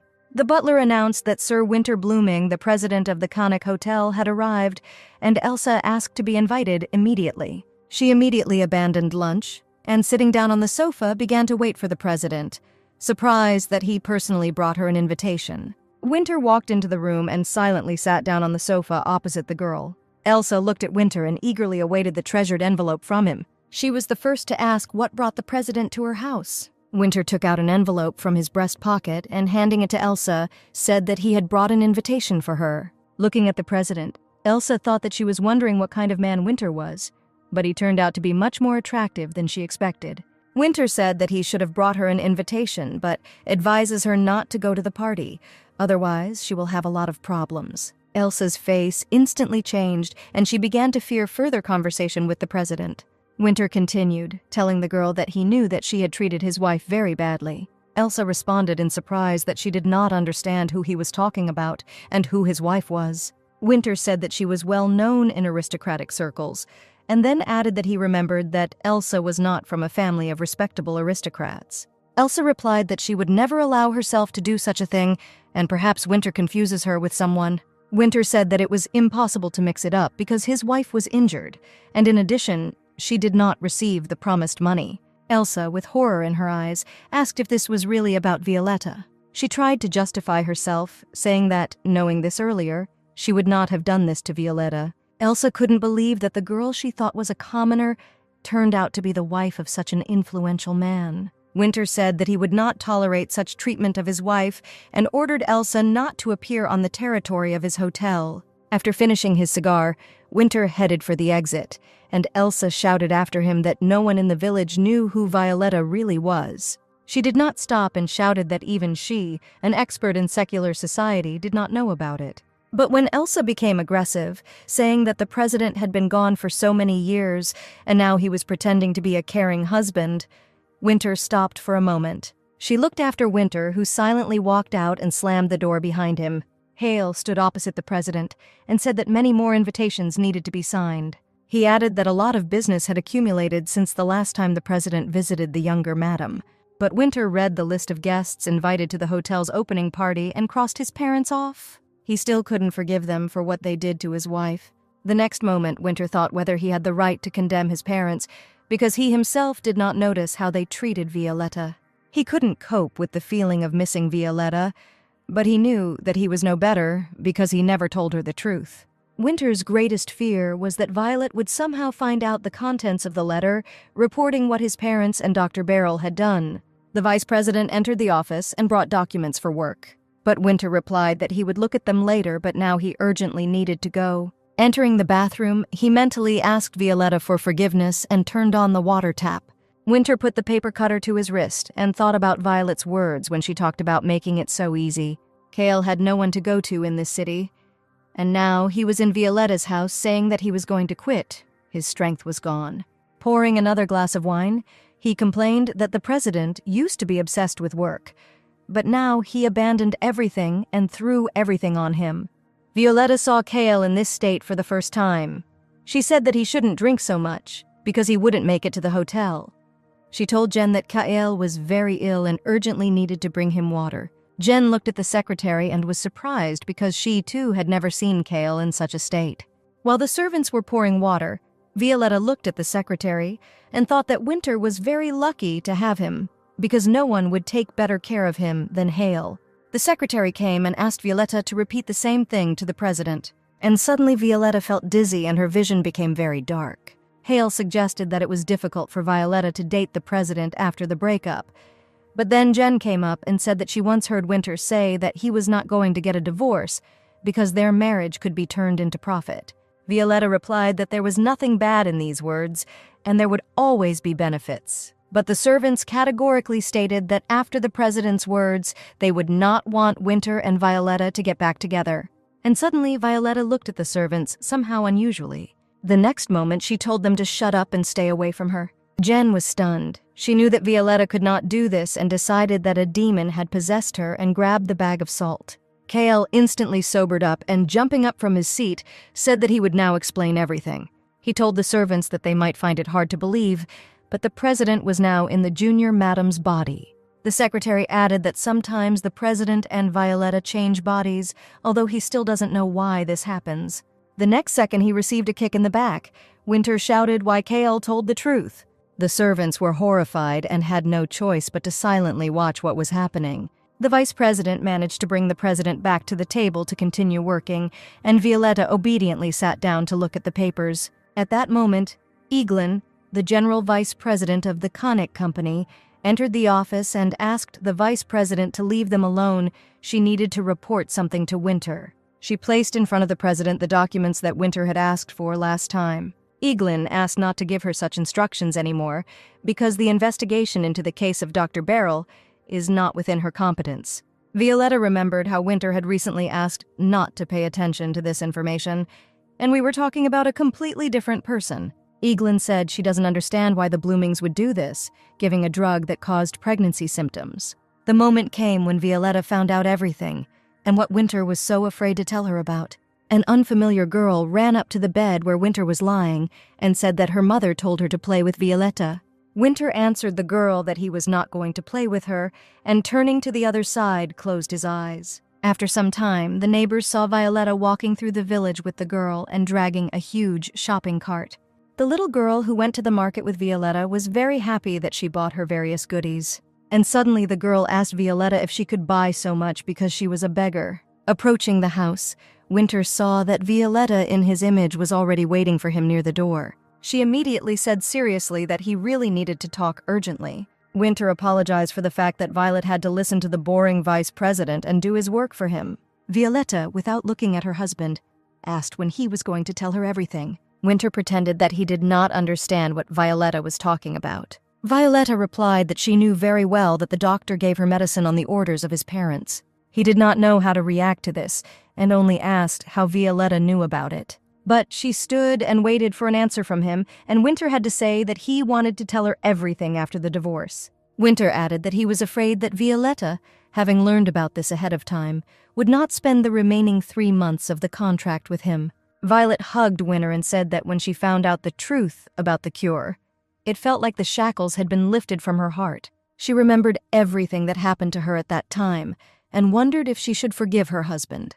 Perhaps she needs to show sympathy because Winter was just as much a victim as she was. For a moment, Violetta was overcome with intense rage as she remembered the gift that the blooming dukes had given her. Winter told Violetta not to be angry with him because he agreed to give her a divorce. Violetta replied that she was not angry with her husband because it was all his parents' fault, and he was not responsible for them. She asked Winter not to disturb her for now because she needed to figure everything out and weigh everything. He wanted to wave goodbye to her, but Violetta had already entered the house. The next day, neighbor Fim saw Violetta and asked where she was going. The girl replied that she needed to go to the post office, and the neighbor offered to accompany her, since Violetta did not know well where she was. Fim said that her daughter really liked the dress that Violetta bought yesterday, that she even went to bed in it. Violetta was very pleased that Winter, being in her body, did this and pleased her little neighbor. Fim asked Violetta who she was going to send the letter to. The girl replied that she was going to send a letter to her father-in-law and mother-in-law.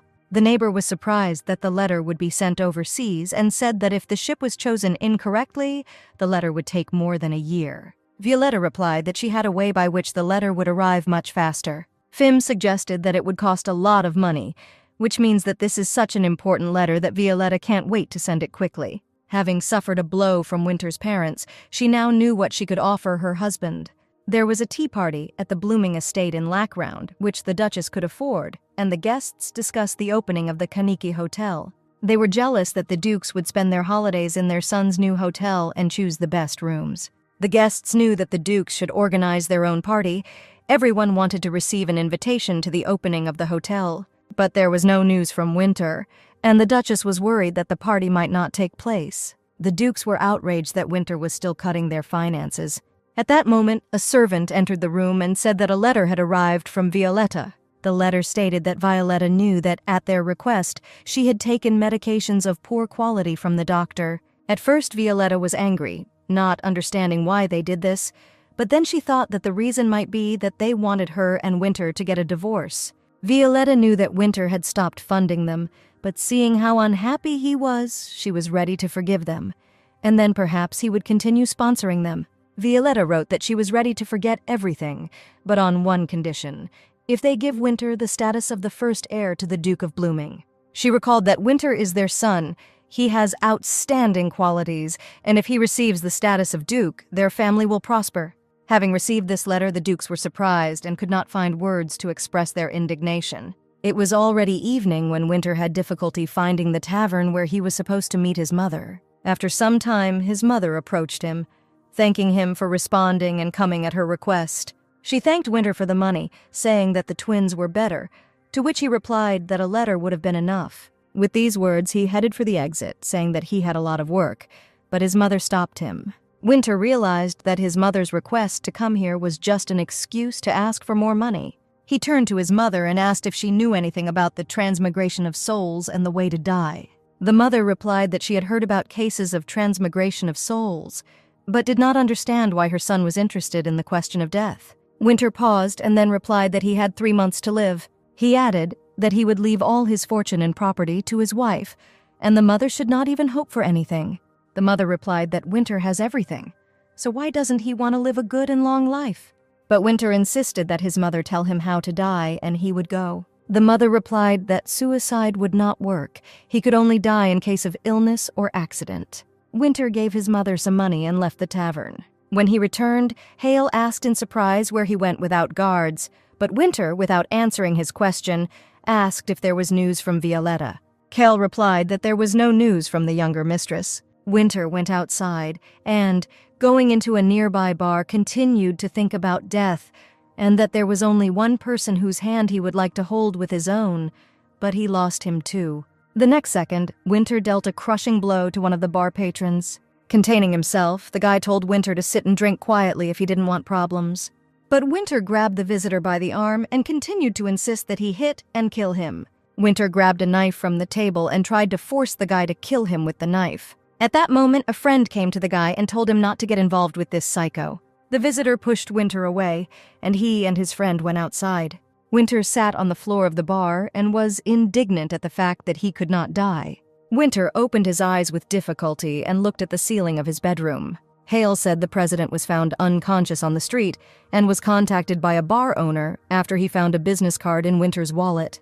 The secretary added that Winter drank a very large amount yesterday and suggested that we stop with these childish antics. Winter looked at Cale and said that he wanted to die. Seeing the secretary's surprised look, Winter added that next time he shouldn't pay for him and let him die in peace.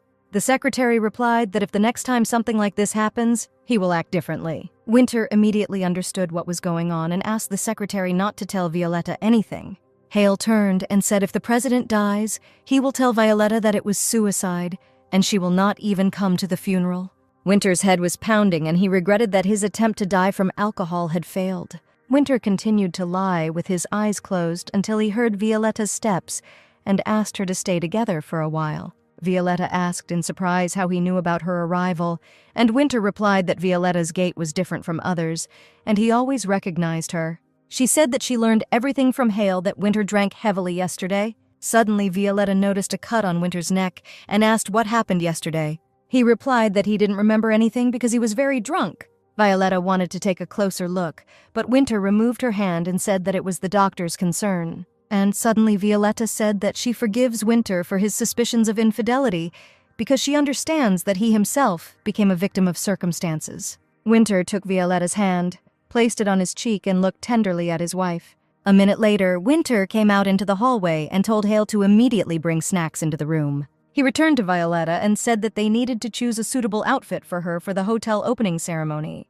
Then he put his arm around his wife and said that he would be glad to see her at the party. When choosing an outfit, Winter recommended wearing something blue or white, but Violetta would prefer a neutral color. Later, Violetta was sitting and drinking her favorite tea, and suddenly she accidentally saw a newspaper from Lackround on the table. After scanning the headlines, she asked if Winter knew the Marquis of Heston's family. When Winter replied that they were the most powerful family in Lackround, Violet handed him a newspaper and suggested that he read an advertisement from their family. The article stated that Curzon Heston was asking for protection from King Lacround. Winter realized that Ash's intentions were to revive the royal family. Violet responded that the long-standing dissolution of the royal family was pointless, and Ash should definitely notify everyone of the changes at the ceremony. Ash will make himself a constitutional monarch, responsible for all known events in the country, and will gradually become president. Violetta said that, judging by the article, Ash wants to regain power, but he does not have enough money to involve the Hestons in this matter. Curzon Heston was 47 years old and became the new Marquis of Heston, having recently lost his wife. But Violetta thought that there could be a connection between Ash and the Marquis of Heston. Did Ash really intend to marry her off again? And Violetta firmly decided that this time she would no longer be silent. Alone with her own thoughts, Violetta noticed that Winter was unpleasant about this conversation. She apologized to her husband and said that it was better to run away than to end up near the altar again. Violet thought that this time she would not allow Ash to use her against her will. An excited Jen ran into the room. In her hands, she was holding a very revealing dress that Winter had bought for Violetta for visiting the Cannock Tavern. Jane added that the president conveyed that he expected a negative reaction from Violetta and asked him to convey that this dress was very inexpensive. A minute later, boxes were brought into Violetta's house containing shoes and matching accessories to her outfit.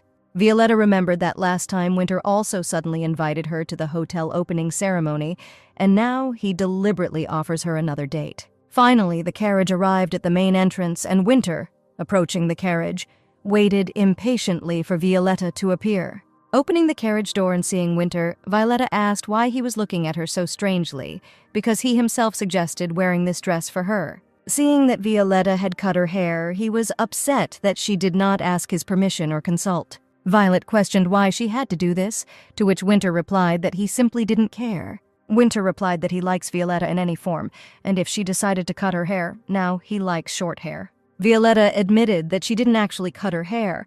It's just that Jen is very skilled at styling her hair. And then Winter said that he liked long hair again, and Violetta laughed. Having taken a free table, Winter asked if Violetta was familiar with any dishes. Violetta read the menu and said that this was the first time she had seen such names. Winter replied that in this case they would choose from foreign ones, because that's what nobles do. He called the waiter and said that he wanted to order yuksin, and suddenly enthusiastic exclamations were heard around him, since Sir Winter ordered this particular dish. Violet asked what this dish was, to which Winter replied that it was a traditional meal that the locals made when they heard good news. When yuksin was brought, Violetta tried it and said that it was the most delicious dish she had tasted in Konik. At that moment, a guy approached their table and, introducing himself as an artist, said that, according to local tradition, he could apply any design to Violetta's body. Winter instantly jumped up from the table and, taking the boy by the chest, sharply asked how he could offer to draw something on the princess's body. And then Violetta replied that she would not mind getting acquainted with the local national pattern. Half an hour later, on Violetta's shoulder, there was a snake exactly the same as Winter's. Winter asked why Violetta did this and followed their national tradition, to which Violetta replied that Winter also follows traditions, and even named the hotel after his name. Winter said that the opening ceremony of the hotel would be in a couple of days, and this drawing would not have time to disappear, and Violetta said that she agreed to go this way. Violetta replied that it seemed to her that Winter had invited her to the hotel opening ceremony insincerely, because when inviting her on this date, Winter simply bought her a dress and conveyed her plans through the maid.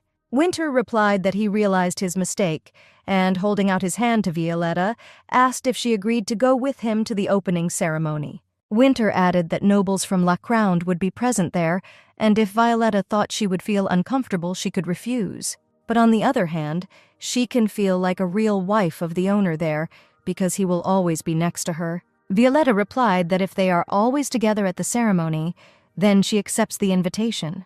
There was enough time left before the ceremony began, and Winter and Violetta decided to check if everything was ready to receive guests. Walking into the hotel lobby, Winter said that everything had to be perfect, impressive, but not annoying. After some time, Violetta said that she needed to go home and change clothes, since this outfit was not suitable for this event. Approaching the elevator, Winter replied that Violetta did not need to return, and she would find everything she needed in this hotel. On the second floor of the hotel, there was a cozy and spacious living room. Winter opened the doors to the dressing room and said that here she would find everything she needed, and all the outfits were already here.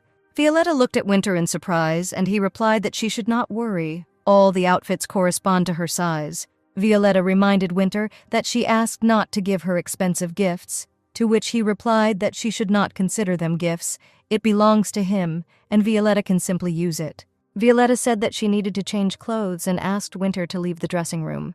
But suddenly, Winter began to untie her belt and said that he would like to help her try on the outfit she had chosen. He said that there was nothing wrong with this because they were still husband and wife, and approached Violetta to kiss her. Violetta asked why Winter was breathing so quickly, and he replied that she too was breathing very quickly. She said she felt strange. She clutched Winter's shirt tightly and her body trembled. Winter replied that these are instincts, everyone has them, and there is no need to deny this. Winter looked into Violetta's eyes and told her to cast aside shame and listen to her body. Violetta didn't have time to respond before Winter grabbed her in his arms and she found herself on the bed. When Winter began to kiss her knees, Violetta felt constrained and asked to wait until night. But Winter said that she had already given her consent. When Winter's hand was under Violetta's skirt, she, feeling a sense of shame, wanted to ask him to stop, but her head began to spin. A few hours later, Winter, taking a shower, fondly recalled everything that happened between him and Violet.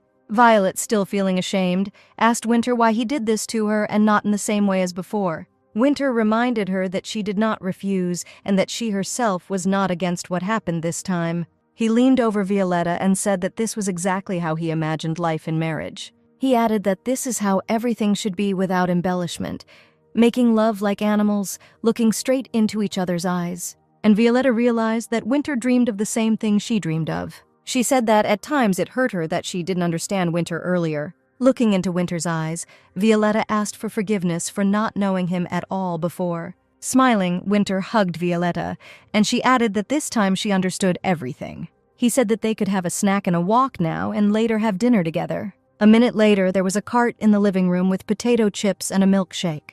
Violetta considered the potatoes to be the main dish and the cocktail to be the dessert, but she had never tried eating both together, and she really liked it. Winter was informed that the Lacron delegation had already left the Principality of Dos. Winter replied that it means the ship will be with Kanika tomorrow. He added that there are sea routes between the continents, so the Principality of Dos is very convenient to use as a stopping point.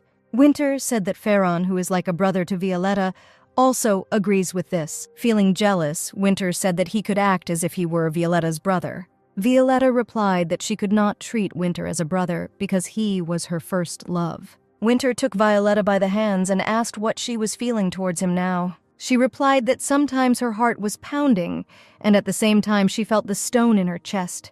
Violetta added that despite all this, she still intends to divorce Winter. She reminded Winter that the beginning of their relationship was that he did not marry her for love. Winter jumped up and said, "What difference does it make what happened before? Now a lot has changed." But Violetta continued to say that he would meet his love.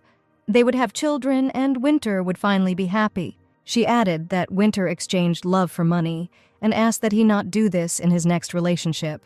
In order not to worsen the situation, Winter said that he needed to work and asked Violet to invite the neighbors to dinner. Walking out the door, Winter thought that he had ruined everything again. There was only despondency between him and Violetta. Winter was still haunted by the idea that he had to find a way to die. Winter saw Hale, who said that these were Lacron's newspapers, and the younger lady asked to bring them to read.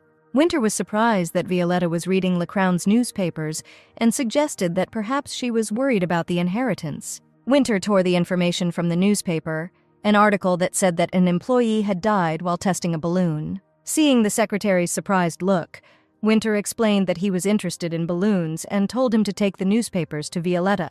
A neighbor, while receiving cosmetic procedures from Violetta, asked why she wanted to divorce the man who provided her with a happy and luxurious life. Looking into her mug of tea, Violetta replied that she was divorcing Winter because she believed that he did not love her. The girl asked if her uncle really didn't confess his love to her. Violetta replied that he did, but then she was disappointed. Violetta told her neighbor that Winter believed he would be loved simply because he had money. Violet would really like to see what Winter looks like when he's really in love. And then the day came for the opening ceremony of the Conic Hotel in the Chiron area. Winter stood on the hotel porch and politely greeted the arriving guests. Suddenly, Winter saw his parents arrive, but he was most surprised by the fact that he did not invite them, but they arrived. The mother took Winter's hand and said that it was necessary to eliminate all misunderstandings because they did not give any instructions to the doctor about Violetta. Winter pulled his hand back and said that his decision would not change. He knew everything, and his mother should not lie to his face. The Duchess again tried to justify herself, saying that she hoped that this medicine, on the contrary, would help pregnancy. The father added that they had no reason to give Violetta the wrong medications. Perhaps the doctor himself made the wrong diagnosis, and is now blaming them. Winter replied sharply that in any case they should have talked to him about this topic. And then the Duchess could not stand it and said that Winter himself did not care about Violetta when she sat and waited for him.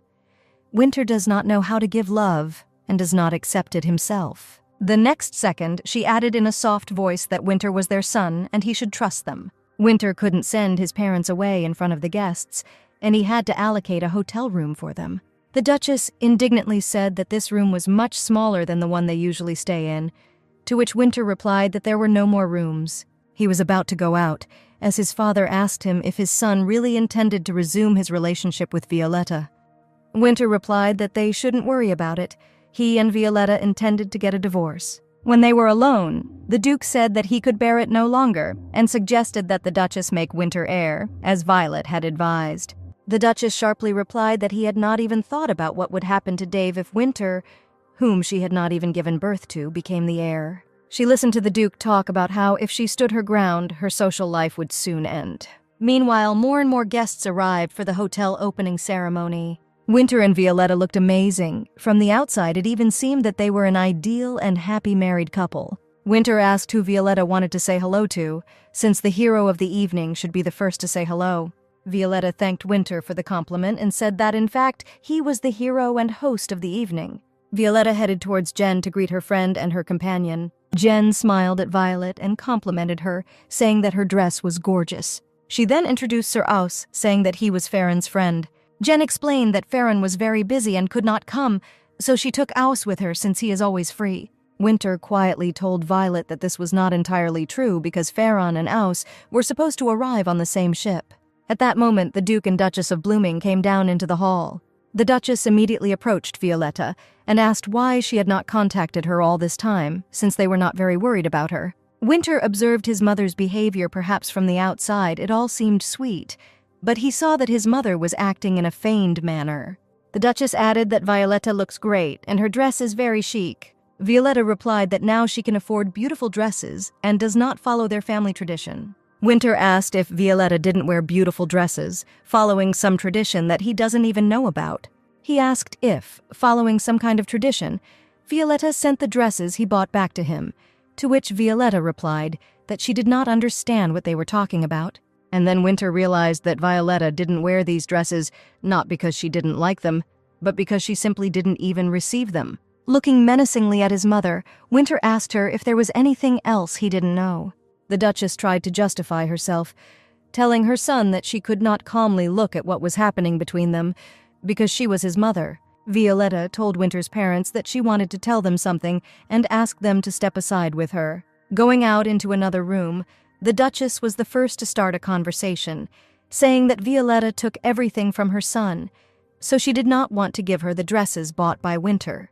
But Violetta did not want to listen to the Duchess's hysterics, and only asked if they would give Winter the status of a duke. After these words, Violetta saw the Duchess's gaze, full of hatred and anger. The next second, the Duchess changed and said that she loved both sons equally, and there had never been a case where a stranger became an heir. Violet said that Winter even knew the colors of his family. He did not receive a proper education, and they took advantage of his loneliness.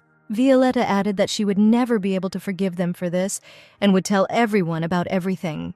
But as Violetta said, they can forget about it, despite the fact that the Dukes gave her an incomprehensible, dubious medicine. Violetta insistently demanded that the Dukes appoint Winter as heir to the Blooming family. The Duchess nervously replied that this would never happen, although she considers Winter her son. Someone's dirty blood flows in him. The Duchess added that Violetta and Winter would soon divorce and she would leave. That would be enough for her son. Violetta replied that the Duchess was mistaken and she would never be a stranger to Winter. Even after the divorce, if Winter gets lonely, she will always be there because she values their relationship. Violetta, said the Duchess, if Winter had grown up in love, he would have loved something else besides money. She added that she was very sorry that the Duchess did not understand that if Winter became the heir, then everyone would benefit.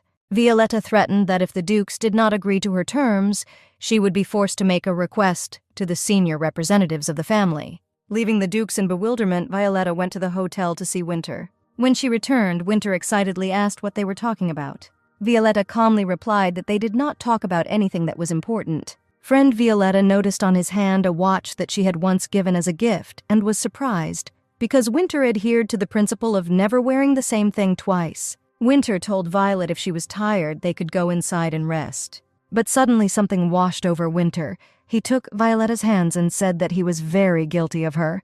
He will never forget that terrible day when they once again swapped bodies. That day he saw Violetta's death with his own eyes. It was the most terrible thing he saw in his life. Violetta asked Winter for forgiveness and said that now she does not want to die. Winter replied that he was a fool and did not understand what Violetta was feeling, and now he is afraid and wants to be sure that she will not die again. He looked at Violetta and admitted that he considered her his first love. Violetta was frightened by Winter's words, and in order to avoid further conversation, she invited him to dance. They began to dance, and Violetta asked how he felt at that moment. Winter smiled and said he didn't think dancing was so much fun.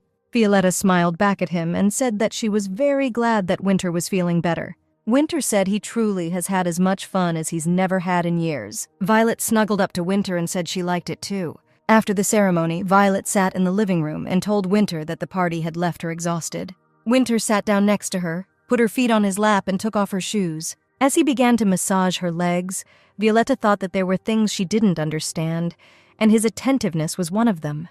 And suddenly she saw a newspaper lying next to her on the cabinet. When she asked why the sheet was torn out, Winter replied that there was an article there, and now he wanted to try his hand at the airplane business. He invited Violetta to imagine that they could easily travel between continents. Violetta replied that as a child she was very surprised when she learned that the airship had made a successful flight. Winter said that he also remembers this news. He was then 14 years old, and Violetta was probably 8. The next day, Violet was sitting in the coffee room where her brother Ash invited her, saying that he needed to talk to her. Ash slowly drank his tea and told Violetta about the Heston family's plans. Violetta replied that she thought differently about them and that they were honest people. The brother replied that there was nothing wrong with that, and people like her husband Winter quickly weeded out and were trash. Violetta said, "If Ash is trying to use her marriage for his own benefit, then she is against such a proposal." The brother replied that a divorced princess, even a former one, would always be humiliated and measures should be taken to avoid this. Ash added that the Hestons treat her very well, and they should definitely take advantage of this moment. Violetta replied that, knowing the Hestons, they would not have done this and would not have exchanged honor for money. The brother replied so that Violetta should not rush to answer and think about it, because not everyone receives such an honor. She replied that she did not need time to think. Violetta would never do such a thing, even for the sake of her family. Violet firmly added that her husband was Winter Blooming, and for 3 years she had thought that he hated her to the core. And now, no matter how hard Ash tries, he will not be able to compare with her husband. Violet chose the right moment to end the conversation and leave Ash. Approaching the elevator, she met her friend Jen and her companion. The friend said that they had already had lunch and would like to take a walk in the park located around the hotel. Jen pulled out a credit card and showed it to Violet, bragging that Sir Winter had given it to her. Taking Violetta by the arms, she suggested they take a walk together, and Violetta agreed. But the next moment, she refused the walk, saying that she promised to find Winter. Violetta was already becoming uncomfortable with the fact that the guest was following her on the heels of the very meeting with Ash, and she wanted to meet Winter as soon as possible. And suddenly, Violetta saw a familiar female silhouette in the corridor. Violetta did not expect to be able to meet Pym here and called out to her. The girl warmly told Violetta that she had heard that workers were being hired here, which is why she came here. Violetta looked at the girl with suspicion and asked since when she became her husband's subordinate. Pym replied that she used to work at the Conic Prix Hotel in the capital of Lacrounda, but she had to return home to her parents. The girl added that when she did not know how to take care of Rena, Hale contacted her at that moment. Without saying a word, Violetta continued to look reproachfully at the girl and listened to what she told her. The girl asked Violetta not to look at her like that and added that without her, she lived in fear. The village elder sent people here to prevent others from driving Violetta out. But fortunately, Pym was nearby at that moment and drove them away. The girl added that the peasants contacted her, then helped Violetta, and will help again and again simply because she likes Violetta. Pym laughed and said that she also really loved money. The girl added that the president knew from the very beginning that Violetta was here, and he was interested in many things. Pym added that Winter wanted to know what Violetta was eating, what she was doing, whether she was sick, and whether she was happy. Then both girls turned around and saw Winter approaching them. Pym asked Violetta not to tell her husband about their conversation. Violetta promised that she would do so. Winter approached Violetta and asked what she was doing here because he was looking for her and worried about her. Violet said that she knew that due to her lack of time at work, Winter had hired spies to keep an eye on her. Winter apologized and replied that it was the only thing he could do to keep her safe. Winter took his wife by the hands and asked her not to leave again. Violetta looked at her husband and said that it seemed that she could no longer live alone. After a short silence, she said that she agreed to return with Winter to Lacround.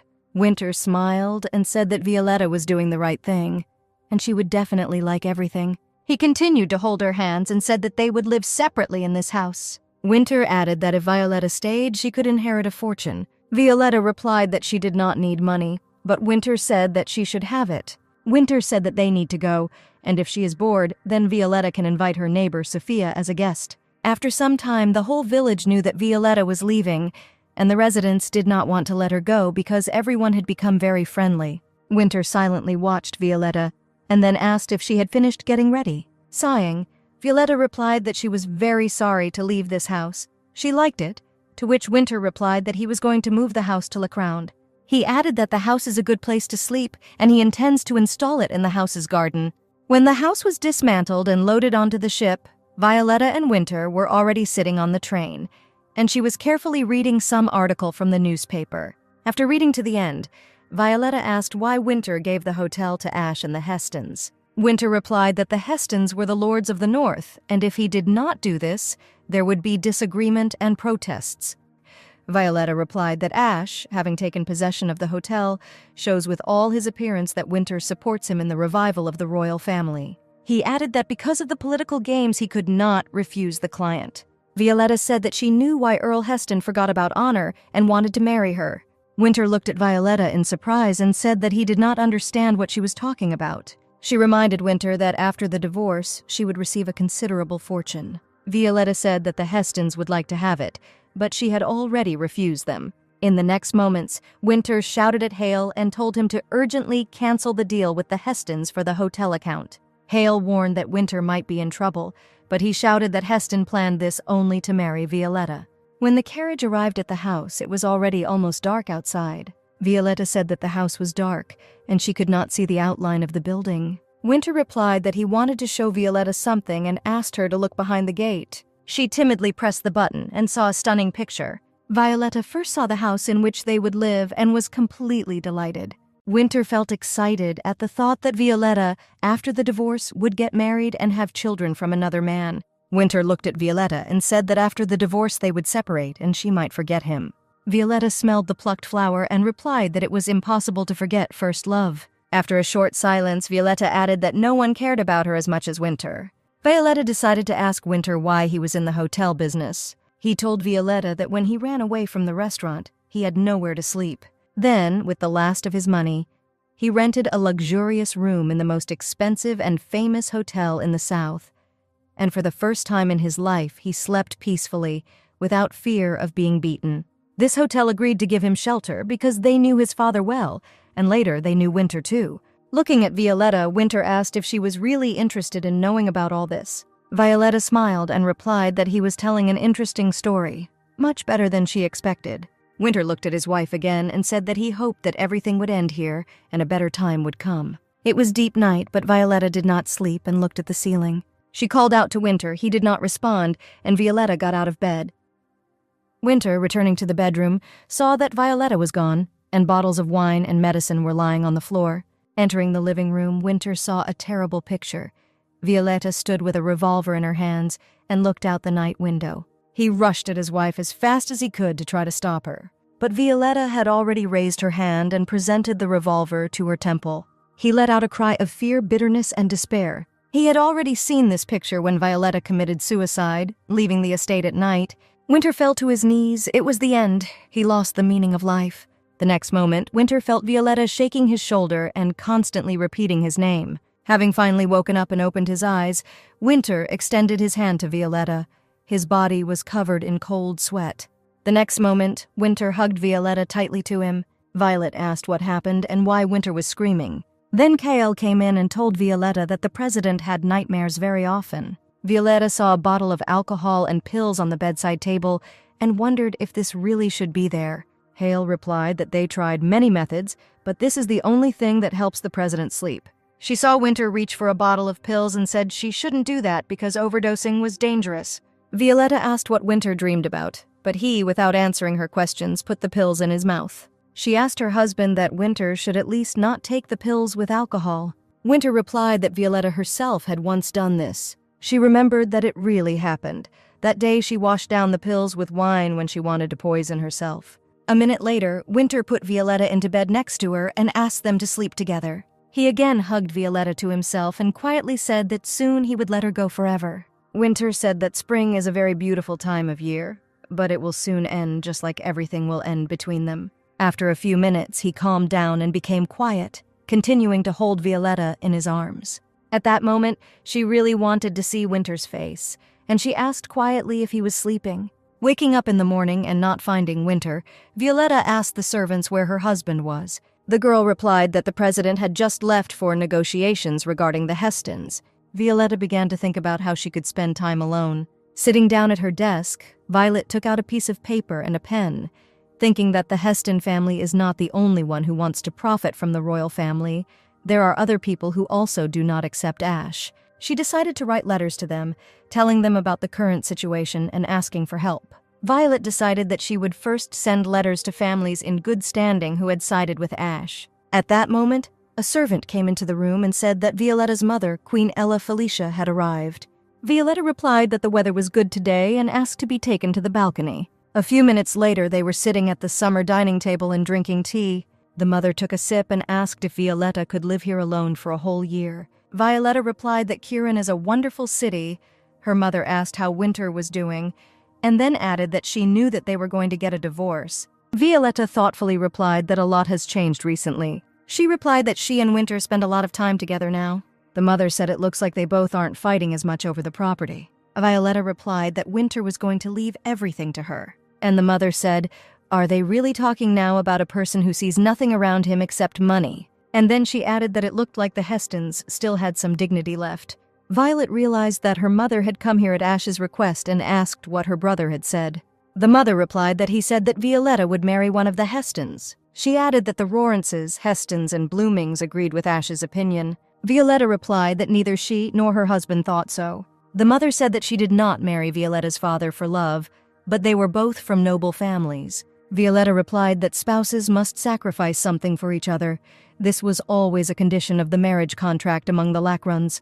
The mother replied that of course we need to sacrifice for each other, but we can love another. The mother added that Violetta was old enough to understand what she was talking about. Violetta replied sharply that she was not born to be a commodity for exchange. She added that she did not expect her mother to have such an opinion and told her not to even count on the slightest share of her property. Violet said that her mother could tell Ash that he would not receive a penny. The mother replied that Violet already has a lot of things, but Ash has nothing. The mother began to beg Violetta to take care of her brother at least once. Violetta replied that the mother does not have the right to decide for other people's families, and if they do not want the wedding to be without a bride, then she should not force her to do it. The mother was indignant at how Violetta could say such a thing because she raised and educated her. Violetta replied that she also did not understand how her mother could have such an opinion and suggest that Violetta commit such an act. The mother still wanted to add something, but Violetta asked the servant Lulu to make sure that her mother got home safely. Mother said that Ash was right in that Violet had become very much like Winter and saw nothing but money. Violetta turned and dryly replied that they would now take her home. Angeli stood opposite Winter and was categorically against his proposal. Winter pushed the letter towards him and asked if he had read the letter carefully. Angeli took the letter and read the text written by Violetta again. In the letter, she insisted that Lawrence stop using her husband. They had no right to demand anything from him. Compensation is also a worthy reward for his efforts to protect her family. Winter said this was his last word, and he was calling for the hotel deal to be canceled. He added that the Hestons have common sense and should not rebel over such a small thing. Angeli replied that they would, because the relationship between them was not that good. Winter said it didn't matter because nobles didn't act like children. Angeli replied that this was a matter of honor, not childishness. It was easier for an aristocrat to agree to war than to put up with insults. He added that he also has no pride, because the president often steps on it. Winter apologized and asked to cancel the real estate deal. Angeli replied that Winter was asking for the impossible, because it was not in his power. Winter replied that he had said everything and he needed to go meet Violetta. Winter opened the door and saw Violet, who asked if he had heard the sound of her steps. Angie tried to explain to Winter that they couldn't ruin their relationship with the Hestons. He added that although they have expanded, they should never abandon business in the north. Angeli reproached Winter for thoughtlessly opening the airship business, although now was not the right time. Perhaps this will bring profit in the future, but we cannot refuse the market in the north. Then Violetta intervened and apologized for coming at the wrong time. And then she said she was very sorry that Winter made the wrong decision. She added that she didn't want Winter to get into trouble at the company because of her, and he should stick to his plan. Violetta said that since this is her marriage, she will decide everything herself, and Winter asked what she was going to do. Violetta replied, since there is not much time left, she will stay a little away. Winter asked worriedly if Violetta really wanted to run away again. She reassured her husband, saying that she was not going to run away anywhere. They just needed to be apart for a while. Winter sighed, realizing that he could not influence his wife's decision, and only offered to help her find a place to sleep.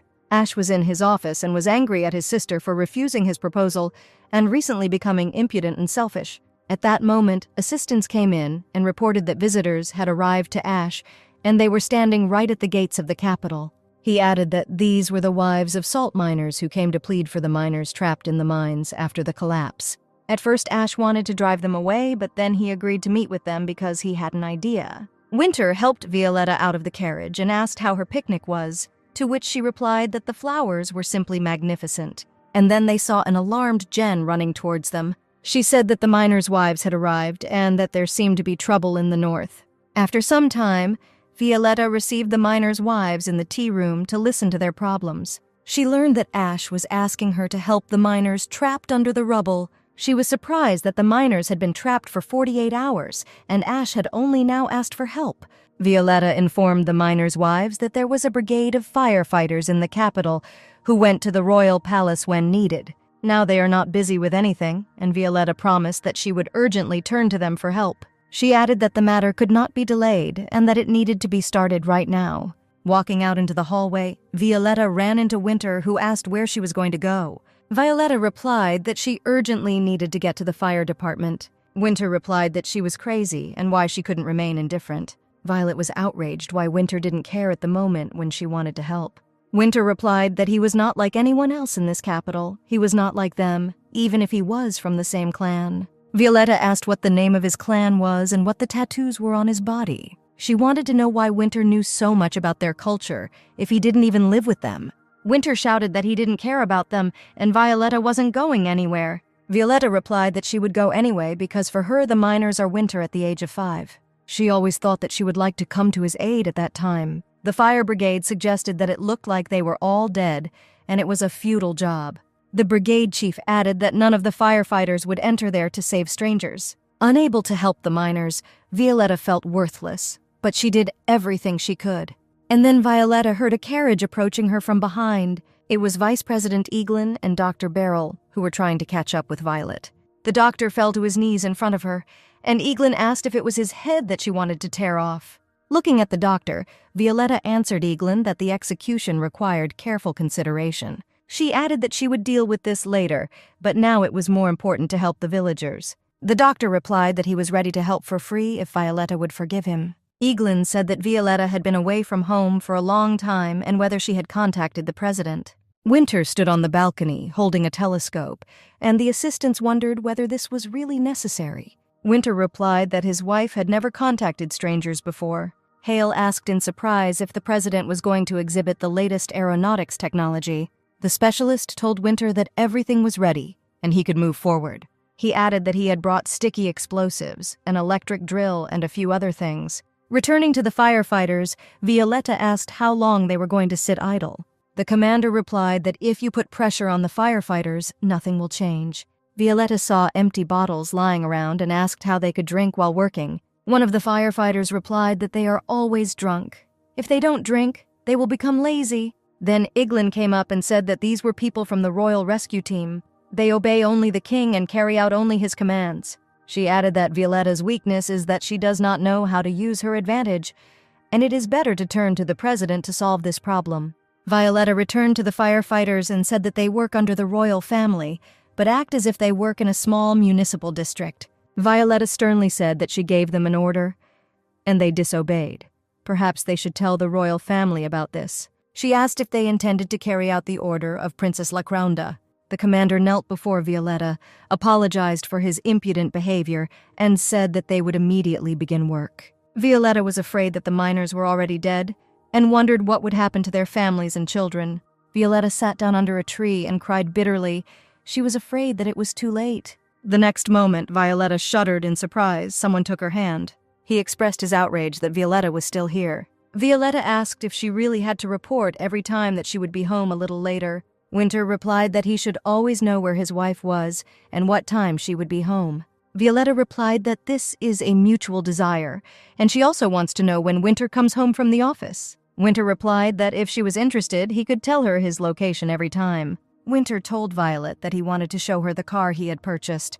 Returning home, Winter showed her some kind of machine and remote control. Violetta said in surprise that it looked like a children's toy, but this was the first time she had seen one. Winter explained that this is a device with which you can monitor everything that happens outside. In addition, you can find out the absence or presence of people in the building because this device is no larger than a plum. Violetta thought about the miners and exclaimed that with this device the work would go much faster and safer. And so the remote control was in the hands of the fire department commander, and the device was sent into a crevice in the rubble. Violetta stood behind and watched carefully. She asked excitedly if there were any signals. The commander replied that the firefighters had not found anyone yet, but if the miners were alive, then they should be in the 21st tunnel. He added that if the device does not detect any signs there, then there is a high probability that the miners are already buried. Violetta suggested that at the moment of the collapse, the miners could have gone to another tunnel and remained alive. The commander replied that he would expand the search radius and went to the fire brigade. Suddenly, the rope tied to the device and lowered down began to twitch actively. Violetta quickly took the stone and began tapping some signals on the ground. Iglin, standing next to her, watched Violetta in surprise because even she did not know such a sound alphabet. Having received beeps in response, Violetta reported that it seemed like 18 people were alive there. The commander answered Violetta that they had already discovered their supposed location and would now send a brigade there to search. Violetta thanked the fire brigade in advance and asked them not to neglect their own safety. Violetta was surprised that Winter did not remain indifferent on the sidelines, but took part in the excavations along with the firefighters. She walked up to her husband and carefully wiped the underside of Winter's chest with her handkerchief. Winter brushed the curls out of her face and noticed that she seemed very cute to him now. Violetta asked if there was anything she could do to help, and Winter advised her to lie down and get some rest. Suddenly, the fire department commander shouted that he heard some noise from underground. He told Violet that the miners had been found, and although the hole was too small, he would send someone there to check. Violetta firmly answered that she also intended to go there. A few minutes later, Winter lightly patted Violetta on the helmet and said that they would go together. She thanked her husband for not remaining indifferent to her side.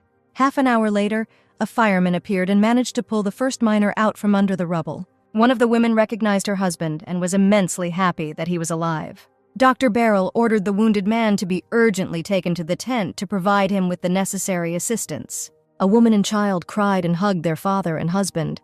Violetta looked at the reunited family and was glad that everything that could have happened was already behind. Winter approached Violetta, put his arm around her shoulders, and said that thanks to her, the family had avoided great grief. It was already deep night when the commander announced that the last rescued miner had been brought to the surface. He was immediately placed on a stretcher and sent to the tent in which Dr. Barrel was working. Winter approached Violetta and said that they needed to return because they had already been here for more than a day. Winter felt Violetta begin to lose consciousness and urgently called the doctor. Violetta lay in bed, looked at Winter, and could not remember how her trip to the rubble ended yesterday. Winter explained that Violetta fainted due to severe physical and nervous exhaustion. Violet ran her hand over Winter's body. It seemed to her that his muscles had become harder and his body stronger. Winter took his wife's hand and asked why she touched him at every possible opportunity. She replied that in this way she simply wanted to wake up Winter. But Winter said that Violetta takes his hand even in those moments when they are not in bed. Violet felt awkward and said she wouldn't do it again, but Winter said she could do it any time. They later arrived at the village square, where a celebration was taking place for the rescued miners. Winter gently pushed her forward and told her to go and receive words of gratitude from the wives of the surviving husbands. Violetta extended her hand to her husband and said that she wanted them to go together. Walking around the square with Winter, Violetta saw grateful glances from the rescued miners. Back home, Winter told Violet at dinner that wherever she went, there would be a crowd. He noticed some kind of envelope in Violetta's hands and asked if she also received letters. She replied that she had received this letter of gratitude from the miners and their wives. They thanked Violetta for the fact that, despite her status, she took an active part in the rescue operation and thanks to which their families are now together and happy. Winter thought that being next to Violetta made him feel weaker every day. The carriage in which Violetta and Winter were traveling to meet Ash had already entered the capital of La Crounda. Winter said that the trip was very exhausting for his wife, and it would be better for her to stay at home and not go on such a long journey. She remembered the village festival and how the miners' wives, seeing her off, said that they did not hope for help, just as neither Ash nor the other aristocrats helped. Then, refusing to help them personally, he said that he would transfer their problem to another aristocrat. The miners' wives were immensely happy because Violetta was entrusted with the solution to their problem. Violetta still didn't understand why Ash entrusted this matter to her when he himself was indifferent to the grief of the miners' wives. Suddenly, the carriage jerked sharply and stopped. Winter wanted to see what happened and looked out the window, and Violetta continued to think that she really would not like to meet her brother in person. Violetta also looked out the window and saw the one whom she least wanted to see now. It was her brother Ash. Winter, adjusting the team of horses, said that Ash seemed to be here not of his own free will, but only because Violet had succeeded. He unbuckled one of the horses from the team, sat Violetta on horseback, and told her to show everyone what she was capable of. The horse walked slowly, and Violet gracefully sat on horseback and approached Ash. Stopping in front of her brother, Violet asked if it was enough for Ash to personally come to greet her. Ash replied that Violet was being disrespectful. He asked her to get off the horse, and then they would talk. Violetta replied that she did not see a king in front of her, before whom she needed to take off her hat and get off her horse. Violetta thanked her brother for giving her the opportunity to help people and receive recognition from them. Violetta said that she learned that people in the capital are much kinder and do not spit on others, like her brother. At that moment, Jarek came up and said that his mission was completed and he was waiting for the mistress to let him go. He knelt down, putting his hand to his chest, and said that Violetta could guide him as she saw fit, because everything was in her power. Violetta got off her horse and, thanking Jarek for his good service, said that he could be free. Violet turned without authority, looked at Ash, who hoped that her sister would have more problems. But now she had made her decision and would no longer hesitate, as her brother would have wanted. Returning home, Violetta saw on the table a stack of letters from the royal families, which mainly contained questions about health and invitations to parties. Reading the letters, Violetta thought that she would no longer hide forever, trying to avoid parties and crowded ceremonies.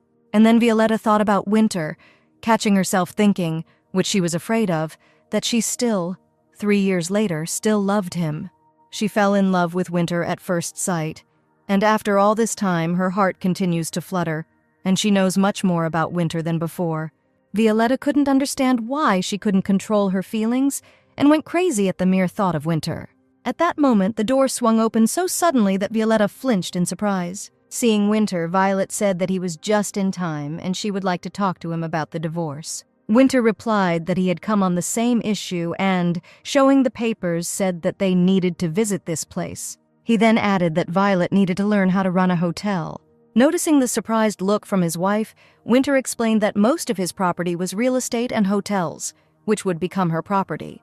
He added that all this was of great value and hoped that Violetta would manage it all correctly. At that moment, they were informed that Winter's mother, the Duchess of Blooming, had arrived. Winter was unhappy with her arrival and asked what she was doing here. The Duchess replied that she saw nothing wrong with her visiting her daughter-in-law and wanted to talk to her. Violet looked at Winter and politely asked to give them a minute to talk. Winter replied that they would talk about divorce later, but now he would go to work. He handed Violetta the papers and said that after the conversation he wanted to show her the estate. He closed the door behind him but was agitated, not understanding what Violetta and his mother might be discussing. The Duchess said that, as the Duke had said, Winter was the eldest son and had the right to inherit. But the Duchess herself has not changed her opinion and will give the right of inheritance only to her own children. Violetta replied that she was very sorry that they did not come to a common opinion, and she would have to tell everything to the editor. The Duchess chuckled and asked if she had evidence that she could present to the newspaper.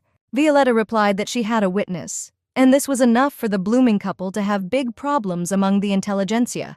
The Duchess laughed and said that it seemed that Violetta would hold on to the issue of succession to the last. The Duchess added that she would find it difficult to love her son and would consider expelling him from the family.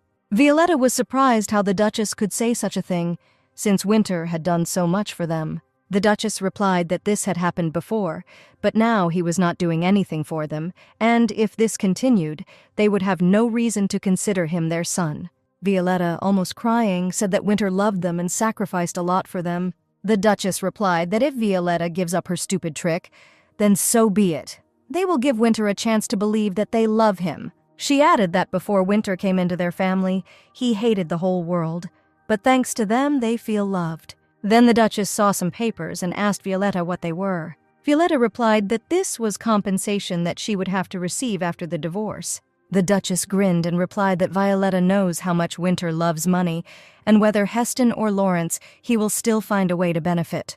Violetta replied that her husband was not like that, and the Duchess knew nothing about her son. Violetta added that if the Duchess is interested, then the papers say that she will receive a hotel, which is located in the north. The Duchess wondered why Violet was getting this hotel because it was supposed to be given to the Hestons. The Duchess stood up and said that, be that as it may, she was not going to give in any case. She looked at the beautiful garden and said that she would like to take a walk here, and then added that this place was great for a reception. The Duchess looked at Violetta and said that she needed to think about where to put the table, and she would definitely consult with her when she wanted to have a party here. Leaving Violetta, the Duchess thought that after she divorced her son, she would become the mistress of this house. Violetta called the jam and asked the servant to do her makeup because she wanted to look especially good today. When Jen asked what the occasion was, Violet replied that her husband had invited her to visit his work.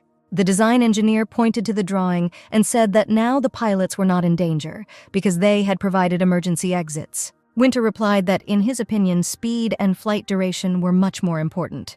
The engineer replied that safety should also not be neglected. In addition, when it became known that the president would head the institute, the number of test pilots increased significantly. Winter threw away the crumpled piece of paper and said that he was also going to fly and personally try out how it worked. The engineer was surprised by the president's desire and asked him to keep everything secret for now. Winter believed that emergency exits were nonsense, and all his thoughts were occupied only with Violetta. He clearly recalled each of their meetings as if it were just yesterday. Winter stood at the window and eagerly waited for Violetta, who promised to visit his office. Winter quickly followed her halfway and was worried that this could happen if Violetta was late. Approaching Winter, Violetta apologized for being late and said that she was getting ready. Winter and the institute staff saw Violetta and were surprised that she was luxuriously dressed, as if for a reception. Violetta noticed this and, blushing, said that it looked like she had made a mistake with the outfit. Winter laughed and said that probably all wives want to look perfect when they come to their husbands for work. Violetta blushed even more and said that she needed to change clothes, or at least be where there were no people. She herself thought this situation was stupid, and she laughed along with her husband. But Violetta continued to feel so constrained that she even refused to look at the airship. She apologized to Winter and said that she would like to return to the estate. Winter replied that his wife could wear whatever she wanted and should not care about the opinions and judgment of others. Violetta agreed with her husband, but still continued to pull his hand in order to get to the carriage as quickly as possible. Winter showed Violetta a luxurious estate that was located nearby and belonged to him. She said it was a magnificent place and seemed made for ceremonies. Winter replied that, despite the losses, he keeps this place because if you don't hold ceremonies here, it won't pay for itself. Violetta replied that only he has this place. It is a great rarity, and rarity is strength. Winter replied, if it is rare, then there is no choice, even if you hate it. Violetta replied that you can change everything from clothes to watches, but if it's a person, then it won't work. She added that by this she means a family, which is always only one. Winter replied that he could marry again, but for him, Princess Lacranda would always be alone, and this was an exception. Violetta said she was glad to hear that, but that was not what she wanted. She added that she would like to fall in love with a man like Winter, but this is not Winter. Winter replied that there is no richer and more powerful person in the world than him. He needs Violetta, and he values her very much. Violetta wanted to tell her husband that he should have been raised in love, but she was afraid that she would offend him by doing so. And then she asked what Winter thought about Duke Blooming. Winter replied that if she meant the title, then a more suitable person would get it. He added that there were cases when stepchildren were crowned, but they were not foundlings, to which Violetta replied that this was because they had not achieved any success in life. Winter said that Violet also sought power, but he was taught not to do that. He sighed and added that his relationship with his parents is not so good now, and no matter how they treat him, Winter will always be a stranger to them. Violetta replied that for him a good relationship is not to beat him, not to starve him, and to give him a place to sleep. She added that if Winter leaves, then no one will look for him, and in fact, their parental love is wrong. Violet went through this herself. She loves her mother and was willing to make sacrifices for Ash, but she was sure that Winter would not do that. She said that although Winter considers the Blooming Dukes his family, he hasn't received the love he deserves from them. Violetta said if Winter didn't have money, they would contact him the same way they do now. Suddenly, Winter pulled his hand back and asked why Violetta brought up this topic about his parents and money. He got so angry that I told Violetta to leave immediately. Violetta had already turned to leave, but Winter said that Violetta wanted to know what nightmare was tormenting him. He added that he constantly sees in your dreams the death of Violetta, how she shoots herself in the temple and he sees it all. All this horror is unfolding right before his eyes and he cannot do anything. He shouted that, apparently, it was not enough for her to take away his sleep. She also wanted to take away his faith in his parents. Winter asked Violetta not to cause him this pain anymore. He doesn't want to feel like he's in hell. Hale came into the office and asked why the president left the younger lady in the villa and returned here alone. Winter asked if everything was okay with Violetta, to which the secretary replied that she was safe, but looked depressed and sad. Winter grabbed his head, and Cale said that he understood that they had quarreled and it was time to get a divorce. Winter complained to the secretary that the princess said that his parents did not like Winter. He said that no one loves him like they do, and Violetta wants to take away his faith and their love. He covered his face with his hands and said that he no longer knew who to trust. There was one day left before the divorce, and Violetta continued to live in the villa where Winter had left her. Violetta looked at the document again and decided not to think about it for now, but to take a walk in the garden. She stood on the porch and thought with regret that if it rained, a lot of flowers would fall. Lulu approached her and asked the younger mistress to take an umbrella with her. When the servant asked what was bothering her, Violetta replied that tomorrow she would have to sign a divorce document. To support junior Miss Lulu, she said that she had prepared a lot of delicious food, and now she needed to eat well to maintain her health. Violetta replied that after the walk she would definitely come back and try everything that Lulu had prepared. Now she was very worried that since that day of separation, Winter had not returned. She understood that she had greatly offended her husband with her words. Perhaps Duchess Casorin was right, because Winter gave them money, and in return received love from them. Violetta understood that she had no right to call their love unreal, and Winter, it seemed, did not need this title at all. Maybe she started all this in vain. Lulu came up from behind and said that she was worried about Violetta. She thought she wasn't feeling well. Violetta replied that a lot of things bother her, and if she doesn't get married again, then she should leave here. She added that she could not stay here after the divorce. This was the only way to avoid marriage. Lulu exclaimed that if Violetta leaves, then Winter will die of melancholy. And then the servant told Violetta about what happened to Winter when the younger mistress left him. That evening, everyone was very scared because a strong man fainted right in the middle of the street. Violetta listened in horror that Winter had lost his mind and went out into the street without a coat and barefoot. He spent a day unconscious, and it was difficult for him to come to his senses. The president continued to believe that Violetta would return. He abandoned work and refused to eat, looked out the window and continued to believe that Violetta was about to appear on the porch. It was only for Violetta that he built such a huge mansion with a beautiful large garden. And then, Violetta said that first you need to have a good breakfast, and then immediately find her husband. She added that she was no longer going to run away from what was happening before her eyes. Violetta promised the servants that she would find a way not to leave here. She urgently needed to meet with her husband and talk about everything frankly. At this time, Winter was sitting in the office of the main office of the Canic Hotels and also read the divorce document again. Hale understood that the president was now thinking about the divorce that was coming tomorrow. And then he dared to tell the president that Violetta was right and his parents really didn't love him. Then Winter jumped up and shouted at Cale for some reason, thinking exactly the same as Violetta. Hale replied that Winter loves his wife and is angry with her for these words, as he would react to the opinions of people who simply obey him. Now Winter wanted to know more, but then he was informed that the Duke, his father, had arrived. When the Duke entered, Winter asked why he had come, whether his friends really needed help. The father replied that he was sorry if Violetta said too much about them, and he came to talk to him about the title. He added no matter what his mother said, Winter was and always will be a son to him. The Duke said that his mother loves him too, but it is very difficult for her to talk about inheritance if it concerns Winter. Winter didn't understand why everyone around him was freaking out about this title, because he didn't even ask for it. He remembered how at one of the receptions Violetta also asked him to leave them alone with his parents. So was it really she who started it all? Winter told his father that his wife had been raising this issue regarding the title for several days in a row, and his father was surprised that Violetta told him about their conversation. Winter replied that his wife told him everything without hiding. But now he had the opinion that he was the only one who thought about it that way. The father became alarmed and told Winter not to believe a single word of his wife, and no one was going to kick him out of the family. Winter listened as her father said that her mother had simply been worried about her lack of finances lately and might have said it in the heat of the moment. But Winter no longer listened to his father. He understood Violetta's words when she tried to tear him away from his family. Winter fell to pieces, and the people he considered his parents greedily picked them up. They didn't care about the plight their son was in.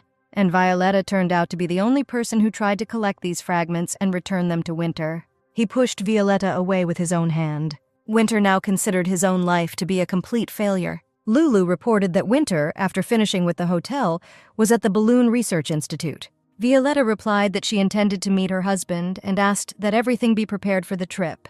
The servant replied that everything would be ready after breakfast, then added that she had heard that an experiment with a manned balloon would soon take place.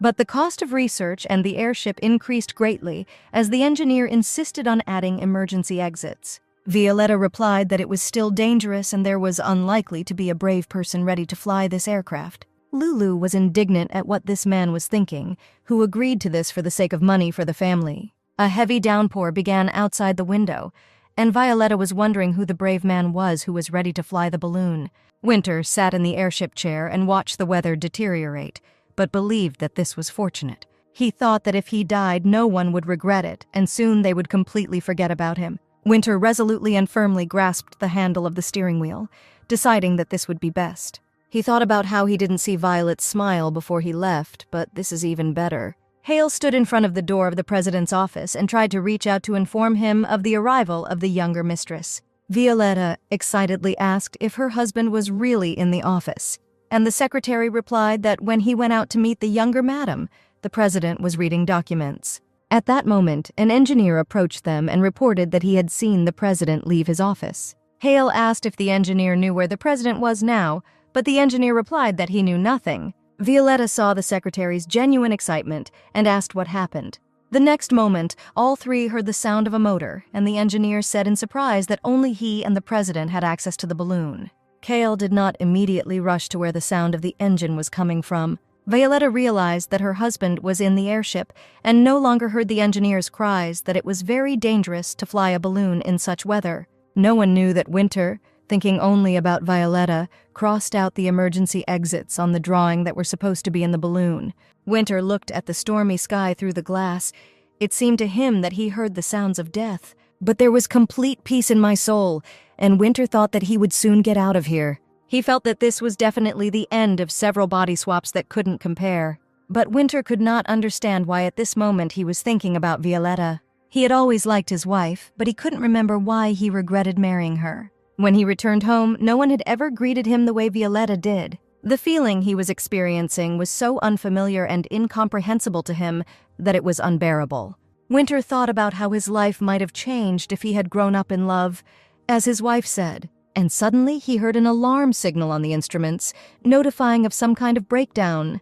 To leave the balloon, he only had to press this lever, but Winter decided not to do this. The next moment there was an explosion that tore the skin of the balloon, and the airship quickly flew down. Still hoping for something, the engineer tried to signal warning signs on board the airship, but there was no response. Violetta pulled the designer's hand away and frantically began to write Morse code herself, hoping that Winter would answer. At some point, Winter felt the presence of Violetta. He decided that he could not die while she was looking at him and sharply pulled the lever towards himself. But the airship quickly flew down, disappearing in puffs of smoke and flame. Violetta, Hale, and the engineer rushed to the observatory. There was an emergency button for communicating with the airship. The secretary tried again and again to enter the code, but there was no response. He pounded his fist on the table in frustration, nervous that the radio wave wasn't working. Violetta was the last to escape and asked to be given the opportunity to try to enter this code for the emergency exit herself. Hale said that nothing was working due to bad weather. Violet replied that she was not going to give up until she saw Winter. And then, before Violetta's eyes, the airship fell to the ground, and everything around was illuminated with a bright light. Despite the pouring rain, all three ran out into the street and rushed as fast as they could to the supposed crash site. They had already seen the airship, which was lying on the ground and was completely engulfed in flames. Kyle shouted for Violetta not to come closer, as it could be very dangerous there. But Violetta did not listen to the secretary, because Winter was there and he needed help. But then, on the other hand, the engineer shouted that he had found the president. He shouted to one of the workers, and he rushed to urgently bring a stretcher. The rest of the employees ran as fast as they could to the president to make sure that he was alive. Violetta saw Winter, but could not take a single step because she was afraid to see what would be the worst thing in her life. But suddenly Winter raised his head, saw his wife, and quietly whispered her name. Violetta walked up to Winter and covered her mouth with her hands in horror. Thank God he survived. Winter said that when he looks at Violetta, he feels very light and calm. Violetta pressed her husband's head to her and asked him not to talk in order to save his strength. The doctor said that the operation was successful, but the president may need a cane to walk. But when he recovers, everything will be fine. Violetta looked at Winter and considered him the most incredible man, because another person in his place after such a catastrophe could have remained bedridden forever. The doctor looked carefully at Violetta and said that it seemed like she had a fever. Violetta replied that perhaps she caught a cold because of the rain. She answered that Violetta needed to take medicine before it got worse and rest a little. Violetta put her hand on her husband's hand and asked when he would wake up, and the doctor replied that it was unknown, but soon. Before leaving, the doctor said that there was no need to worry so much about him because the president was very strong and resilient. If you needed anything, just call her. At that moment, Hale came in and said that he had an important message for the younger mistress. He said that a will written by the president had just been found in a dresser drawer in the main office. The secretary told Violetta that before the president boarded the airship, his father came to see him. Violetta heard Hale talk about how Winter was expelled from the family and realized that perhaps this was what upset her husband. Without closing her eyes, Violetta sat all night looking at her husband, hoping that he would open his eyes. At that moment, Hale came in. He told Violetta that it was already morning and invited her to sleep. Violetta replied that she could not leave Winter because she was afraid that if he came to his senses, he might do something to himself. But the secretary insisted, telling the younger lady that it was dangerous for her health. Violetta reassured the secretary that she would definitely sleep, but would lie next to Winter on his bed. Left alone, Violetta whispered to her husband that she still could not believe what had happened. At that second, she wanted to be the most necessary and useful person for her husband. But extreme fatigue broke her, and Violetta, holding Winter's hand in hers, fell fast asleep. And then, after a while, Winter's hand trembled, and he squeezed Violetta's hand. After a few moments, he came to his senses and opened his eyes. Violetta woke up, and seeing that the sun was already high, realized that she had been sleeping for a very long time. She turned around and was glad to see that Winter had come to his senses. He seemed to be in no mood at all and asked what she was doing there. Without waiting for her to answer, Winter pulled back the blanket and asked what happened to his leg. Violetta replied that until his leg healed, he would have to walk with a cane for almost a month. After a short silence, Violetta said that she did not understand why Winter punished himself, and then added that Kyle found his will in the table. Winter was silent, and she couldn't understand what he was thinking about now. Violet asked if they could talk now, but suddenly Winter told her to leave, and he didn't want to talk to her. But Violetta insisted that they needed to talk before signing the divorce papers. Winter abruptly removed his hand and asked again for Violetta to leave, and he did not want to talk. He turned away, showing with all his appearance that he did not want to talk to his wife. Violetta said that she knew about the island of Orin, where Winter had prepared a place for her to escape, but it was unlikely to be necessary. Winter asked in surprise if Violetta had really changed her mind and was not going to leave. She added that she had had enough last time when she ran away, not realizing how much difficulty it would bring. After a brief silence, Violetta added that otherwise there would be no other option left. Winter replied that this is not an option, because when they are about to die, it leads to the fact that they simply switch bodies. Violet looked at Winter and said that wasn't what she meant at all, but Winter interrupted her and said that he was very angry with her, because what would she do if they told her that her parents didn't love her? And then he added that despite this, Violetta still would not die, and he would save her in any way. Winter looked at Violetta in surprise when she suddenly asked to cancel the divorce, because a lot had happened that influenced her to change her decision. Violet took Winter's hand again and asked him not to rush into a decision, and if there were any conditions, she would try to fulfill them. She added that in the current situation, this may be the only correct way out, and they can sign an agreement that Winter will file for divorce at any time. It seemed to Violetta that Winter was not listening to her, and in principle, how could she ask something from a person who had recently suffered? Then Winter came to his senses and, seeing that his wife felt bad, said that she had a fever, and Violetta tried to reassure her husband, saying that it was a common cold. He apologized for being irritable because of the pain and said that Violet could stay and rest. Violetta looked at her husband and said that in any case they would need to return to the issue of divorce later. She added that she would understand her husband if he needed time to think, and he replied that no matter what decision he made, she would never raise this issue again. Violetta looked at Winter again and asked for forgiveness for saying too much about his parents. Winter replied so that Violetta would not feel guilty because she herself had heard perfectly well that her mother wanted to expel him from the family. He laid his wife down next to him, invited her to sleep and talk about everything later. Violetta thought that because of yesterday's incident, Winter would become even more distant from her parents, and this would eliminate a large number of reasons why she wanted a divorce. She lay in the strong arms of her husband. She did not want to push him away. Violetta wondered what might happen if she opened the door called feelings. Maybe you should close this door on your husband, or conversely, allow yourself to reunite with him. Violetta really wanted to tell Winter how much she loves him and will love him, even if she does not receive anything in return. Winter sat next to the sleeping Violetta and, thinking about her words about canceling the divorce, found it very funny. Holding the cane, Winter sat down on the bed. He understood that Violetta herself had voluntarily come over to his side. He knew that Violetta was probably worried about him. If he died, he would cause her unbearable pain. Approaching Violetta, he kissed her tenderly. She was very smart, but with a soft heart. Feeling a sharp pain in his legs, Winter hoped that he would recover very soon. At that moment, Hale came in and almost shouted with joy when he saw that the president had come to his senses. But Winter instantly covered his mouth so that he would not wake Violetta. He asked the secretary to bring him coffee and a strong painkiller. A few minutes later, Hale told the president not to make a fuss. They stuck to the theory that Winter was drunk and simply fell down the stairs. Winter told the secretary that Violetta did not want to marry Heston and asked Winter to postpone the divorce. Hale exclaimed that he was very happy that the day began with such great news, and now they could continue working on Heston's title as planned.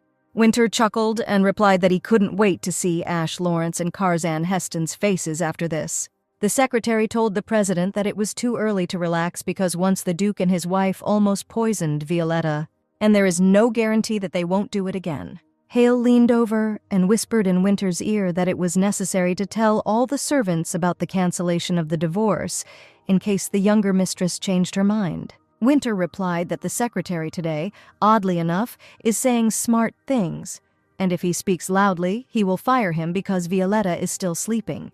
A minute later, every servant in the house knew that the younger mistress had canceled the divorce. Winter heard the joyful cries of the servants outside the door and was surprised that Violetta, even without a title, remained everyone's favorite princess. Violetta woke up and sat up on the bed. It seemed to her that she had been sleeping for a very long time. Winter, who was sitting nearby all this time, told his wife that she had slept for 16 hours. He added that he did not think that he would have to wait almost a whole day for Violetta to sign the documents. A few minutes later, when Violetta had washed her face, they both sat at the table opposite the contract to sign. Winter said that before they sign the agreement that Violetta agrees to continue the marriage, it is necessary to voice some conditions. The first condition was that they should go to all receptions, parties, and ceremonies only together. Violetta wrote down this point and said that it would be very useful for business. Winter, while attending social events, wanted to show everyone that Violetta was his wife. The second point really surprised Violet because it said that she should eat vegetables, just like Winter, because they are healthy even though she doesn't like them. Violetta winced a little but still wrote down this item, as Winter asked, and then asked what the next item would be. But Winter replied that that was all, and the agreement would contain only 2 points. And Violetta said that she could add a clause that would say that she would not ask him why he comes late or does not come home. Winter replied that this is not something that should be written into the contract. This concerns his work. Violetta gave the document to her husband and said that it was not that much, to which he replied that he simply did not want to get a divorce. Winter handed the papers to Hale and said that the agreement could not be broken. He then added that he couldn't wait for the coronation ceremony when Ash Lawrence saw that he and Violet came together. And the next moment Winter fell to his knee and screamed in pain. The cane fell from his hands. Violetta immediately jumped up and, falling at her husband's feet, asked if everything was okay. Taking Winter's hand, he removed his hand and asked Violetta not to touch him constantly, and she replied that she was simply afraid for her husband. Violetta replied that she would try to restrain herself and this would not happen again. Violetta also promised to show Winter her good attitude towards him. She added that the divorce has been cancelled. They are husband and wife again, and Violetta believes that she should be responsible for her husband.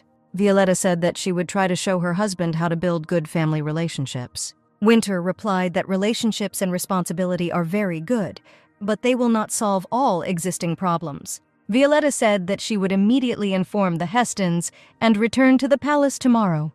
Winter replied that they could do it together tomorrow, but Violetta replied that the doctor did not tell Winter to leave the house for at least 2 weeks. Winter said that he is already 29 years old. He is not a small child to be locked in 4 walls, and he will decide for himself. Violetta replied that, in addition, the doctor forbade Winter to work for a month, so he should come to terms with the doctor's recommendations and endure only 2 weeks. Violetta headed for the door and told her husband that when she returned, they would have dinner together. Later, they stood in front of Violetta's house, which Winter had moved for her and installed in his garden at their home. Violetta said that she really liked this house, and Winter, agreeing with her, added that she sleeps very well in it. Winter said that when he gets better, he will definitely paint this house to make it look even more beautiful. When they entered, Violetta took a deep breath and said that the house stood by the sea and that smell still remained. She remembered the villagers with whom she had become friends and was sorry to leave when leaving for the capital.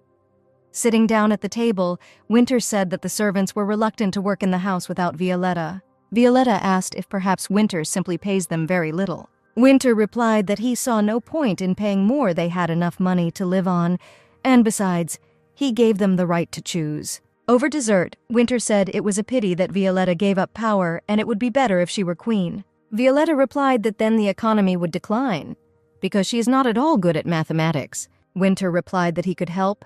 Then the treasury would have a lot more money because no one knows better than him how to get rich. Violetta said that she suddenly remembered that Sharon wanted to join the army, but was upset by the rules. She explained that only the first heir from the Dosov can be a military man, and the second is strictly prohibited from doing so. The sea is too dangerous for all the heirs to be military, and if suddenly something happens to the first, then the second can take his place. Winter put his hand on Violetta's and said that he remembered the words she once said. In moments of sadness, physical and bodily contact is very important. Violetta quietly removed her hand and laughed, saying that it was indeed physical contact, and Winter asked what could have caused her such a reaction. Violetta explained that this was not at all like him, that he never acted like that. Winter also laughed and said that it was probably the consequences of the accident that made him behave inappropriately. Curzan Heston was very surprised to receive a letter from Lord Blooming, which stated that Violet was not divorcing Winter, but most of all, he was angry because Ash was telling him something completely different. Janice, Curzan's eldest son, was surprised because he so hoped that his father would marry Violetta, then added that he would come to their estate tomorrow and he would personally talk to her. The next morning, Violetta was informed that a guest had arrived at her place. She asked who could be there so early. Violet was told that a young gentleman from the Heston family had arrived to meet her. It seemed strange to her that he did not want to welcome her to his estate, because she herself was going to go to them. Violetta asked to wake up Winter. She would like him to be present at this conversation. Entering the living room, Violetta greeted Sir Janice and said that they had not seen each other for a long time. She said that she knew how loyal the Heston family was to the royal family, but she was very surprised by their deal with Ash. Janice told Violetta that after the wedding she should have been given a separate mansion, since her father was still in mourning for his mother. He added that he came here to offer his deepest apologies and talk about all this. Violetta asked for an explanation of how they could so cowardly do all this behind her back. Winter ran out of the bedroom and shouted at the servants that it looked like they wanted to fly out of work, since they left Violetta alone with this man. Violetta heard the screams and, seeing Winter, asked him to calm down, but he replied how he could be calm when all sorts of insolent people visited his house. Violetta remembered that in order to calm a furious horse, It is necessary to stroke its head, and, having now done the same, she was surprised that this one worked. It seemed to Violetta that Winter had calmed down, and she offered to drink to relieve tension. But Winter refused, and Janice said that he had never seen such alcohol. Violetta explained that this was a traditional drink of the Connick family, and Winter sat and wondered why these aristocrats liked to waste time so much. Winter exploded again and said why they couldn't get straight to the point and asked him to explain why their family needed this marriage. But here Janice could no longer stand it and shouted to Winter. Had he forgotten that he was asking 10 times more for the lake than its value?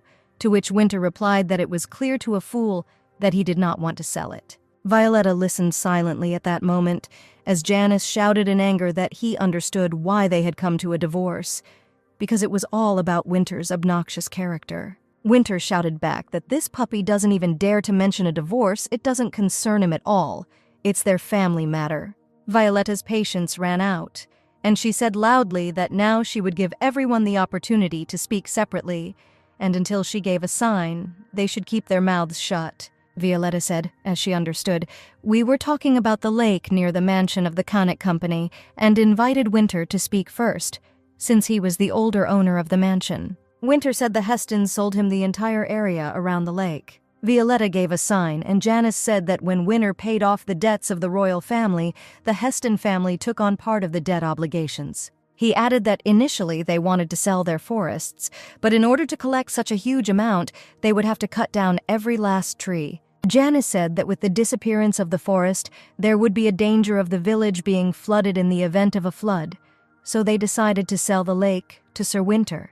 However, last year, due to a severe drought, the river dried up. The only hope was the lake, and Winter demanded payment from the Hestons for the lake water. Violet looked at Winter, and he said that he also survived as best he could by mortgaging most of his buildings, so why should he give his away for free? Janice said that in this state of affairs, he is very concerned about the welfare of the residents, but Winter will not agree to simply supply lake water for free. Winter realized that this impudent man was now trying to win Violetta over to his side, and he knew that the welfare of the residents was always of utmost importance to Violet. Violetta asked Janice if it means now he needs her husband's approval, and he nodded in response. Then Violetta asked why Janice was behaving so impudently, because the poor situation in the domain was the fault of its owner. In addition, from his words, it follows that they wanted to marry Violetta because of their financial problems, seeing her only as a money bag. Janice wanted to apologize, but Violetta interrupted him and said that in her memory, the Heston family had never behaved this way.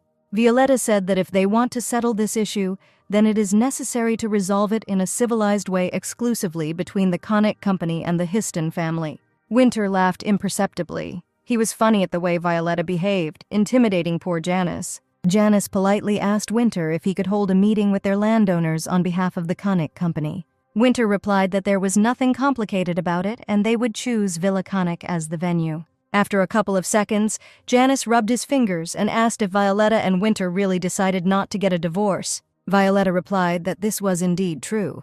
They were not going to get a divorce, and everything was fine with them. Janice finished his wine, apologized for his behavior, and said that he needed to write to his family. Jen was already bringing him paper and pen, and he added that he thought their relationship was so bad that there was no hope.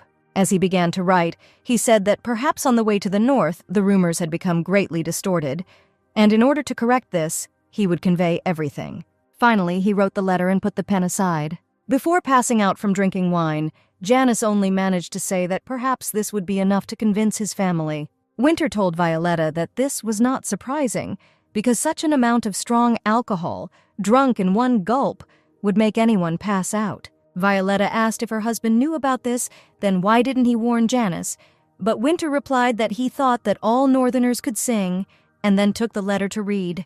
Violetta moved closer to read the letter too, and they both decided that it was all very, very interesting. The letter was addressed to Consul Heston, which stated that Violetta was not going to divorce Winter. Even if Violetta divorced the marriage, she would not remarry against her will.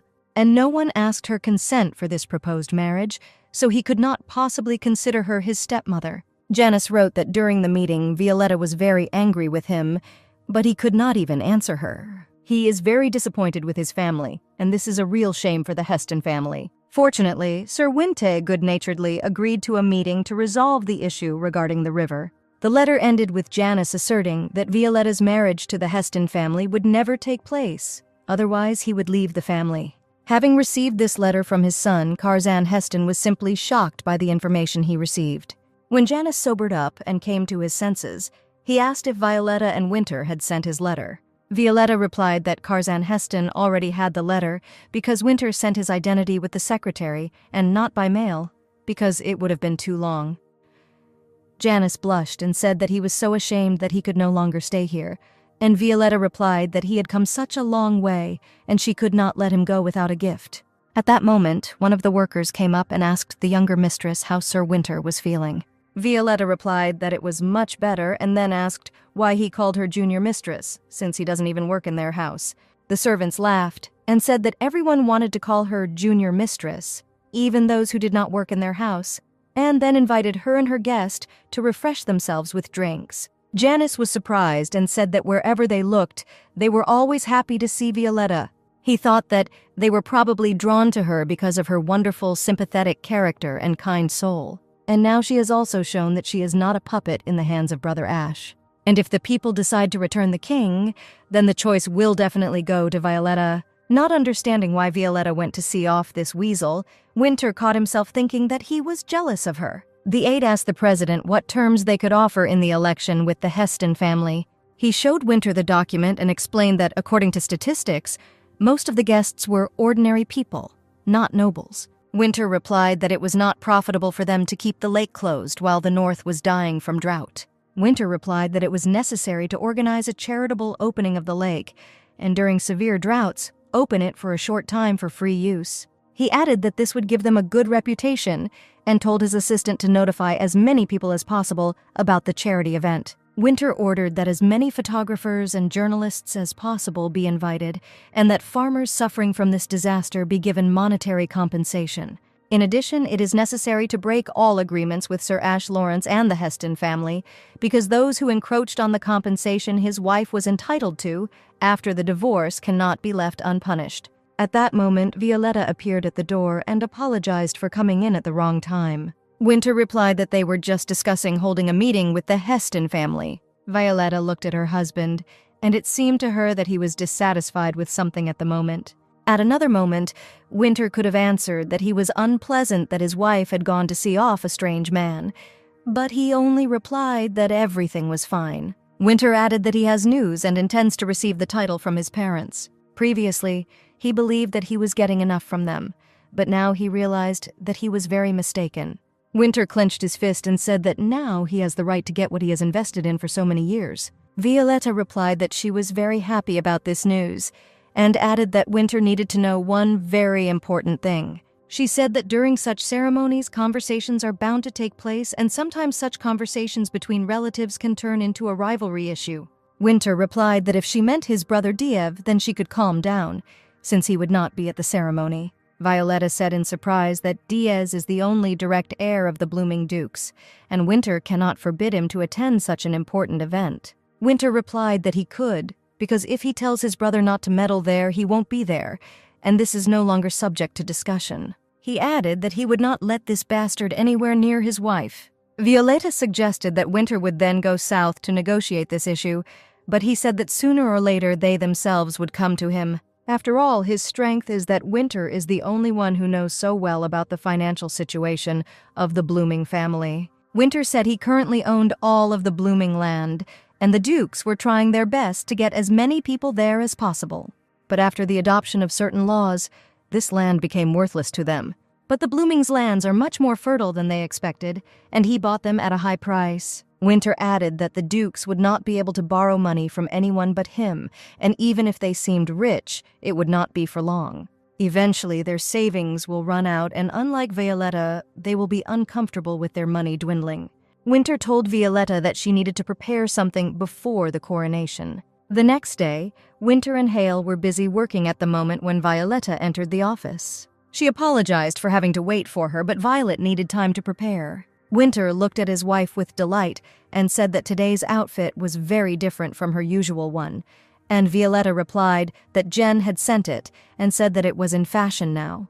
Violetta reminded her husband that he had promised to study with her before the coronation and said that there was no more time to waste. She added that the first rule was that the heir must act in secret, and if his brother did not arrive at the coronation, then all attention would be turned to Winter. Winter reached out and said that he hated studying royal families and everything that might come with it. Violetta replied that she somewhat agreed with her husband, because she once also believed that studying royal families was a boring and unnecessary activity. She took her husband's hand and said that if they say they miss each other, it means they really miss each other. And if they say that they love, it means that they really truly love each other. Winter wanted to become a necessary, decent, and conscientious husband for Violetta, so he agreed to whatever she offered him. But he could not even imagine that Violetta would put a huge stack of books in front of him and say that he needed to read 15 plays and 100 books. Winter asked in surprise how he could read all this in such a short time. Violetta looked at her husband with tenderness and said that if he tried, he could easily cope with all this. But when Violetta said that he would become much better, smarter, and more educated than Ash and his brother Diev, this became a big impetus for him to take up his studies. After a while, Winter moved his leg so that it touched Violet's knees. Violetta asked in surprise what he was doing, and he replied that he just sat down more comfortably. Violetta said that his position did not look very comfortable, to which Winter objected to the way Violetta was sitting, holding her back straight and straight. This was the most uncomfortable position. She asked if Winter was really focused on his studies right now, and he, not intending to remove his leg, replied that it would not interfere with his reading. A minute later, he took his eyes off the text and, covering himself with a book, began to carefully but discreetly examine Violetta. She seemed to him very beautiful, thoughtful, sweet, and in some ways even very dear. Suddenly, Violetta caught his eye and, realizing that he was being disingenuous, asked if she could ask him a few simple questions about the contents of the book. Realizing that he could not answer her questions, Winter asked Violetta to read the book to him from the beginning. Violetta agreed and said that after that she would ask him 10 questions if he did not fall asleep. Winter asked if he could count on a gift if he answered all her questions. Violetta asked what he wanted in return, and Winter, stroking her knees with his finger, asked his wife to agree to kiss the place where he was pointing. Violetta straightened her skirt, covered her knee with a book, and said that it was not fair. She was trying, and Winter should receive the gift. Winter objected and said that this was not true, because both would like it. Violetta turned her head away and said in a stern tone that she didn't need it, and Winter needed to read another book and answer her 10 questions. Winter replied that if there is no reward, then it makes no sense for him to give the correct answers. Winter stood up, leaned over Violetta, and said if she was against a kiss on the thigh, then he could kiss her on the neck. Violetta understood that her husband would not simply leave, and she had to agree to a kiss on the neck.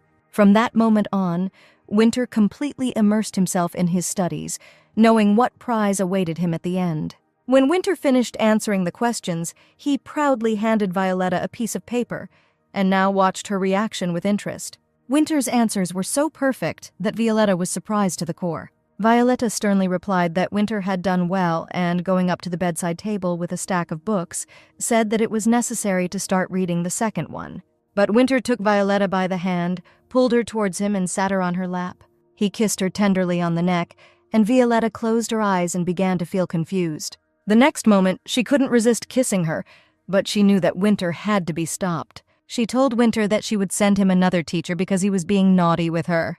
But when he replied that another teacher could also demand payment, Violetta thought for a second. And then Violetta said that his teachers would be a man. Having told Winter that classes were over for the day, she headed towards the exit. But Winter said that Violetta still deserves a reward. She turned around and saw that he was holding another book in his hands to start reading. It was the 4th day since Winter studied with a new teacher. Hale was glad that this day had finally come, and he hurried to the younger mistress to report that the management had decided to assign responsibility to someone else. The servant said that the younger lady was probably busy with preparations for the coronation, and she had absolutely no time for his little details. Violetta heard their argument and said that first they need to finish the work, and then they can start decorating. Kale replied that if Jen needs help, then she can ask him, and he will be happy to help her. Violetta called out to both of them and said that maybe it was her imagination, but they might have gotten closer lately. Jen and Hale looked at each other, and then hesitated and replied that they were just working together and learning from each other. Violetta grinned sarcastically and said that perhaps she had misunderstood something. At that moment, the teacher ran into Violetta's office and said that he couldn't do this anymore. He waved his arms indignantly and said that he did not need payment, but asked that he simply be allowed to leave. He endured this for 3 days, but today his patience is over because when he looks at the president, he becomes scared. Violetta understood that the teacher was serious about leaving, and Winter would be left without a teacher. When she entered Winter's office, she saw that he was sitting imposingly on the sofa and calmly looking at the fire in the fireplace. She told her husband that the teacher had quit and asked what could interfere with their classes. Violetta tried to explain to Winter that the coronation is a very important event. Serious people will be there, but he still refuses to study. She then added that in any case, she would not be able to force Winter to study voluntarily, and the only way out was to switch bodies on the day of the ceremony. Winter said that once on the lands of Conic, he managed to find a herb that allows you to change bodies. He tried it as an experiment, and if she remembers, they once succeeded. He didn't want to tell his wife that he had once tried to commit suicide and had to go along with that lie. Violetta asked her husband if he still had this herb. When Winter responded positively, Violetta extended her hand and told him to give her the herb. Winter said that with her weak stomach, this weed is very dangerous to eat. Violetta replied that nothing bad would happen to her, and she just wanted to test it on herself. And when Violetta said that they would conduct the experiment right now, Winter did not know what to answer and how to proceed next. An unfamiliar guy with a bag and a cap appeared in front of the gate of the house. He was worried that he would not be driven away. Winter couldn't think of anything and said the first thing that came to his mind, that the grass was lost somewhere. He added that for their experiment they would need to look for a new one. Winter said that this herb is very difficult to find, and perhaps they need to come up with some other way of exchanging bodies. Then Lulu entered the room and said that an uninvited guest had arrived, and they did not know what to do, whether to let him into the house or not. Winter asked who this guest was, and Lulu replied that one of his twin half-brothers wanted to see him. Winter replied to be escorted into the house, because his brother had arrived at the perfect time. He should have been invited earlier. He told Violetta that although he was not very happy to see him, his brother would be useful in the near future, and perhaps he would help them get this herb. He asked Violetta to stay here and wait for his arrival after the conversation with his brother. Winter couldn't let Violetta find out about his suicide attempt, and besides, he blamed his parents for the fall of the balloon. He will never forget the day of Violetta's death, and it will remain his eternal nightmare for the rest of his life. Winter saw his half-brother and asked what could have happened that he dared to come here. His name was Harleen. He bowed and thanked Winter for helping his mother with funds for medicine, thanks to which the twin brothers began to feel better. He added that, in gratitude, he could work in his house as a servant and perform absolutely any duties. Winter took his brother by the shoulders and said that it was not he who came here for his wife and the servants, but it was Winter who called his brother himself to come here. Winter called Lulu over and ordered her to immediately prepare a bath for her brother, then change him and feed him. Half an hour later, Harlan, clean and dressed, sat at the large, set dining table. Sitting down at the table, Winter asked if his brother was really ready to do anything for him, because he just needed to learn something from him. Winter asked Brother Harlan to find a way to switch bodies, but not one that would force one of the partners to commit suicide. The brother replied that he had already heard about Winter's request from his mother, and therefore he grabbed something, hoping that it would help. He took out some old book from his bag and said that it was Alika's ancient magic book. The brother explained that only some spells would work in Conic, because most of them would not work far from Alika. He then pointed to a certain page and said that body swapping is an exception, and it doesn't have to be husband and wife. Winter replied that he was interested in exchanging bodies while staying alive. Then Winter stood up and told his brother to study the book well, and he would cover all his living expenses. Harlan replied that he would certainly do this, and then asked why Winter needed a body swap. Winter replied that he did not intend to answer his brother's question. Harlan said he needed to know if anything unusual had happened to the president's heart recently. After all, because of the inner strength, the whole family has a heart problem. His brother, mother, and even her brothers and sisters. Winter replied that he had no health problems, but his wife had heart problems. Harleen took out a bottle from his bag and said that these are dried flowers of Alika, which are good for the heart. He took them with him, hoping that they might be useful, and would be glad if my lady would be helped. Winter asked if he should really give his wife an unknown medicine, and Harlan replied that the local doctor should know about this remedy. He added that in order for the product to help and be beneficial, it must be added to tea. Winter handed the medicine to the servant and ordered him to show it to the doctor to make sure the medicine was safe. Harlan replied that he perfectly understood the president's suspicions, but he and his brother Halo personally took this medicine as children, as they had health problems. Winter remembered that he was also very sick as a child, but at that time he had no time to notice it. I remembered that he was tormented by attacks of suffocation. Then his heart began to pound furiously and then froze instantly. But when he turned 12 years old and ran away from the restaurant, all the symptoms instantly disappeared. The next morning, Hale brought the bottle back and said that tests of the tea showed the absolute harmlessness of this remedy. He then asked what kind of letter the president had in his hands, since he was studying it so carefully. Winter replied that it was a letter from his parents asking for forgiveness for threatening him. In the letter, the Duchess regretted the words spoken and hoped that Winter understood how much they loved him. He said that he was starting to hate his parents, but it would still be necessary to meet about the status. Winter closed his eyes. He didn't want his parents to meet Violetta, and thought about how he could avoid this.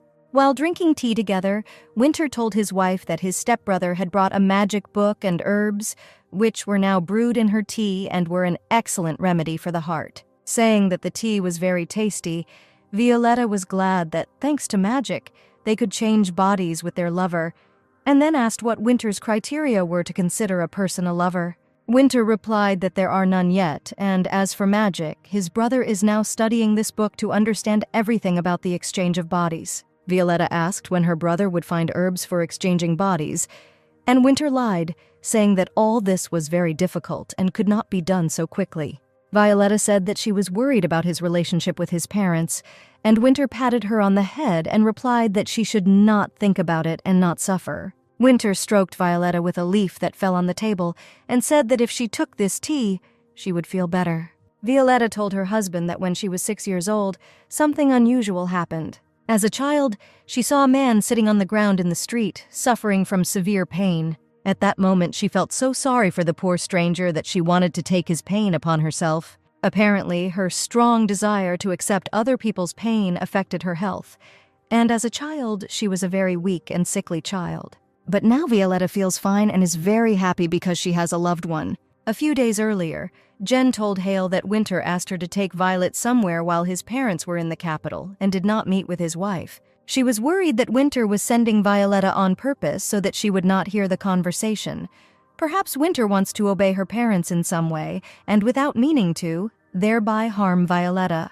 Hale tried to calm Jen down by saying that the president wouldn't do that this time and he hated his family. Jane replied that she could not trust the president, especially after the way he treated her by suspecting her of being pregnant by another man. She said that at that time, the younger madam received little baby shoes from the president's parents, but it was a very bad, scary, difficult time, full of hatred, suspicion, and quarrels. Hale knew that Violetta took false medicine at the behest of the Duchess, and she also sent her children's shoes, as if she was mocking her and playing on the feelings of the younger mistress. Jane turned the door decisively and said that she needed to tell the president about this. Otherwise, he might again side with his parents. But Hale, trying to stop Jen, led her to the window and, showing how happy the president and the youngest madam were, asked her to leave all this a secret. He added that now the main thing is to take care of the current situation, and talking about parents is a sore subject for the president, and it is unknown how he might react to this. Jen promised she would keep her mouth shut. She went out onto the balcony, and Violetta told her that after tea she was going to study with her husband again. Violetta asked the servant to fix her hair before classes, and she happily agreed. Jen, seeing how happy the junior mistress was, decided to really remain silent and not make the situation worse. A few hours earlier, Curzon Heston called a meeting, announcing that he had received an invitation from Sir Winter to a charity ceremony to mark the opening of the lake. Someone present called Winter a dictator, that he was offering them an unreasonable deal, and they must show him their strength. And Janice sat silently and listened to how the nobility was not going to give up. He said that against force and power, mutual understanding is now needed in order to come out with the least losses. The father slammed his fist on the table and said how Janice could get in the way in such a situation, because this swindler wants to take for himself more than he should have. The son said that they were pursuing the wrong strategy and that they needed to choose another partner to negotiate. He added that it was necessary to work not with Ash, but with his sister Violet. Janice said that although she is the wife of a swindler, she is the only one whom Winter does not dare touch, and besides, she has more rights than any of those present here. Then the father sighed and said that one way or another they would be forced to give in. Janice added that they made a big mistake, not only in dealing with the residents, but also with Madame Violetta, and in order to solve their problems, in this case it is necessary for everyone to put pride aside.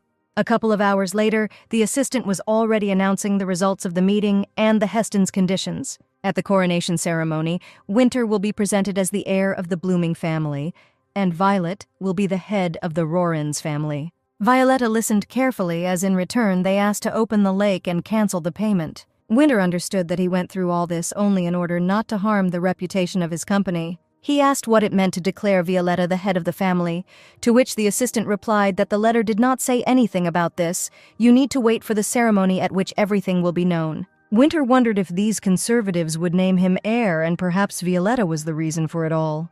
The assistant handed Violetta a bouquet of white roses and said that this was a present for her from the Heston family. But Violetta was now wondering whether they could call her the head of the family, brazenly forgetting about her eldest son and his mother. Winter told the assistant to tell the Hestons that he agreed to their terms and was willing to attend the ceremony. Violetta admired the bouquet, and the assistant said that it was sent in honor of the agreement. These roses grow only at the Hestons and are called Heston roses. Violetta asked how he knew this, and the assistant replied that these roses were depicted on their coat of arms. She said that he needed to study the symbolism of families better, to which Winter replied that if this was added to his training, his head would soon explode. She told her husband that if these roses were here, then the Hestons were on his side. Winter replied that it didn't mean anything like that. They just wanted to appease Violetta. After all, they could not achieve anything good from Ash, and therefore they want her to become queen. Violetta replied that she had absolutely no such intentions because she perfectly remembers how her father exposed the residents of La Crown to danger. But Winter replied that La Crown was saved after all, thanks to her marriage. Violetta replied that it was not she, but Winter who was saved by La Crown. Winter replied that he just wanted to help pay off the debt that had accumulated in their family. Violet said that in the history of La Crown there were many heroes who were ready to help repay the debt, and Winter is one of them. He smiled and replied that he never thought that he would become a hero for Violetta. He took Violet's hand and said that he had been thinking about something for the last few days. Violetta listened to her husband without interrupting it. Seemed to her that now he would say something important. Winter looked at Violetta and suggested celebrating their wedding again, because this time everything would be completely different. He said that the whole world thinks that he and Violetta are divorced, so they need to get married again. Winter added that, in his opinion, the time since their wedding has passed very quickly and unnoticed, to which Violetta replied that no one noticed her that day and the groom left altogether. Winter didn't really want to remember that moment, and in order to change the conversation, he told Violetta that he had an interesting idea. He suggested having a wedding in a flower garden, leaving a large space in the center. Ideally, the wedding should be held in the spring, but it is almost over, so they will have the wedding in the fall. Winter suggested that about 20 peacocks could be released into the garden for splendor, and to add grandeur, buy a pair of tigers and be sure to have Violetta's favorite flowers in the garden, roses. Violetta laughed and asked her husband if he thought tigers would eat peacocks. A few days later, a doctor arrived at the house to monitor Winter's health. In order not to interfere with the doctor's visit, Violetta was with the servants in the garden, and they were cheerfully discussing something. Suddenly, Winter appeared in the garden. He loudly shouted to the servants to immediately disperse. The servants got scared and ran away. Violetta looked at Winter with a surprised look. She was holding a basket of apples and did not understand anything. Winter replied that he did it on purpose. He was funny at how his joke worked. And then Violetta noticed that Winter came without a cane and asked if the doctor had already given permission to walk like that. She treated him to an apple, and Winter replied that with that cane he still looked pathetic. Violetta also took an apple and took a bite, and Winter thought it was cute that she was exactly repeating his movements. She said she was glad that his ban on leaving the house had been lifted, and he could now go wherever he wanted. Winter replied that they would go to the northern villa together before the coronation and think about how it could be used in the future. Violetta suggested that they could rent out the place for wedding events. Winter asked if this room was too dark for a wedding, to which Violetta replied that not everyone likes light colors, and dark, muted light always gives nobility to the room. And then Winter asked what Violetta personally would prefer. A flower garden or this villa, he recalled that in their last conversation, he suggested that she get married again. Violetta remembered tigers and peacocks and asked if he really hadn't joked last time. Winter replied that he was talking about this quite seriously because he did not treat the last wedding very responsibly. He added that seeing the loving look of his bride, he was very afraid that he might plunge her into the mud along with him. Winter was afraid of the pure and noble life he might encounter. He said that now for him there is nothing more beautiful than Violet, and the royal family are just children who get everything they want. Winter took the apple in Violetta's hands with his lips, and saying that she was like a pure angel to him, bit into it. Violetta blushed and told her husband that he was embarrassing her again. Winter wanted to wipe his lips with his hand, and Violetta said that she had a handkerchief. And when Winter said that he wouldn't need the handkerchief now, Violetta understood what would happen in the next second. Violetta dropped a basket of apples to the ground and tried to remind Winter that they were outside. Winter began to kiss his wife, and she asked them to return to the bedroom. But he leaned over Violetta and said that they absolutely did not need to do this. Winter put his wife's hand to his heart and asked how she felt now. Seeing that Violetta did not quite understand his question, he asked differently if she liked his body. Winter reminded her of the moment when he changed clothes in her room, and if he turned around, he would definitely see her gaze on his chest. Violetta blushed and said that in an aesthetic sense, Winter is very beautiful. He explained to Violetta that his feelings can be expressed in very beautiful words, and began to say how much he liked Violetta's body. He said he wanted to touch and kiss every inch from the top of my head to my toes. From such words, Violetta's imagination ran wild, and she, frightened by this, did not understand how to behave. Winter tried to speak Violetta's language and asked if he had read enough books, but Violetta replied that he was crazy. He released his wife and said that they needed to discuss how to talk to each other. Winter said that they talk about the same things, but do not understand each other, and he would like to understand where exactly the problems lie. Then he asked if Violetta had ever praised someone else's body, and she categorically replied that it was impolite. Winter said that he understood. It turns out that Violetta, due to her upbringing, considers these words bad. He added that from now on they will set the rules, and for reconciliation they must sleep together. Violetta replied that it might happen that they will not make peace, because every person has the right to be angry. Winter said that if Violetta gets angry, he will be on his knees asking for her forgiveness. But if it happens that Winter gets angry, she will drag him into bed. If they are both wrong, they will sleep together to make peace. Violetta replied that she did not yet know whether she would agree with this or not. But this time it seemed to her that Winter was angry. After these words, she took Winter's hand and led him into the bedroom. At the moment when he first saw Violet, he could not hear any other sounds around him. He felt that Violetta was his first love, and if he felt the same for him, even if the whole world was plunged into darkness, only she would be before his eyes. But it is unlikely that she feels the same for him, because there is such a big difference between their classes. They were completely different. Violetta was a person who was ready to give everything to the other. Winter, on the contrary, belonged to that category of people who want to have everything.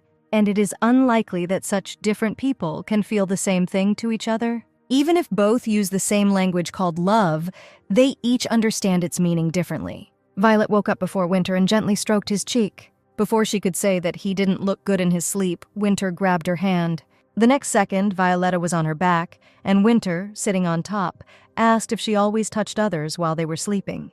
Violetta didn't think that Winter might not like it, and said that if that was the case, then she wouldn't do it again. Winter replied that it's not that he doesn't like it, it's just that he shouldn't touch it when a person is sleeping. It should be done at the right moments. Violetta said that she could not do this at night, because at that moment Winter wanted strange sensations. He looked slyly at Violetta and asked to clarify exactly what strange sensations she was talking about. Violetta was embarrassed by this conversation and, to change the subject, said that Winter needed to work. She would like to visit the theater today. Winter, for a second, imagined a theater hall in which he was sitting alone and asked how she could watch this boredom for 3 hours. He stood up and, heading towards the exit, said that before she left, he had prepared breakfast for them. Violetta cautiously asked if Winter would cook broccoli or other vegetables. At first he didn't understand what the broccoli had to do with it, but then he remembered that she didn't like vegetables, and imagining how capriciously, wincingly she picked at the plate, he laughed loudly. Hale came into Winter's office and said that he had 2 important news for the president. Winter was sitting at his desk doing paperwork. He was in a very good mood. Hale placed in front of the president the sheets of a translated manuscript made by Harlan from a magic book. They said that after both parties come to an agreement, both partners can communicate in a certain relationship. Winter thought about these words, and Hale said that he had second, more important news. The secretary asked if the president remembered a man named Carlson Lowe, to which Winter replied that he remembered perfectly well the bastard who stole the land. Hale said that after that conflict, Carlson disappeared for a while, but today he reappeared at the theater where the younger mistress went. Winter looked at the secretary in surprise, and he noticed that this news greatly frightened the president. Carlson stood opposite Violetta and said that they had not seen each other for a very long time. He said that he was invited to the theater today as a guest. Violet asked how he could just say hello after he worked with Ash and stole the money her husband gave her. Carlson replied that he was very sorry, but he had already suffered punishment when he was severely beaten by Winter, because his nose was broken, and he could not appear in public for some time. Violetta smelled a strong smell of alcohol and saw Carlson Lowe's shaking hands. She reproached him for drinking a lot and already showing all the signs of alcoholism. Carlson asked if she was really worried about him, but she replied that she was just very sorry for him. He said that he knew that Violetta had gotten back together with Winter and didn't understand why, because he didn't care about her for 3 years. Carlson added that he even knew that Winter suspected her of cheating. He said he would never do that to her, and then asked why she forgave Winter. Violetta replied that in spite of everything, she loves her husband and was able to forgive him all the insults. Carlson grabbed his head and said that he would rather see Violetta suffering than so happy. Violetta asked in surprise why he said that, and Carlson replied that it was better when she suffered and hated him, and he felt better about it. The next moment, Carlson laughed wildly and asked if Violetta might not refuse if he invited her to dinner. Suddenly, Winter appeared from behind. Seeing Violetta, he ran towards her as fast as he could. Carlson did not want to be beaten by Winter a second time, so he immediately ran away to a safe distance. Violetta looked at the out-of-breath Hale and asked her husband why he was here, because the working day was not over yet. Winter replied that he learned that Carlson Lowe had appeared in the city and was afraid that something might happen to Violetta. He ordered the secretary to immediately prepare the carriage, because they would immediately return to the hotel. Winter anxiously asked if Violetta had time to meet with Carlson, and she replied that she had just talked to him. She added that Carlson was very drunk and his hands were shaking. Just like Winter said, it really looks like alcoholism. Violetta said that, despite the fact that she does not hate him, she is very sorry for Carlson. Winter clenched his fists tightly and said that Violetta should never feel sorry for other people's men, especially Carlson. He added that this bastard wants Violetta as a woman. She asked if her husband still suspected her of flirting with Carlson. Winter replied that he doesn't suspect, but sometimes Violetta behaves, so he has to doubt himself. He added that he didn't want to talk about it anymore, and taking his wife's hand, he led her towards the carriage. Violet asked what she did wrong, to which Winter replied that he didn't like it when she felt sorry for other people. Here, Winter turned and added that he especially didn't like it when his wife pitied him the same way as the others. Then Violetta stopped and asked if Winter really thought that she decided to call off the divorce out of pity for him. Winter replied that he saw no other reason for her action. Violetta said that the wounds have healed. Winter has become much stronger than her. He has many houses, so she has no need to feel sorry for him. Winter recalled Violetta's words that life with him was hard labor for her, and she replied that it was because of the current situation, and not specifically because of him. He added that, naturally, the situation has changed a lot now, because he has completely broken off relations with his parents. Sighing, Violetta said that it was unlikely that Winter understood anything, because he always sees only the tip of the iceberg, and suggested we talk later. They walked together towards the carriage, and Winter asked Violetta to try to avoid meeting Carlson Lowe. Here, Violetta was distracted by a young married couple walking opposite. The man was talking with his youngest son, and the woman was carefully holding her infant child in her arms. They looked so happy that Violetta's heart sank from the rush of thoughts. After a few seconds, she turned to her husband and said that he could be calm and not worry about her and Carlson Lowe. Winter said he understands Violet's sadness when she looks at families with children. Violetta looked at her husband and asked in surprise why he was talking about this. Winter replied that he, like his wife, would like to have a child, but reminded them that they could not have children. He then added that even if this happened, they would have her blood, and he liked children with white eyes like his. Violetta replied bitterly that no miracle would happen to her, and clenching her fists, she felt her heart clench in her chest. Winter sat in his office and looked at one point. Then Hale could not stand it and asked if the president wanted to talk about something. Winter replied that if they don't have a child, then Violetta will leave him, so it's better for her to have a child from another man. The secretary replied that the president himself had crossed the line, so Violetta got into the carriage and left. Winter said, "Is it really his fault that he's trying to weigh all the pros and cons?" For some reason, right now he remembered their established rules, that if Violetta was angry, then Winter would kneel in front of her to ask for forgiveness. He asked Hale to tell him where Violetta was now. Violetta was walking through the evening garden and suddenly heard Winter from behind, who said that it had been hot just recently. He was silent for a moment, and then added that it was too wet to kneel here. Violetta did not answer a word, and Winter, in order to somehow start a conversation, said that he was very worried about her. He continued, saying that he was also worried that he could not give Violetta what she wanted, and asked her forgiveness for what he had said recently. Violetta tried to pretend that she did not notice her husband and did not hear his words. Winter said he doesn't like how they avoid talking about the baby, and it's something they definitely need to talk about in the future. Violetta turned around and said that they would talk about it after the coronation, and Winter was very glad that his wife finally responded. She turned to Winter and said that she forgave him, but only because the ground was wet, and Winter laughed quietly and apologized again. Harlan put his pen aside and stretched sweetly. He had finally finished translating the pages of Connick's magic book and dreamed of getting a lot of money for it. He glanced over the manuscript again and suddenly focused his attention on one of the pages. If Harlan translated everything correctly, then Winter and Violetta may have a child. The next day at lunch, Hale brought a letter to the president and said that in 3 days his parents would be in the capital. Winter read aloud that they intended to attend the coronation, and before that to stay in their penthouse, but the path was not close, and it would be through the capital. Violetta said that they would need to prepare for their reception, but Winter replied that this was not necessary. He explained that his parents were coming to meet him, and during this time Violetta and Jen could go somewhere. Winter added that the conversation would be about money, and Violetta would be completely bored listening to it. Violetta replied that she did not exclude the possibility that the conversation would also be about his brother Diev, whom Winter did not support, and his parents did not really like this. She tried to insist that she must be present at this conversation.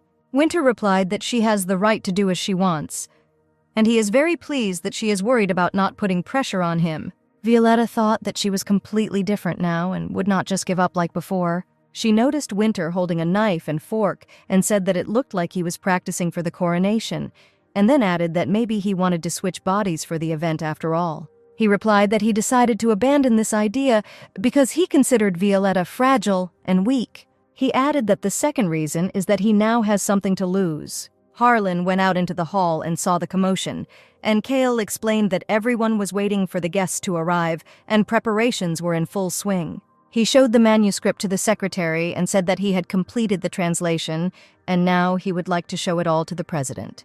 Hale looked at the documents and said that he would take them to the president himself, and added that he would be surprised to read all this. Harlan asked if the secretary could tell him when Violet's heart problems began and whether she knew the president as a child.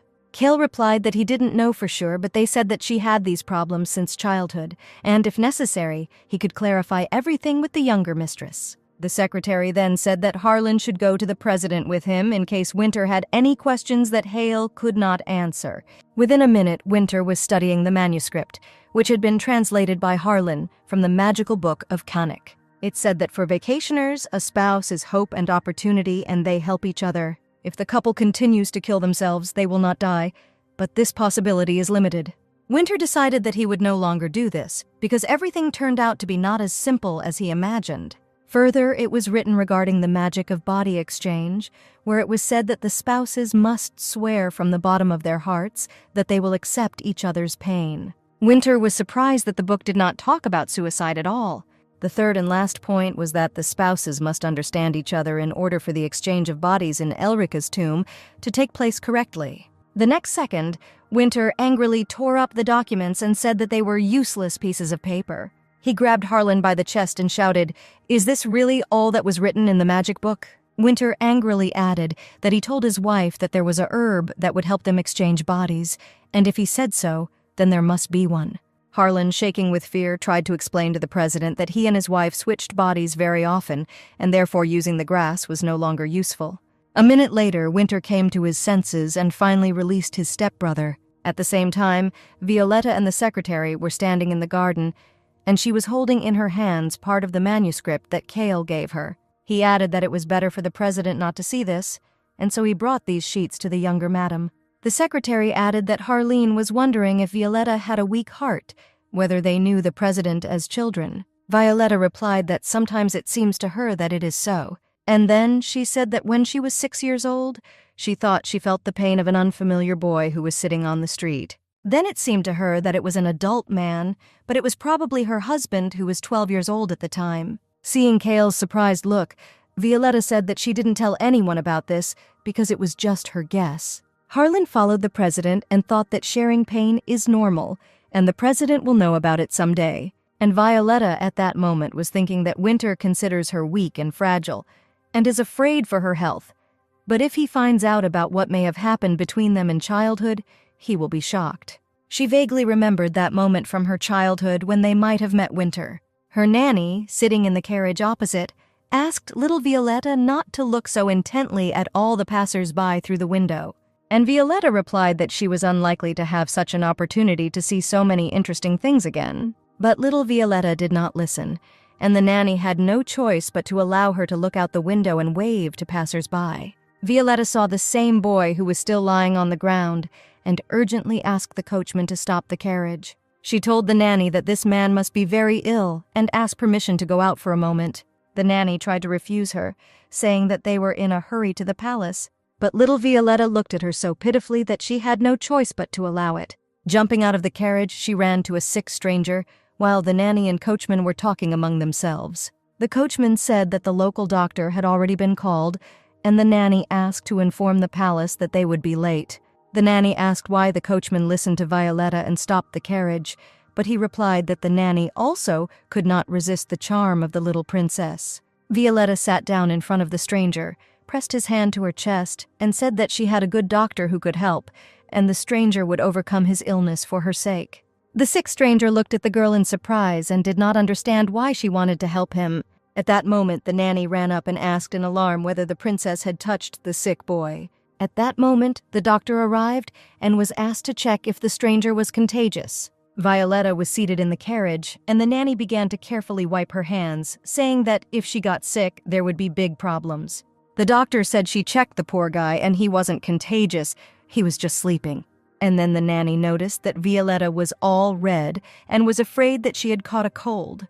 And then Violetta felt very tired. She wanted to lie down and close her eyes. The nanny was very scared and asked Violetta how she was feeling. Violetta calmed her down and said that this happens when she is very nervous. 2 years passed and a second unexpected meeting took place between Violetta and Winter. Little Violetta approached an unfamiliar neat boy on the street and asked if he could help her. She said that her older brother played a joke on her, and Violetta was late for the carriage, which left without her. She added that they would pick her up soon and asked if the young man could stand with her for a while. Winter refused her because he remembered his parents' words that there were thieves and swindlers who were very similar to aristocrats, and told him to stay away from them.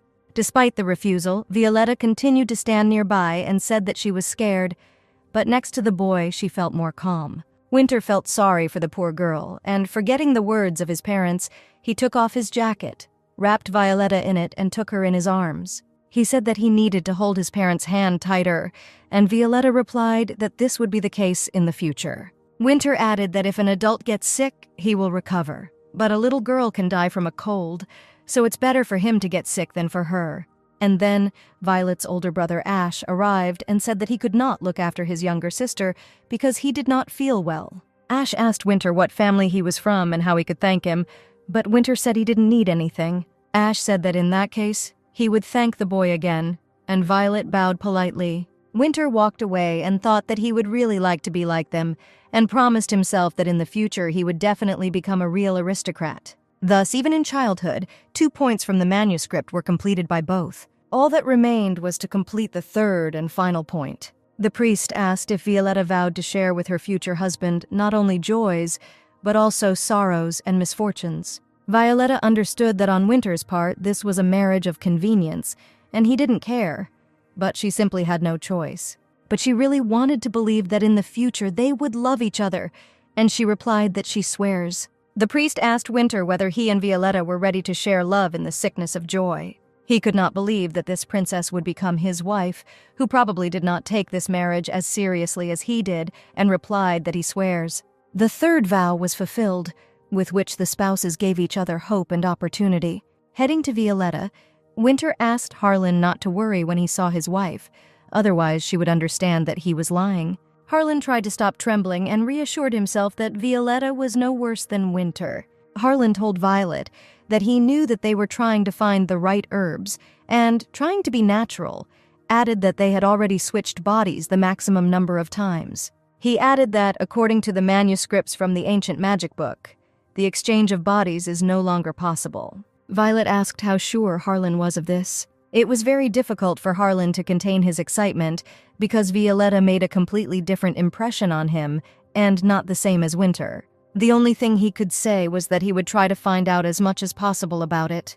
And then Winter grabbed his brother by the chest, called him a bastard, and said that he was talking complete nonsense. The next second, he saw a silent reproach in Violetta's eyes and immediately released Harlan.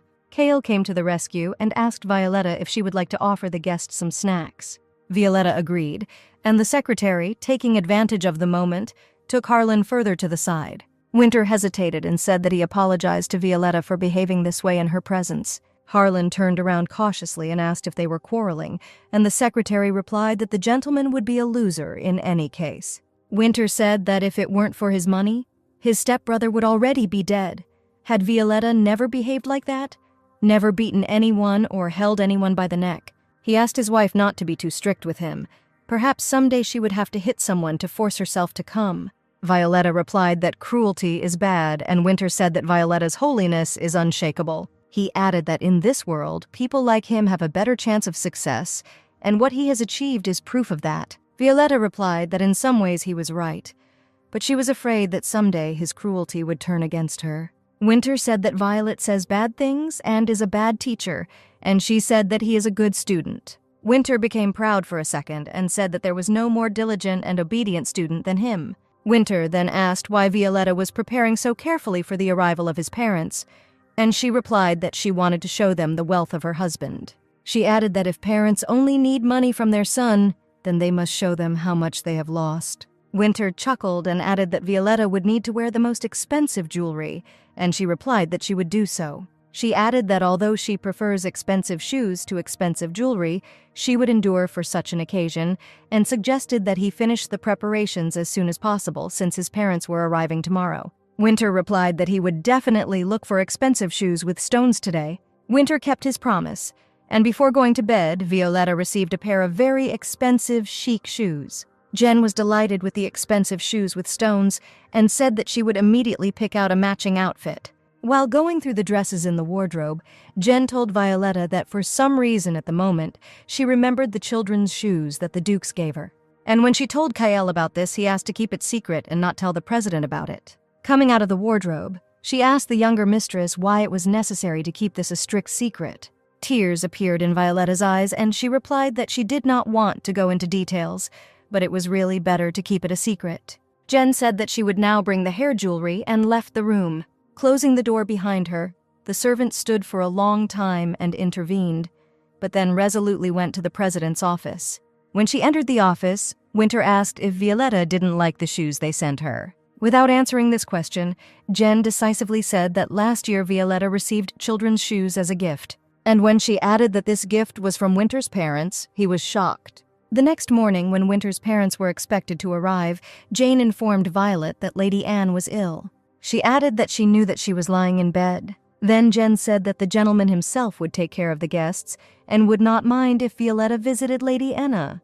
Violetta replied that she was very sorry that plans were changing, but he needed to visit the sick woman. She got out of bed and told the servants to get the carriage ready as soon as possible. When Jen informed the president about the gift from the Dukes, she was outraged because they knew very well that Violetta and Winter could not have children, but nevertheless, they hurt the lady with their gift. Winter's face instantly changed, stood up and asked Jen to repeat again who sent this gift to his wife. The servants, without hesitation, repeated that his parents did it. Winter told Jen to find a reason to take her out of the house tomorrow morning and tell Violet that she didn't have to meet his parents. The servant replied that she would do everything and left the office. Winter grabbed his head and realized that Violetta had never forgiven him for this and felt guilty. By noon, Winter's parents arrived and the whole family ate dinner at a large table in the garden. The Duchess haughtily said that Violetta was really so busy that she could not attend the dinner, although she knew that they were coming. Winter replied that he sent Violetta because he wanted to drink in the morning, but he doesn't drink in front of his wife. Pouring himself another glass of red wine, Winter told his parents that he and Violetta had been getting closer and closer to each other lately. Then he took a flower from a vase on the table and said that Violetta specially decorated it this way so that they would understand how much they had lost. And then he squeezed the bud tightly and said that these flowers are not comparable to their expenses. The father said, "Does Winter really think that they see him only for money?" And Winter replied that it is so. The Duchess also tried to get her word in and said that they love Winter no matter what. Winter looked at his parents and then asked why they were doing this. And then he told them that he knew everything about the children's shoes that they sent at the moment when they knew that Winter and Violetta could not have children. The Duchess, trying to avert any suspicion, said that they were simply hoping for a miracle. She added that she had already said many times that they did not send her any poison, so why not give her a gift in the form of small children's shoes? Winter replied that this gift was an excuse so that Violetta would not think that they were the culprits of the low-quality medicine sent. The Duchess asked Winter to think for himself why they would send such a gift, knowing that they could not have children. Winter replied that he knew better than anyone their intentions and what they might be capable of. And then Winter slammed his fist on the table and said that they could kick him out of the family. But if they didn't make him their heir, this would entail certain problems. He called Cale to him and ordered him to immediately finish all the affairs of the Carnicks in the south, then break all contracts with the southern nobility. Winter said that then all the southern nobility would not beg the Bloomings to make Winter heir, but threaten. The father said that he would think about his son's words, and the Duchess calmly declared that none of this would work. Winter replied to let the parents think what they wanted and ordered Cale to immediately carry out his orders. He told the secretary to sell the southern properties first. The Duchess jumped up and said that there was no need to do this, because then Winter would also be in the red. Winter replied that in any case they would lose more than he would gain. He then told the Duchess whether a man, in her opinion, was capable of losing everything he had in order to gain a title. The Duchess continued to persuade Winter, saying that he was ruining his life. And he replied that it was they who raised him this way, and it was they who dragged him into all this. To avoid further quarrel and abuse, the Duke invited the Duchess to leave immediately. Then the Duchess turned to Winter and said, "If they make him heir, are they really not worthy of a large reward?" Winter downed his glass of wine and shouted that they still didn't seem to understand what was going on here. Winter replied that he was not going to be either an ally or an enemy for them, and others would ask and beg for the title. For everything they've done, his goal now is to deprive them both of as much as possible. To make it clearer to them, Winter said that if they transferred the title, then he would break the deal only with them, and if not, then he would stop all dealings with the Southerners. He added that neither side would benefit, and they would take care of the friends they have tea with every week. And then the Duchess said that otherwise Winter would have to deal with them, because he had forgotten something. She reminded Winter that Violet was the daughter of the late king, who had put the people of Lacround in danger, with the Southerners suffering the most.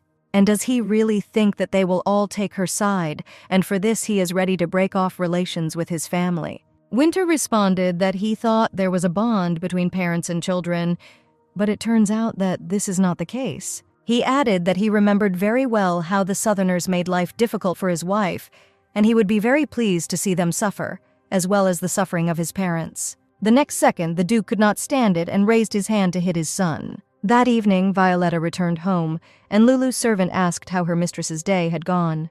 Violetta replied that she visited Grandma Enna and was glad that she was already better and not as bad as she expected. The grandmother replied that she herself did not expect to wake up in the morning, but find herself in bed for the whole day. And then she asked what kind of box was in the hands of the servant Jen, and she replied that it was Mr. Winter who sent one of his best wines from the cellars. But Violetta advised that the grandmother should not risk her health and drink this wine when she recovers. Violetta asked if Grandma was happy that she would stay with her until tomorrow. Anna was not very happy with Violetta's message, since she did not want to pretend to be sick in bed until tomorrow, refusing expensive wine. That's why Grandma said that Violetta had better go today. Lulu replied that she was glad that the lady had returned home, and Violetta asked how dinner with her parents went. Waiting for an answer from the servants, Violetta looked at Lulu and, realizing that something was wrong, hurried to her husband. The servants, looking after Violetta, were very worried because they saw how the eldest gentleman raised his hand to his son. Then such a terrible fight broke out between them that the servants could not separate them. When the dukes left, the gentleman continued to drink. Violet was horrified because she found Winter in such a terrible state, and he said that he did not expect her to return today. Seeing a bunch of bottles around the room, Violetta asked Winter not to drink anymore. Winter hugged his wife and said that when he is very worried and nervous, he starts drinking a lot. And then Winter burst into tears on her shoulder. He asked for forgiveness for the fact that she died because of him several times and begged her to never leave again. Violetta reassured her husband by saying that she had no desire to go anywhere, and the decision to divorce rested only with him. She understood that Winter was so drunk that he would not remember her words, and said that she loved him very much. At the age of 12, Winter ran away from a small restaurant and was on the verge of death for almost a year.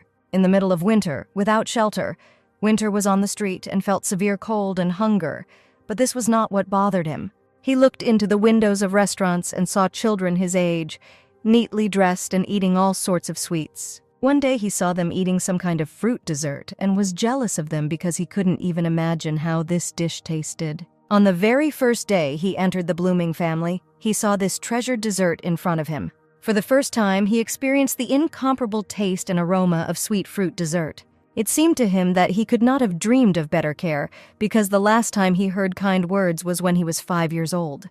Then it seemed to him that he would do anything for these happy moments, and did everything for the parents who accepted him, but he was mistaken in thinking that they loved him. Violetta repeated that she loved Winter very much, and her words were sincere. Winter looked at his wife and said that he also loved her very much. But then Violetta pulled back and said that Winter didn't love her because she didn't know what love was. Violetta was right. He really didn't know what true love was. He was dressed well and fed deliciously, but this does not mean that he was loved. But for some reason, Winter was offended because Violetta did not consider his feelings to be love. Violetta suggested that Winter lie down to rest and decided that it was better for her to leave now. But Winter caught up with her and asked if she didn't believe his feelings. Then what should he do? Violetta turned to her husband and said that he could prove his love if it existed. Winter firmly replied that he would find a way and prove his love to her. Violet directed her bedroom and Winter asked if she liked him, and she said yes. Winter followed her all the way to the bedroom door and asked if she liked him very much and wanted to constantly hear a positive answer from her.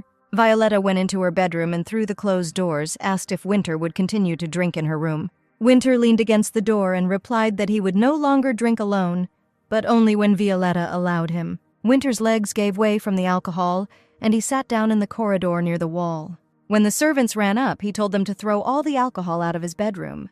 Winter said he needed to sober up and asked the kitchen to bake his favorite waffles. Then he felt that he was getting worse and worse. His heart began to hurt badly, and Winter ordered to urgently call a doctor. In the morning, Violetta said that she was still angry at Winter for his behavior yesterday. She added that she wanted to visit her sick grandmother Anna, but Winter asked that they talk before she left. He shouted after Violetta that yesterday he completely broke off relations with his parents, which is why he drank a lot. Getting into the carriage, Violetta replied that they would talk after she returned. Arriving at her grandmother, Violetta learned that Anna had deliberately pretended to be sick at Winter's request. She added that she was absolutely incapable of lying and did so because Winter did not want Violetta to meet his parents. That's why he sent her such expensive wine as compensation for the conspiracy. Now everything became clear to Violetta because Winter did not want her to be present at their family conversation. She said that she had again quarreled with her husband because he was drinking a lot of alcohol secretly from her. The grandmother was alarmed that Winter was really drunk and out of control. Violetta replied that when Winter gets drunk, he feels very unhappy. Even when she said she loved him, Winter remained sullen and upset.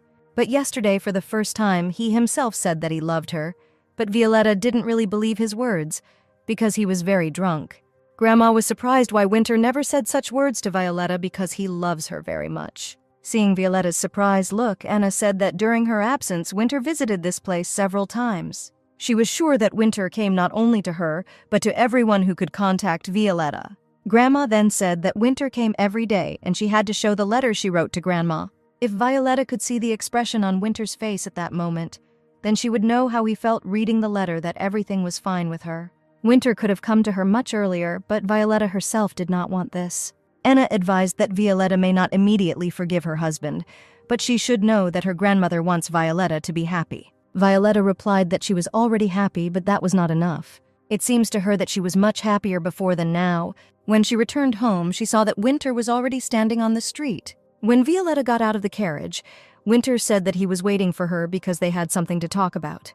But she walked past her husband and said that she needed to change clothes. Winter said after her that she had been thinking about this since yesterday, and from the moment he saw her until today, nothing has changed. Violetta turned and dryly told Winter that he had never put her above his money. Winter replied that the goal was not money, he just wanted to keep people around him. He reminded her of her words when Violetta said that Winter does not know what true love is. Yes, he really doesn't know what it means to love a person and can only try to tie him to himself using money. It's been like this since they got married. He's always been like this. Violet asked if Winter was now asking her to try to understand him. And then Winter got down on his knee and said that this was not what he was asking for. He needed Violetta to love him.